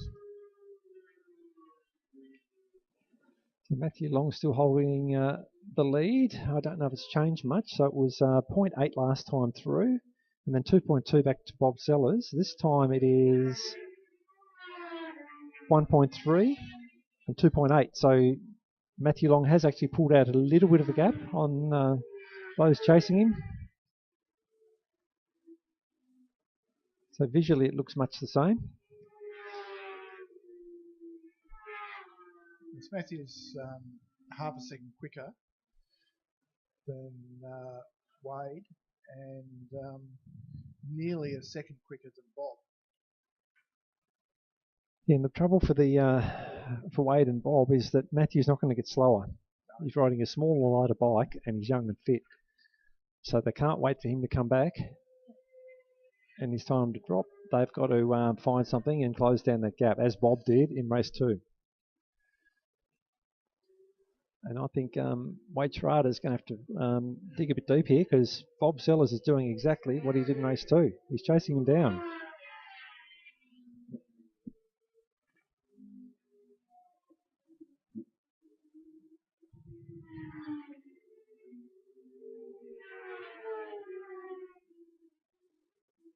James Ryan having a bit of a lonely ride there in, what's that, 4th place, coming down through the S's. Peterbilt Chambers, Martin Long and David Coward having a good battle between them, just at the bottom of the hill there at the moment. And back to Karen Webb, who's in the S's, and that'll be Gavin Brooks there, I think. Yeah, timing mod has just gone off, Chris. I'm not sure if it's unplugged. Might be getting a bit tired. Might be getting tired. Yeah, Bob's closed right up the back of Wade. Yes. Interesting to see where he looks for an overtake, because... right there. Right there. Yes, yes, no, yes. Oh, there are sparks coming off Bob's bike. Yeah, I don't know if that'd be toe sliders on his boot or foot pegs. Could be that titanium pipe. Could be, but it's a good move, and one that can go wrong pretty quickly if they don't know you're there. But it's the sort of thing you've got to commit to and make sure that the rider you're overtaking has an idea that you're in there. Yes. Bob certainly got that done, and now what's Wade Schrader going to do? Is he going to be able to hang on?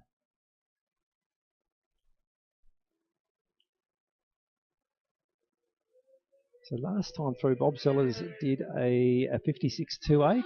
This is a 56.85, so a little slower, but that probably included the overtake. So it was interesting to see this flying lap and see what pace he's got relative to Matthew Long in front. So it looks like Bob is actually closing up on Matthew a little bit. So I just said 56.2. Bob Sellers. That's got to be faster than race 2. He's almost doing 55s. So Matthew might need to keep an eye over his shoulder. So that was on lap 3. Unbelievable.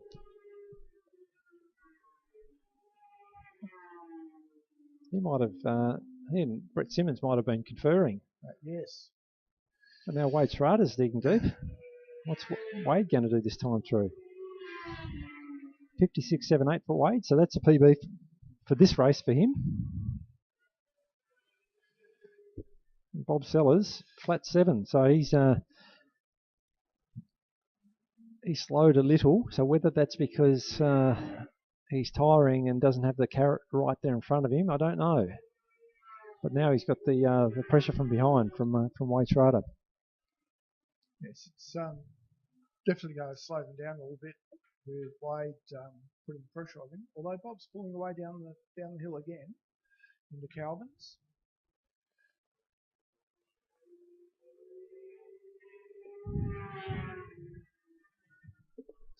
We've got a back marker coming up, Chris. Yeah, they could play a part. So that's Gavin Brooks about to be overtaken by Bob Sellers, and that's a bad place to get him right in the middle of turn 1. So Bob will hopefully drive. Yes, it does underneath Gavin, but now Wade Schrader has got Gavin in the middle of turn 2. So it didn't really work well for either rider. Again, nothing Gavin's done wrong. It's just a matter of timing.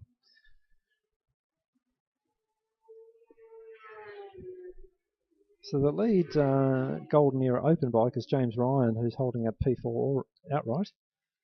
So he's doing a nice job. He's got a nice gap over Peter Bellchambers, but as you were saying earlier, Sean, Peter Bellchambers has launched 2 engines today. 2 engines today. Luckily, most of the oil came out of the first one in pit lane.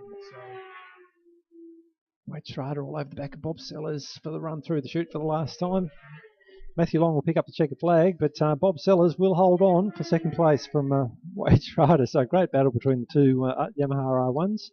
Wade was trying very hard, then he ran a bit wide coming out of the chute. But I'd be thinking that is quicker for Bob Sellers than in race 2. So 56.26. Quickest lap of the race.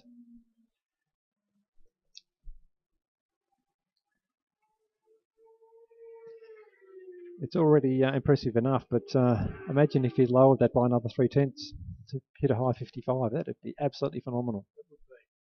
Sorry, Bob, I'm not saying that's an expectation. That is already super impressive what you've done, but to be that close to a high 55 in pre-modern is really, really impressive. Absolutely.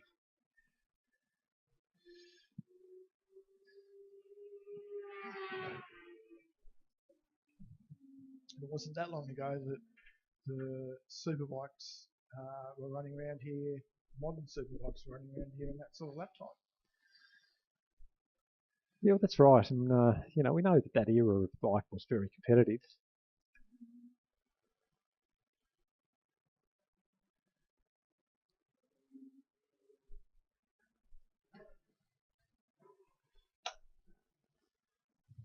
Not too much visor misting there from Bob, so hopefully that's a good sign.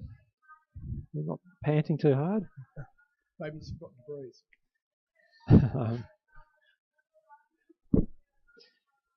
So that completes our second set of races, does it not? That completes our third set. Third set. Of course it does, yes. What am I saying? I'm glad no one's listening to me. So coming up next, we've got Formula Basketball, Golden Era up to 500, and Formula 3. And that's been pretty exciting. Just spoke to Dale Madden quickly before, realising he's only just a fraction slower than Boyd Witzman, but his only explanation was he's too old. That's a fair call.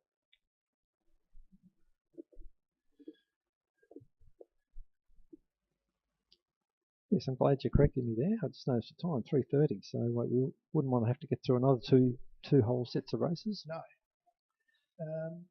And you must remember, Chris, we've got a barbecue straight after the racing concludes and the trophy presentation. Yeah, never forget the barbecue. I rarely get to participate because I'm usually straight out of here into trophy presentation, but I can tell you it smells all right. Yes.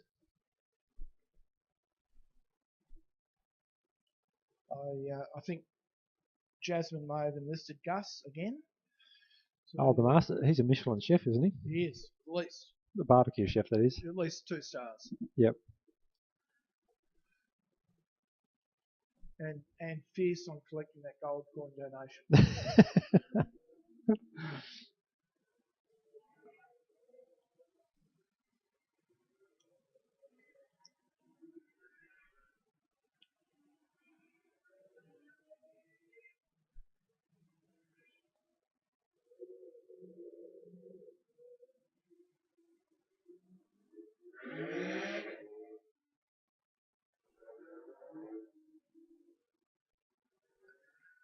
It's a bit hard to see Boyd Witzman being beaten in this. He may be challenged, but he's certainly shown his class so far today. When he has been challenged, he's managed to get back on top and come out with a win, but you never say never. No, I think I reckon Boyd might need to make a mistake for the results not to come out the same as they happened in the previous 2 races. Look, it can be as simple as just getting a bad start. Yeah. You know, you get bumped wide, you get pushed back 3 or 4 positions, and you know when you've only got 2 or 3 tenths per lap advantage over people, that can be enough. And when you've got to overtake people to catch back up.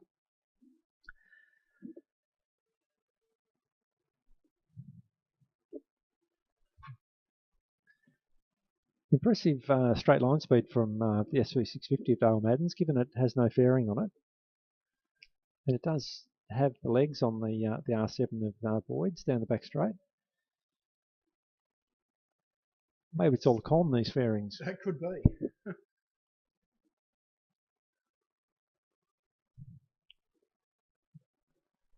Just waiting for our pole sitter, Boyd Witzman on block 15. He's just coming through now to pick up his position at P1.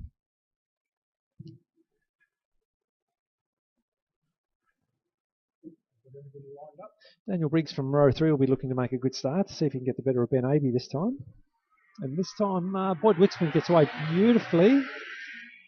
It's a battle of the twins at the front. It's just between the R7 and all the SV650s.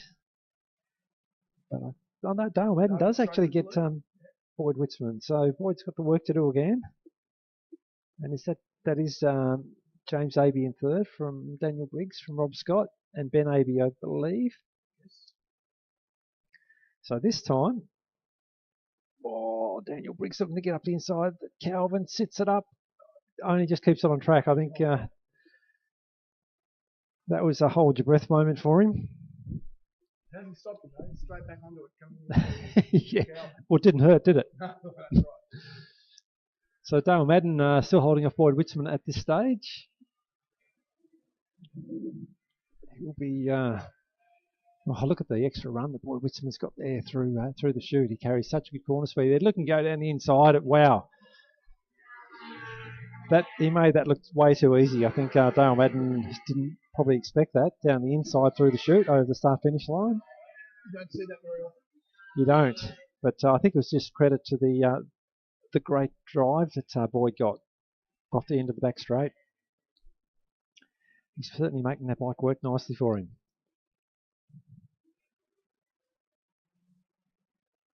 So James Aby up in third. Again, Daniel Briggs can't do much about it. He's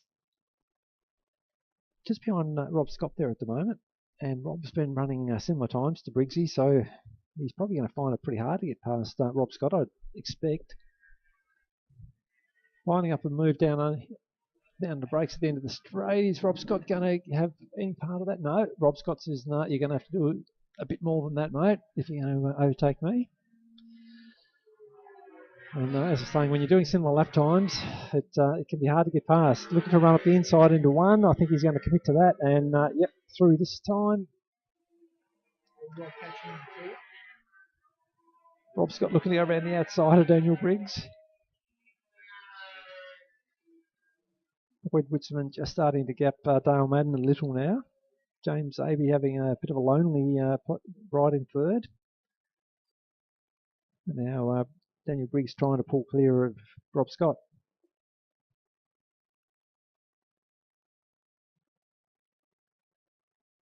It's on to the back straight. Boyd Witzeman's probably out to a half-second gap, maybe even being towards a second.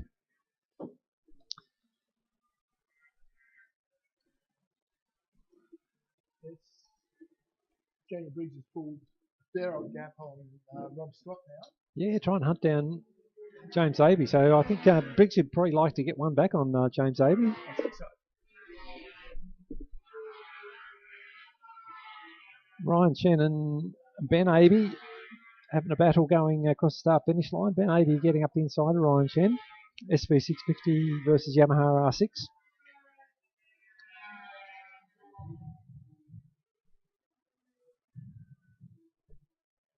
Oh, we've got someone slowing coming through the chute.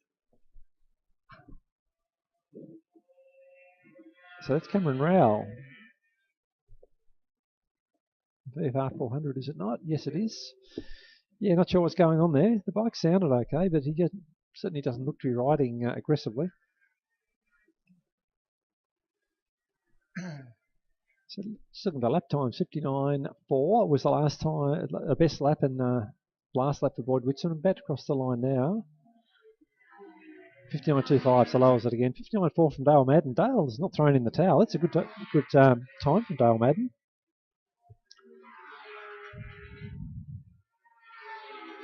In fact, it's impressive that these lap times are not dropping off much late in the day. You think everyone would be getting a little bit tired, and with this class, you're probably not putting new tyres on during the day. You're probably running the same set of tyres for the whole day. Yeah, look, sometimes, I don't know what it is, but sometimes late in the day it's hard to reproduce your lap time, whether it's because the tyres go away or the track warms up and well, you lose a bit of adrenaline or energy or what. But some riders can do it. Other riders, yeah, sometimes the last races are often not quite as quick. But Cameron Rowell's going around fairly slowly. Yeah. Boyd Wisman's just gone past him, and Dale Madden's just about to pass in turn between turn 1 and 2. Well, a 124. Yeah. And his best lap is a 106. So clearly something wrong. Just hope he doesn't get tangled up in any of the battles going on. I'm sure he'll be okay, but you just want to be careful going that slow.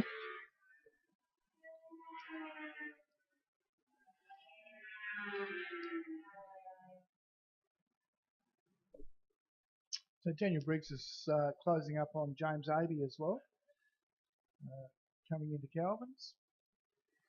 And I think Boyd's actually pulled a bit more of a gap on Dale Madden. Oh, I'm sure Briggs is desperate to get one back here on James Avey after their altercation this morning, and he's closed him down pretty convincingly. Yeah, so I think he might have to go under the bridge here, Chris.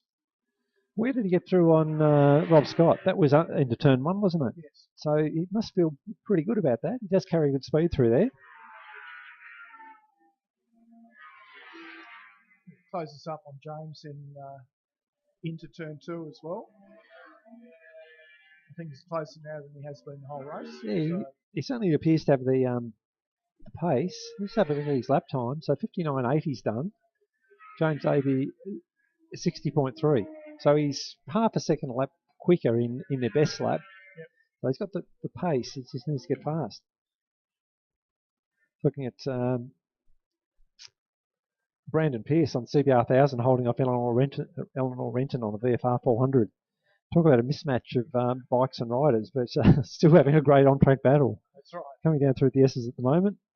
Eleanor on the more nimble VFR, but Brandon will open the taps up the hill. So last lap. Daniel Briggs still can't find a way through on James Avey into the top of the S's, and he's got it done, has he? Yes, he has. So what can James Avey do about that? I think that might have been a bit of a surprise for James. I don't think he was expecting that. Well, unless he's it's an olive branch. I think that would only be to beat someone with. So race leader, Lloyd Witzman, just coming over the hump. Nice gap over Dale Madden, so nothing likely to change there. But James Avey, is he going to be close enough? I think springing the trap late was probably has worked well for Briggsy. Yep. I don't think James is going to be able to retaliate. Going to be close, but not close enough.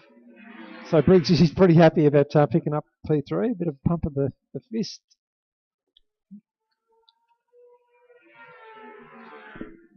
It's a good ride. Good ride to come back from. Had to get back past Rob Scott and then James Avey.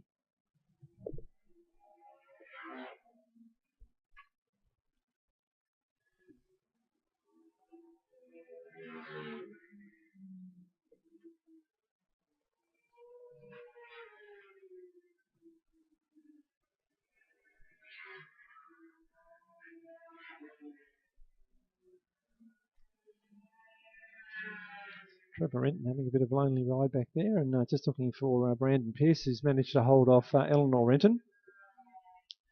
We're using the big horsepower of the CBR 1000 down the back straight. They would have had a bit of fun. Yes. Cameron Roll still running, makes a finish. Yes, no idea what's going on there. I can't imagine what that would be to allow him to keep circulating, but so far off his normal pace. Yeah. Maybe it's a broken clutch cable or something like that. Yeah, look, it could be, but of course we've seen a bike stuck in a gear before. I remember Robbie Bugden and Mike Jones winning a 2-hour on Rod Garrett's CBR 1000 with it stuck in 3rd or 4th gear. Yep. Mind you, different bike, being a litre bike, but don't know. Only Cameron knows what's up. Yes. I think that sort of showed people you don't need to change gears as often as you people are. Well, certainly, again, on the bigger ones, they have a bit more torque and range in one gear, and yeah, they can manage around here a lot more easily than a small bike can. It's pretty impressive to see.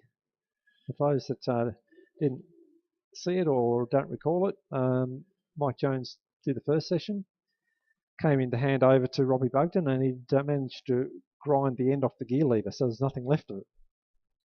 So Buggy looked at that and thought, well, what am I meant to do with that? Yeah, I think Mike said he was stuck in 3rd gear for about half of the first hour. And then I'm pretty sure they had a quick chat and they pushed it into 4th gear with a pair of pliers. That was pretty much it. And that's where they left it. And Buggy went out there and he'll say won the race for them. But Robbie Bugden, of course, ex-multiple New Zealand Superbike champion, and I think he won an Australian Superbike Championship. He certainly won Formula Extreme Championship. Yes, but he's certainly at the front end of the class for a long time. Very, very capable rider. One of the funniest guys you'll ever meet, and you want to be careful if you go out for a few beers with him. Yes. Knows no bounds. But a terrific guy. Absolutely. All the mainlanders we've had down here for the 2-hour over the years have all been sensational blokes. They've all put their best effort in, and sometimes it's paid off and sometimes it hasn't. But they keep coming back. Yeah, I think that's a really good point, Sean, that relative to running around at the front end of ASBK, they don't necessarily have to come down here and try 10 tenths, but they always do. And they always make an effort just to be one of the crew and go out and have a lot of fun with guys. And they always go away and say, wow, I just absolutely love coming down there to Basketball for the 2-hour. It's a bit of what happens on tour stays on tour.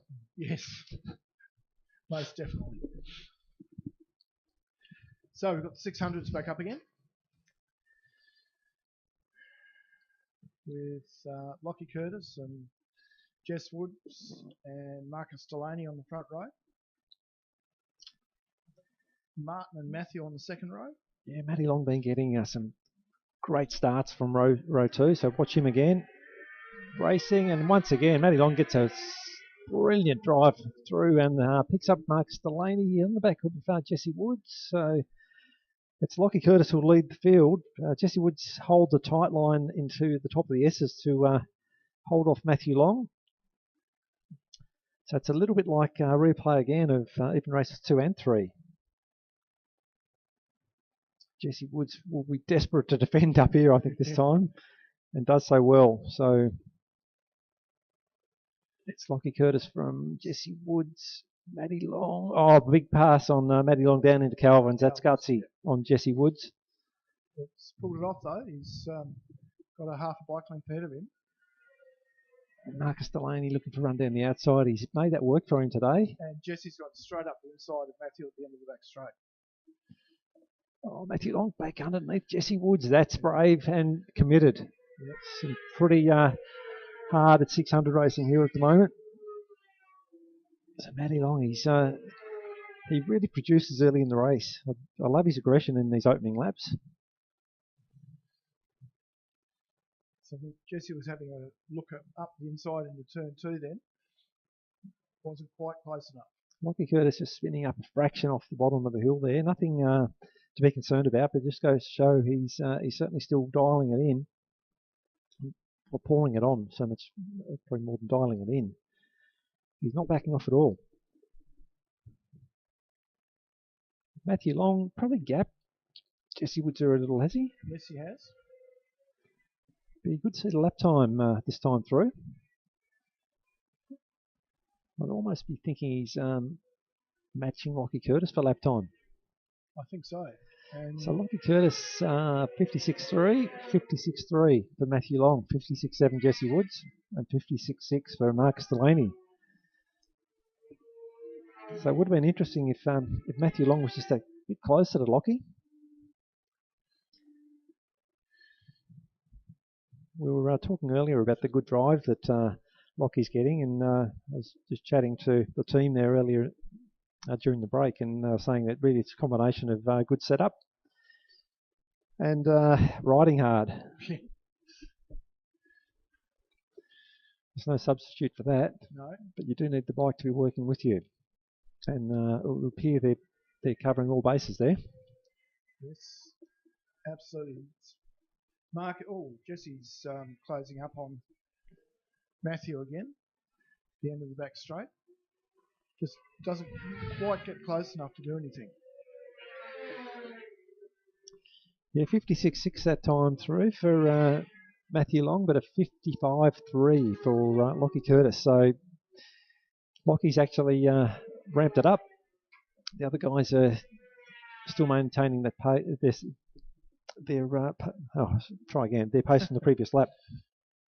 Getting to that time of the day, Sean. It is. A little bit, getting a bit tongue-tied. Marcus catches Jesse going up the hill fairly easy as well, and going down to Calvin's, he picks up a couple of bike lengths there as well. So, yeah, that can be gearing. That run out of Calvin's, you really got to have the bike on the pipe in 2-stroke speed. Yep. Oh, and big Jesse's move. up the inside.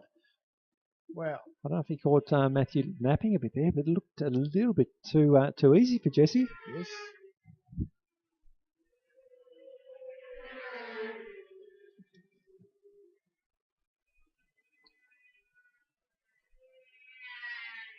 Jesse Wood still holding off Matthew Long and Marcus Delaney into the S's. Marcus has closed right up on Matthew as well. Well, these three have had some brilliant battles here today. The three of them, nothing in it. No.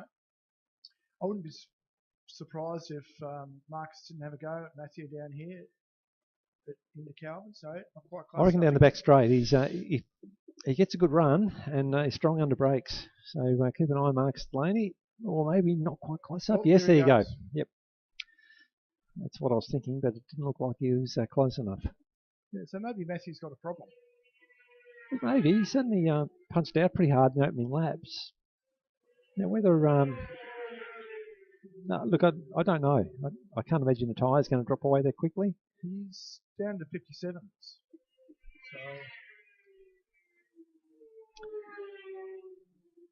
couldn't answer that. He certainly showed some early aggression and was looking strong, almost in a position to challenge Lockie Curtis, but then just seems to drop off that little bit. So the question is, what is Marcus Delaney going to do about Jesse Woods?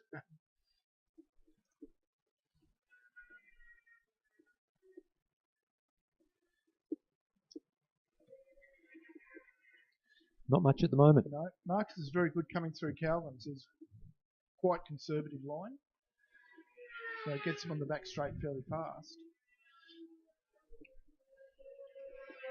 So down to 4 laps to go. First place is pretty secure, barring any mistakes from Lockie Curtis, but the battle for second is still anyone's. Still anyone's, exactly. The rest of the field pretty strung out, really. Back to Harley Phipps and Chloe Honeychurch. That's impressive for Harley to be leading Chloe. Chloe off her pace from earlier in the day. Maybe she's just starting to fatigue a bit because she's been doing a lot of racing. And then Martin Long and Heath Fielding. But the battle really is for second place, where Jesse Wood still just holds off Marcus Delaney under brakes at the end of the straight. Yeah, both Jesse and Marcus are pulling away from Matthew. Several times. Oh, I tell you what, it's close. Marcus Delaney right on Jesse Wood's back wheel through turn 1. And to me, it looks like Marcus is on the slightly faster bike down the back straight, so I wouldn't be surprised if he goes for another lunge under brakes. Just in the same way he got Matthew Long. Yeah, he's quite quick going up the hill as well. Yeah, look, I think that bike's got a Woolwich tune or a power commander or something, and quick shifter, which I don't know that what Jesse's has, but if it's underdeveloped, as you say, I think Marcus might have a slightly quicker bike. Yep. But once again, Jesse holds him off, so the laps are counting down. I still think there's going to be a challenge come. I think so. Maybe under the bridge. There's one thing about racing this track well, you do need to be good through Calvin's, and pretty much any track. You want to be quick onto the main straight because it makes life a lot easier in defending your position and overtaking. Absolutely. So if there's something you want to set your bike up for, it's to have the gearing right to punch onto a straight hard and carry good corner speed onto a straight. So if Marcus is in a good position to be able to do that on Jesse, then I think that and he looks well placed at the moment. I think there's every chance that we're going to see an overtake come up shortly. Well, Jesse gets out of that corner well. Here we go. This is what we were talking about, and Jesse's going to say no, not yet. Jesse's very strong on the brakes. Yeah, I think Marcus probably just needs to be that little bit bit closer. Yep. If you get your nose in front by that little bit, you can control more of the racetrack than having that guy in front of you start to close the door on you.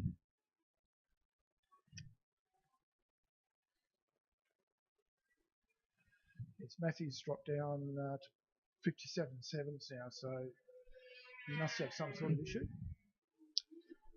Yeah, you'd think so. He's certainly not looking like he's competitive. And I don't think he's only doing it because he can't be bothered.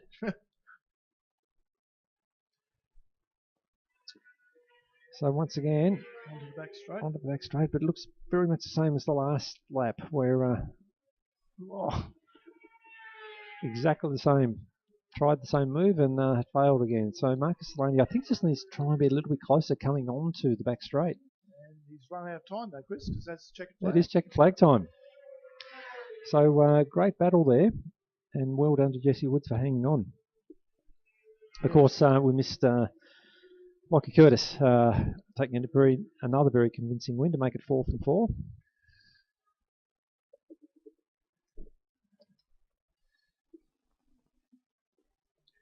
Yes, he won by over 7.5 seconds,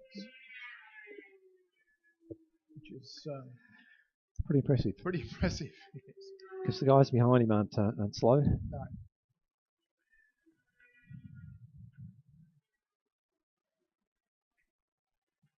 yeah, it'll be interesting to see where Lockie goes from here. He's clearly got some talent. He does. And it'll be good to see him progress his career, and I'm sure his grandfather Barry will know how to advise him in what step to take next. It's going to be interesting to see. Yeah, so it's over in their pits, and I noticed that both Barry and Lockie were working on the bikes, so the talent has to work on them as well. They don't get away with it. Not a bad thing. Good ride there from all the guys.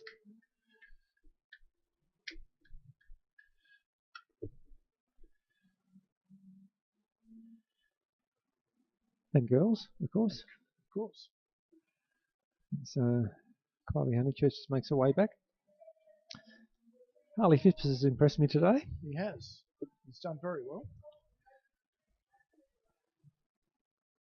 So up next we've got Superbikes, Chris.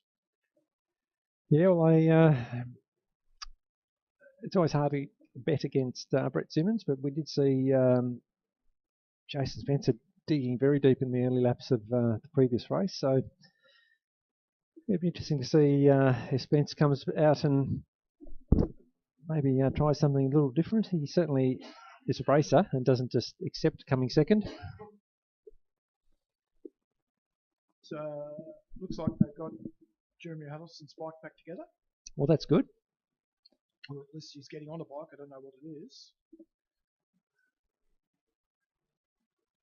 No, it's one he crashed. So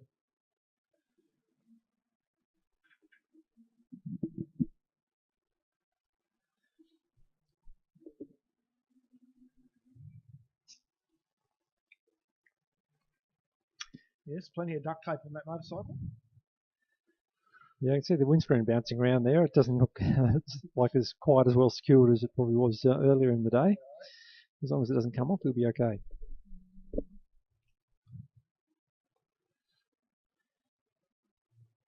Bit of dirt still on the back tyre. That'll clean up quickly enough. Whoa. Oh, that was very close. That was very close. You do need to be careful slamming your brakes on when there's likely to be people following you. Just talking about a couple of bikes down here on the dummy grid. Somebody stopped a bit sooner than somebody else was expecting. Yes, we had a ride day person yesterday come around the edge of the end of the tower and realised his wristband wasn't visible, so he took both hands off the handlebars to pull his wristband out, and the front end just tucked straight away. Oh no! He just caught it. Oh, just. That'd be embarrassing. It's going to be very embarrassing. So Jason Spencer heads the field out for their one sighting and warm-up lap. Jeremy Huddleston quite wisely bringing up the rear, probably wants to feel the bike out just in case there's anything wrong with it. And it's not always obvious to the naked eye. If you've got a little issue, you can put a little bend in a brake rotor, or even have a a wiring harness that's only just connected or something like that. You might have misfire. You don't know when these bikes tumble through the dirt. Anything can happen. They're not as simple as they once were. No, and even though they're fairly lightweight things, they're still reasonably heavy, so you can do fork and wheel and frame damage and swing arm damage without even knowing it. Yeah, absolutely you can. And you can even get dirt push its way into areas that you don't anticipate. You might find the throttle sticking a bit because it's got a bit of dirt under the throttle tube, or you don't know. You don't know until you ride it and see if it feels correct. So just looking for Jezza. He's making his way around, so that's a good sign. He obviously feels like the bike feels as it should.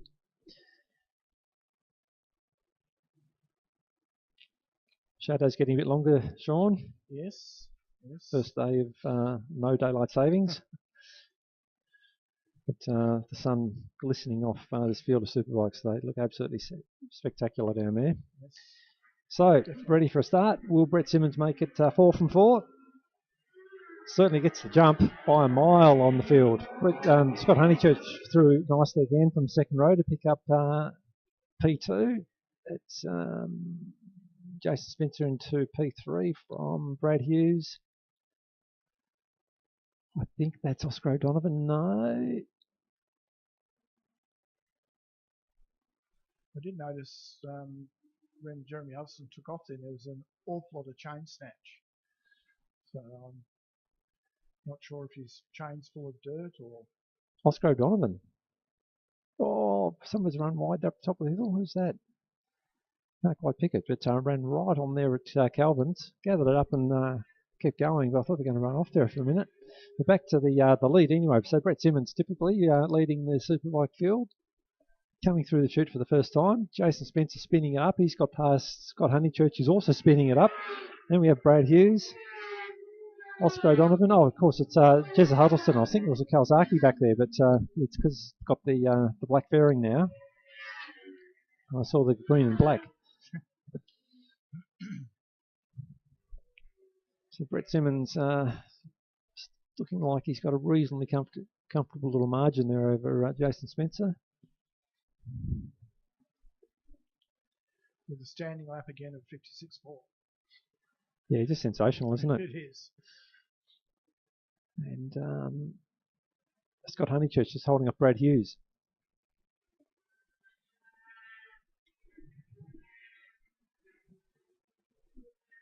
Ooh, Brad Hughes looking for a run up the inside of Scott Honeychurch at the end of the straight, but no room through there. Starting to close up there a little bit, back behind Scott Honeychurch. So the gap between Brett Simmons and Jason Spencer is 1.8.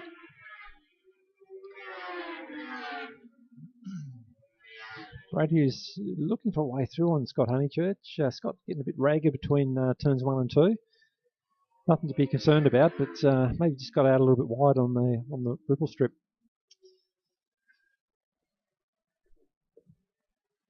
Then Oscar O'Donovan putting in another ride of the day, if you can have multiple rides of the day. Really obviously enjoying that ZX10 on the back of Brad Hughes and Scott Honeychurch. Yep. Last up round, he did a 55.8. Yeah, he's certainly feeling at ease with it. There's no doubt about it. So Brad Hughes looking for a way through on the ZX10 of Scott Honeychurch at the end of the back straight, but there's no opportunity there at the moment.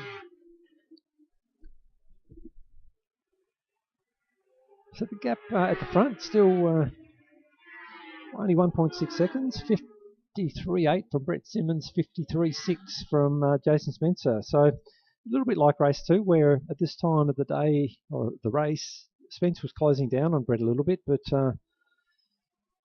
is it enough to make a difference and be able to reel him in? At this stage, I'd say no. I think you're right there, Chris. Brett's obviously capable of going a little bit quicker if he has to. Well, that's the thing, Sean. I'm sure he'll be managing it. Now, is there a lap board out for him? Look, I think Spence would be happy just to get onto the back of him. Yeah. Given the way the day started, where he finished 14 seconds in a rear, to finish on his back wheel would be pretty good. Yes, absolutely. I just noticed Derek had the lap board out with +3 at the moment. Right. And it's +1.2. So really starting to congest between behind Scott Honeychurch now. Brad Hughes, Oscar O'Donovan and Jeremy Huddleston. They're good to see Jez has taken no harm from his fall. He's right back into it and looks to get up the inside of Oscar O'Donovan into Calvin's. It's always tight when they start to the door starts to close on you. So just look at the gap again at the front. It was 1.3 last time over the line. I think it's at least that this time, if not a little bit more. So it's crossing the line now. 1.4. I think that was just luck that I guessed that. Scott Honeychurch still holding off Brad Hughes. Brad's having a good weekend too. Yes, he is. Even despite him having issues with his arm pump, Yeah. And looks like Oscar is trying to have a go at Brad Hughes as well. But this is really good superbike racing back here in third place. You have 4 bikes, really nothing in between them, and Jerry's oh. tried it again. Oh. Points for trying, but it's a hard move to put on. Yes. So Brett Simmons about to cross the line. This time it's definitely out by a bit more, 1.9 we're out to. So certainly a valiant effort from Jason Spencer, but and I think that move that Jezza tried at the top of the hill on Oscar, I think that's slowed him down a little bit because he's dropped back about half a bike length. Yeah, it's just such a difficult place to get a move on. He's closed right back up again. Oh, look, there's nothing at all in it. It's, look, credit to Scott Honeychurch. He's keeping 3 riders behind him. They were all, well, potentially capable of going a little bit faster, but got to be careful what I say there, because Scott Honeychurch might equally be able to find a bit more if he has somebody go past him. So the gap at the front now out to 2.8 seconds. Oh, so we've got no, I thought we had a move at the for P3, but Scott Honeychurch is still there holding off Brad Hughes. Brad's still looking for a way through over the start-finish line. Just not quite quick enough, not quite close enough. So only 3 laps to go. Somebody's going to have to try and hatch a plan here shortly to break this gridlock. Scott would be a very hard person to pass. Well, he's so experienced as well. Yeah. I mean, he's a very fast rider, but as I say, that experience, he knows that he's got bikes behind him. Even if he hasn't looked, he'll be able to hear them.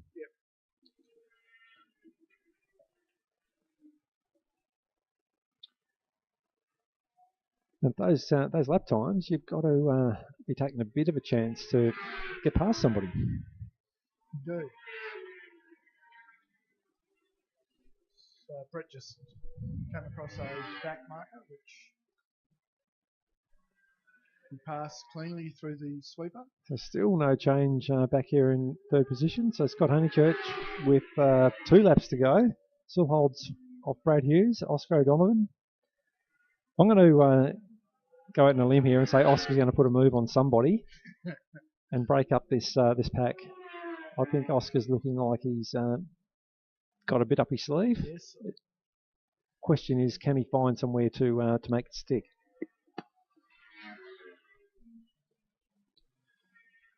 Of course, he's on an older bike with no electronics. I'm not sure what Brad's bike. I think it's a similar vintage. Is it? Oh, okay. So Brett Simmons has picked up the last lap board. 54.14. Brad down the outside. Oh, okay. So it's Brad on Scott Honeychurch. Yep. So I might have picked that one wrong. So Brad Hughes will pick up the last lap board from Scott Honeychurch. Of course, in third position, that is. Oscar O'Donovan, Jezza Huddleston. I can't see Jezza doing much from there. He just. No. Although we've got a back marker. True. Jezza seems to be strongest on the drive up the hill, but as I say, to get that overtake done into suckers on these guys is hard work. But he's going to have a crack at it. Again. Oh, still no go. Close. Now, can Oscar do anything on Scott Honeychurch? He's right up behind him now with the back marker in the mix as well. So hopefully we're going to get past the back marker cleanly. It's Todd Tatnall. It's not a slow bike. Oh, Scott Honeychurch through on Brad Hughes. Brad Hughes will hold it. He'll pick up third place from Brad Hughes and Oscar O'Donovan and Jezza Huddleston. So sorry to Brett Simmons and Jason Spencer who took the win in second place, but that battle behind was absolutely fantastic. How good's that racing? It's yeah, look, it's just absolutely fantastic. So quality racing all day here at Baskerville. as I was saying earlier, we're often treated to some pretty special motorcycle racing here. It's a great motorcycle racetrack and can produce some of the some great finishes. And of course, as I said earlier, some lap records, which we saw from Brett Simmons today. So Brett round out the day with a very happy 4 from 4.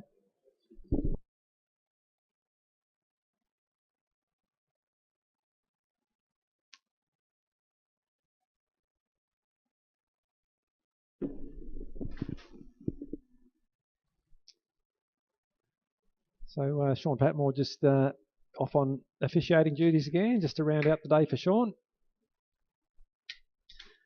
One more lap up and down the stairs.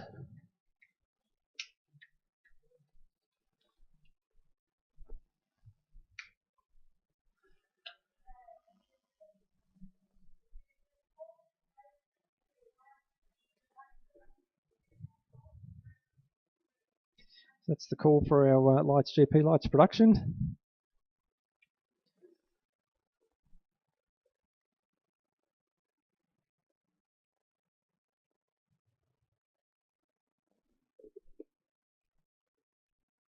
So certainly getting towards the pointy end of the day. With, it'll be the second last race of the day with Golden Era over 500 and our pre-modern to round out the day. So can Josh Vanderputten make it 4 from 4? I'll be guessing he can, because he's certainly been on fire this weekend and no one has been able to get near him. So I think he'll be able to do that, and I think Chloe Honeychurch will pick up the Lights production because she's been in brilliant form as well. But as we keep saying, you never quite know. Motorcycle racing can produce some funny things at times. It's been a great battle between Isaac Simmons, Hans Stadson and David Coward today. I'll be very keen to see how that one plays out.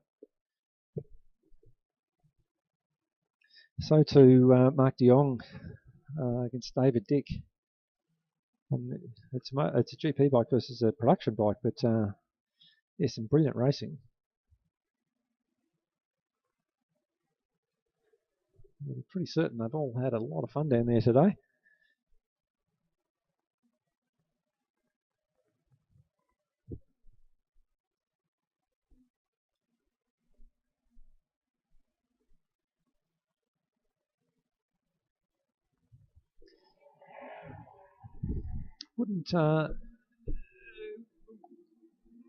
Would be easy to get better weather. I know we're talking about the track temperature being a bit cool this morning, but I think we saw the lap times. I don't think it's really affected them. Yeah, 15-degree track temperature. You probably want it to be a little higher, but really, the times the guys are putting down, I think conditions today have been very good. Slight breeze out there. We often see the breeze come up in the afternoon here at Baskerville and blow across the back straight, but from sitting up here in the commentary box, Sean's just rejoining. He can probably tell us how much breeze there is out there. Hardly any, he says.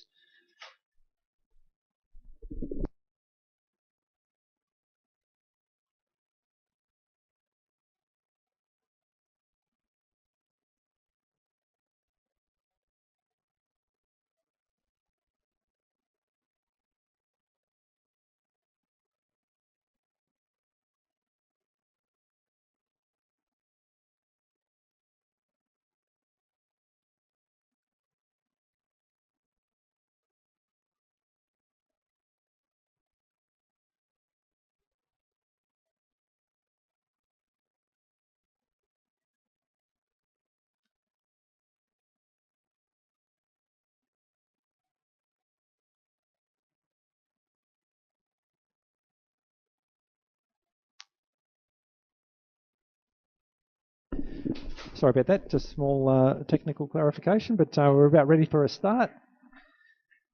Red lights on, racing.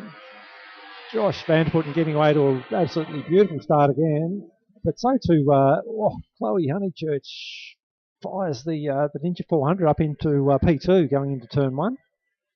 Aaron Wade looking for the long way around. I don't think he's close enough to get that done. No, he's not. So he's going to have to wait for maybe the drive up the hill. Chloe Honeychurch getting away beautifully there. I think it's David Dick just behind Aaron Wade. Aaron fires the GP bike up the inside there of Chloe Honeychurch, so gets that move on up there at Suckers. Then a couple of orange bikes running together. I'm sure one of them is Mark de Jong. The other one could be Isaac Simmons. I can't quite pick it up, but they're coming back over the back straight at the moment. So, yes, that's who it is. Getting past David Coward, Hans Dadson right on their wheels from Leah Renton and Christian Brits. But Josh Van der Putten, no surprise, first bike to complete the first lap. Aaron Wade now up into a comfortable second position from David Dick with Chloe Honeychurch right on his back wheel. So that's the that'll be the battle for lights production. So strong showing here from David Dick late in the day. Mark de Jong clear of Isaac Simmons now. Isaac with David Coward right behind him and Hans Dadson. So that battle continues to rage. And then at the bottom of the hill there, we've got Christian Brits having a go with Leah Renton. Leah holding on and outpowering Christian up the hill. So that'll be one to watch as well. But race leader, Josh Van der Putten, tucked down hard under the screen as he comes over the hump. Still clearly putting in. It's absolute credit to him the way he's ridden today. Been under no pressure at all, but still circulating comfortably in the 58s. The timing hasn't come up just yet. I'm sure they'll be attending to that pretty quickly. Aaron Wade in second, not that far really. David Dick doing a great job holding on, and then Chloe Honeychurch all over the back wheel of David Dick. So this one's going to go down the wire hopefully as well. Mark de Jong just pulling clear now of Isaac Simmons, who's got a bit of a margin over. That's David Coward from Hans Dadson, who's all over the back of David. And then Leah Renton just holding off Christian Brits. So again, good battles all the way through the field. Other than at the front where Josh Van der Putten continues to demonstrate his dominance. Doing it very, very easily. As we said, very accomplished rider now. It's great to see Josh riding at this level. He looks like this is just his bread and butter. David Dick in third, still holding off Chloe Honeychurch, but Chloe's pretty determined. I wouldn't be surprised if she picks up this position or at least tries an overtake somewhere. To be jumping off that 600 straight back onto this bike and riding the way she is real credit to her. So Aaron Wade is slowing. What's happened there? He's looking down at the bike, but David Dick and Leah Renton go straight past Aaron. That's a shame. He's still running, but slow right up and looking down, I think. So problems for Aaron Wade. That's a real pity. I'm sure he'd be pulling in this lap. Leah Renton still holding off Christian Brits.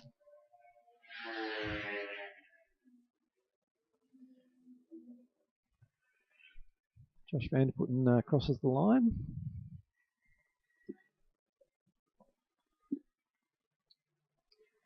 So David Dick only just holding off Chloe Honeychurch. She goes up the outside and rides around the outside of David Dick through turn one. What a move. I don't think I've ever seen that. I don't think David has seen it either and didn't expect it. But actually looks to be gapping David now, so what a ride. Chloe Honeychurch. Mark de Jong having a bit of a lonely ride further back there. Isaac Simmons now gapping David Coward and Hans Dadson, but they're locked together. And look at this battle further back with Leah Renton and Christian Brits, which is Leah still holding on, or holding out Christian. She seems to have better drive up the hill, but Christian's obviously closing that down somewhere else on the track, which I really I can't pick up from here.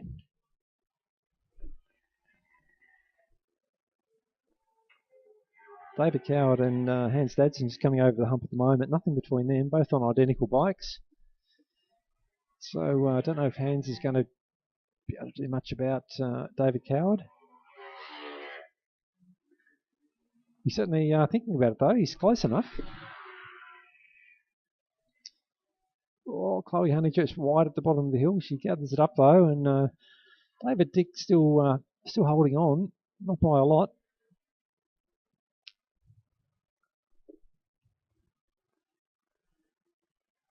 But with laps counting down, he's going to have to find something a bit special because Chloe is looking very fast.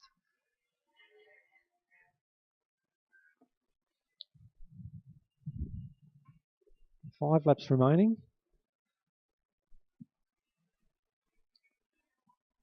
Chloe Honeychurch is crossing the line now. I reckon there's half a second. She's got on David Dick. The battle for P1 in lights production between these two.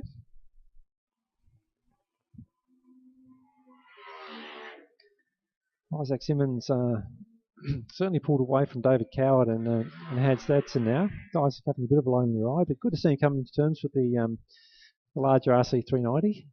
A recent graduate from juniors and looking much more comfortable on the larger bike. Leah Renton has certainly dropped off Christian Brits.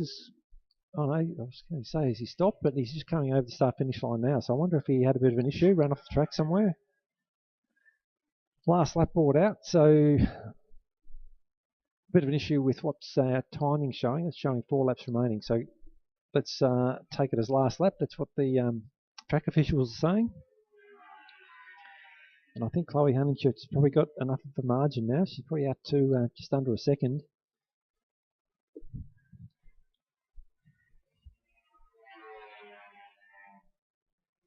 That's probably about the only close contest on track at the moment, I'd say. Mind you, David Dick looks to have closed up at the bottom of the hill. He's not far off the back of Chloe. In fact, he's right on the back wheel going over Calvin's. It's a matter of what sort of straight line speed he's got down the back straight. Josh Vanderputten picks up quite a comfortable victory.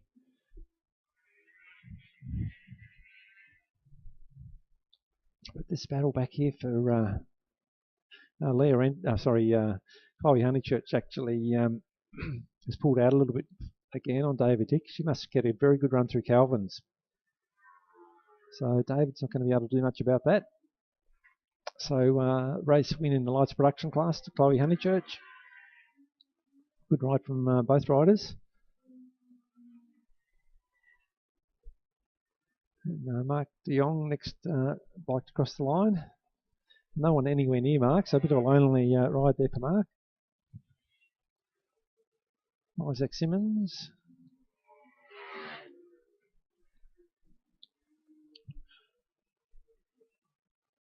David Coward just holds off Hans Dadson.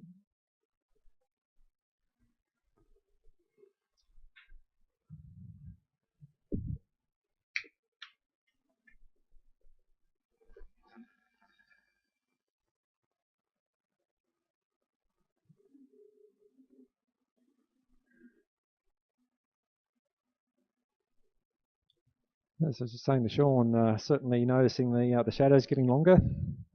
The first day of off daylight saving, so it's nice getting the extra hour sleep in this morning, but certainly noticing lack of daylight late in the day. So certainly tells you we're getting towards the end of the program.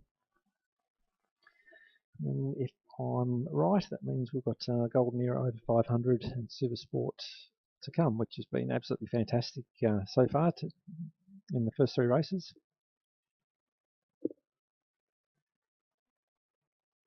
Love to see Jeremy Huddleston back out there. It looks like he may be because I can see his helmet on.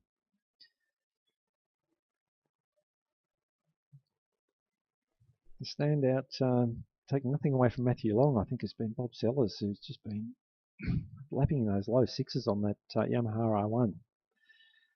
I'll be interested to see if that's a PB for him, but whatever the case, very, very impressive.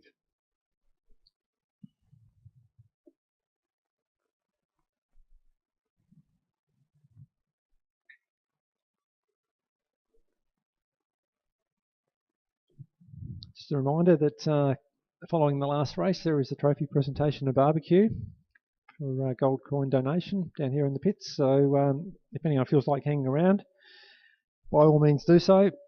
Come down and join us. So you're most welcome to have a chat to people. If you're interested in getting involved, good opportunity to come down and talk to people and see what you need to do to make it happen. But if you're not in a hurry to get away, come on down and join in the celebration.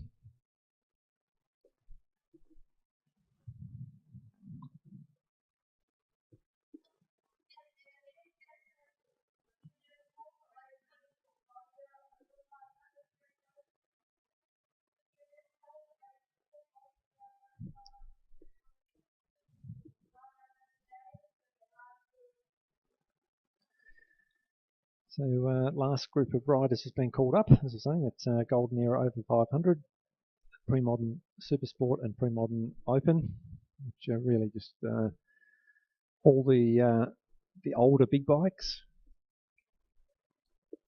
And as I was saying, it's produced some absolutely fantastic racing here today.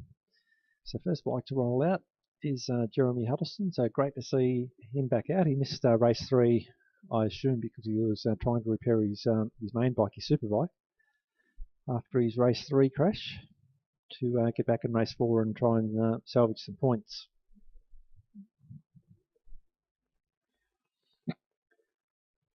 Bob Sellers, the next bike out, from Matthew Long, James Ryan, Martin Long. Martin, of course, being dad to Matthew, so I'm sure it's a bit of a treat to be able to race your son. Not many people get to do that.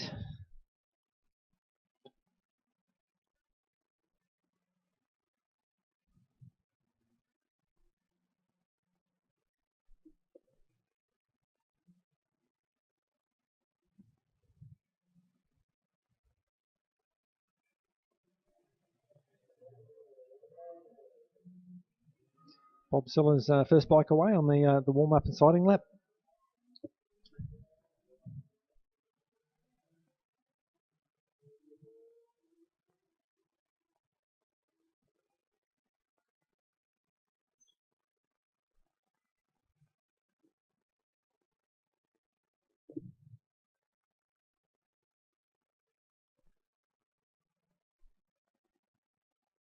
Last race of the day. I can already see a few people starting to pack up in the pits. It's always a good feeling if you've put in a good day's racing.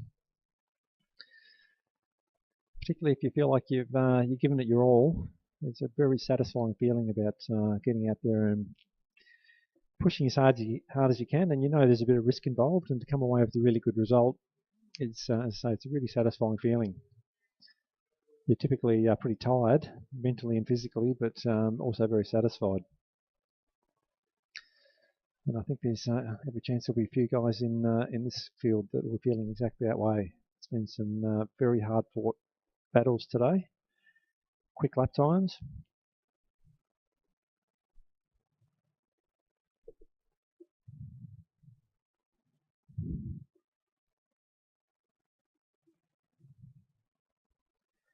So bike 23, Matthew Long on the 600, takes up his position on pole P1, Jeremy Huddleston P2, Wade Schrader P3. So in the starter's hands, red light is on. Racing, all riders got away well. Jeremy Huddleston getting a big wheel spin, so too Wade Schrader. So it's Matthew Long who will actually lead the field from Jeremy Huddleston, Wade Schrader. Peter Belchamber's got a flyer there. He's up into 4th position. Bob Sellers probably was the loser out of that start. He's back there in 5th, so he's got a bit of work to do. Once again, it's Matthew Long, who's on the little 600 out in front, leading the field. Got the chasing pack of 1000cc bikes behind him. Got a nice gap too. Oh, Wade Schrader down the inside of Jeremy Huddleston and Calvin. So I don't think Jez saw that one coming. So maybe Wade's thinking it's his turn for a crack at the victory. But it's not going to be easy because Matthew Long's been in great form in this Super Sport class. Wade Schrader just spinning up a little bit over the start-finish line. Whether his tyres got a bit of wear on it, or it's a bit cool, or maybe he's just giving it a bit of a handful. So Bob Sellers now through into fourth position, just on the back wheel of Jeremy Huddleston, or soon to be.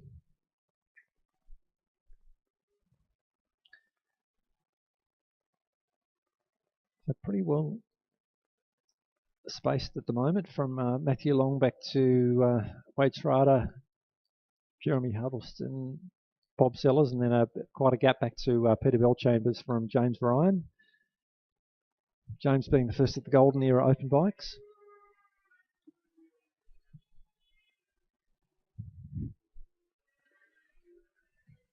Matthew Long just entering the chute. Let's see what the margin is. We're not going to see because timing hasn't come up yet. Oh, James Ryan down the inside of Peter Bellchambers into turn one. That's a nice move. Manages to pull that one off.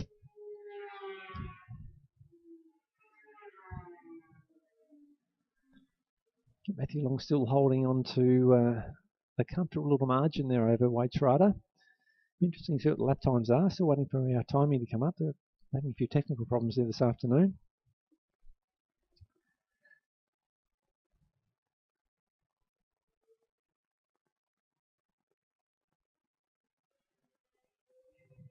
I'll be guessing it's a bit over a second, and then probably 2 seconds back to Jeremy Huddleston from Bob Sellers. So Bob Sellers onto the back of Jeremy Huddleston now. I think there's probably going to be a move coming there. Wade Schrader, I don't know, can do much about the gap to Matthew Long at the front. Matthew seems to be managing that pretty well, and as the laps are counting down,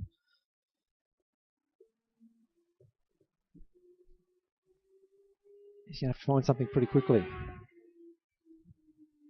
Oh, Bob Sellers up the inside of Jezza Huddleston. Yes, he gets that done. So that's at the bottom of the hill. Manages to take a title line and outgun Jezza Huddleston for the drive up the hill. So now next in sight for Bob Sellers is Wade Schrader, who's a good 3 seconds up the track, I'd say. So a big ask to do much about it from there. I don't know that Wade's given up the idea of a win, though. He's not far at all off Matthew Long. I'd be guessing it's only half a second. But half a second's a lot at this pace. It's easier to say just try that bit harder, but he's already trying hard.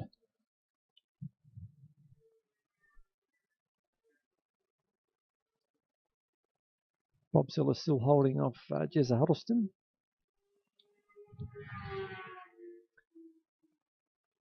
Going back to James Ryan, who's managed to gap Peter Bellchambers.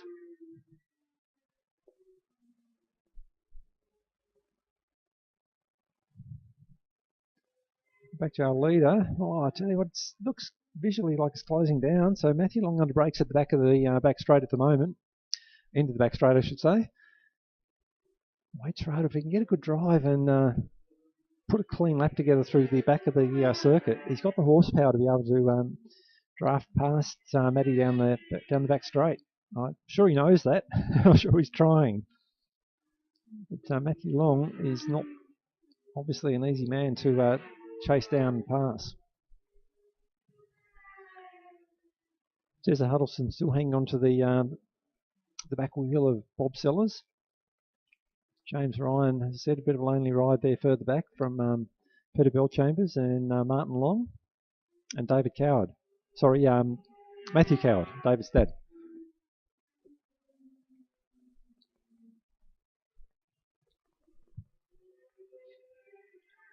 So gap at the front probably extended by a fraction, if anything. Matthew Long still heading Wade Schrader.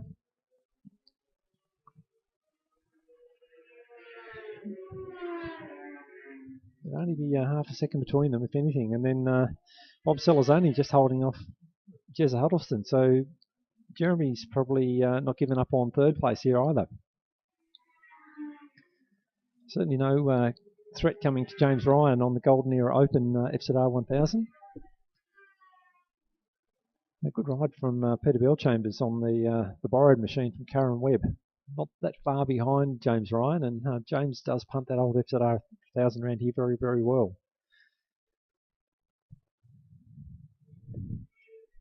So just trying to pick up our leaders. Matthew Long just coming over the hump on the back straight at the moment. And again, I think that that gap's probably the same, or maybe stretched out a fraction more. So with the last lap board being readied, I really can't see Wade being able to do much from here.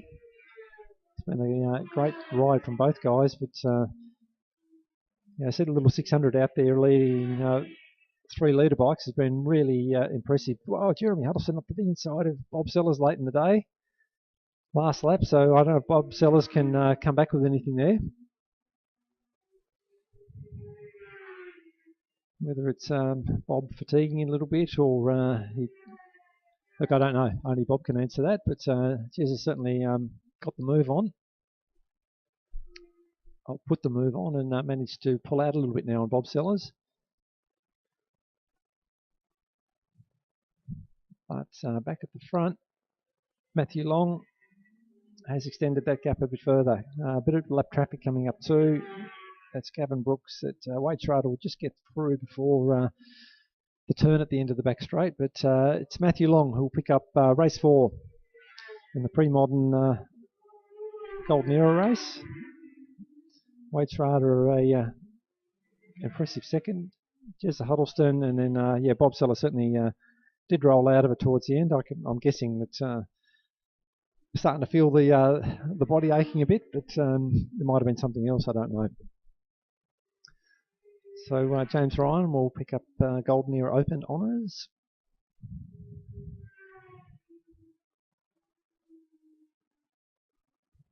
And we're followed by Peter Bellchambers and Matthew Coward. Martin Long looks like he slowed towards the end. I'm not sure what happened there. Karen Webb just entering the sweeper.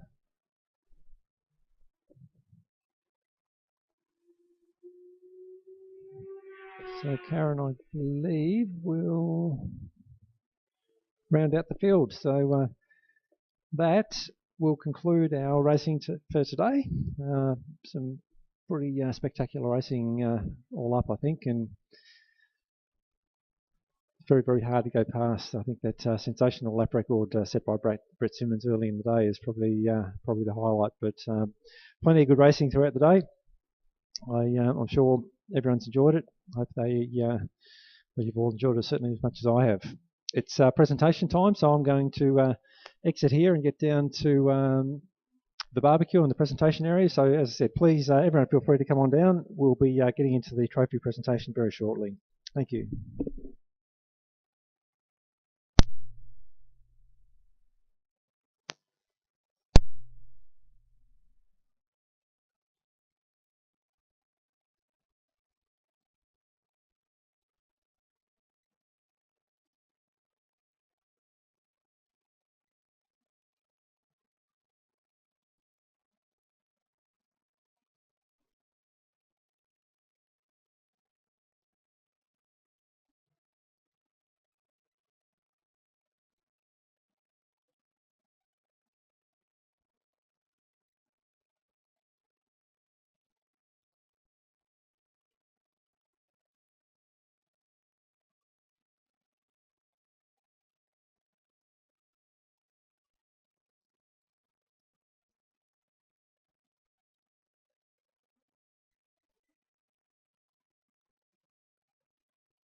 Attention in the pits, attention in the pits. There will be a trophy presentation in about 5 minutes, please. So can you please start making your way down? Thank you.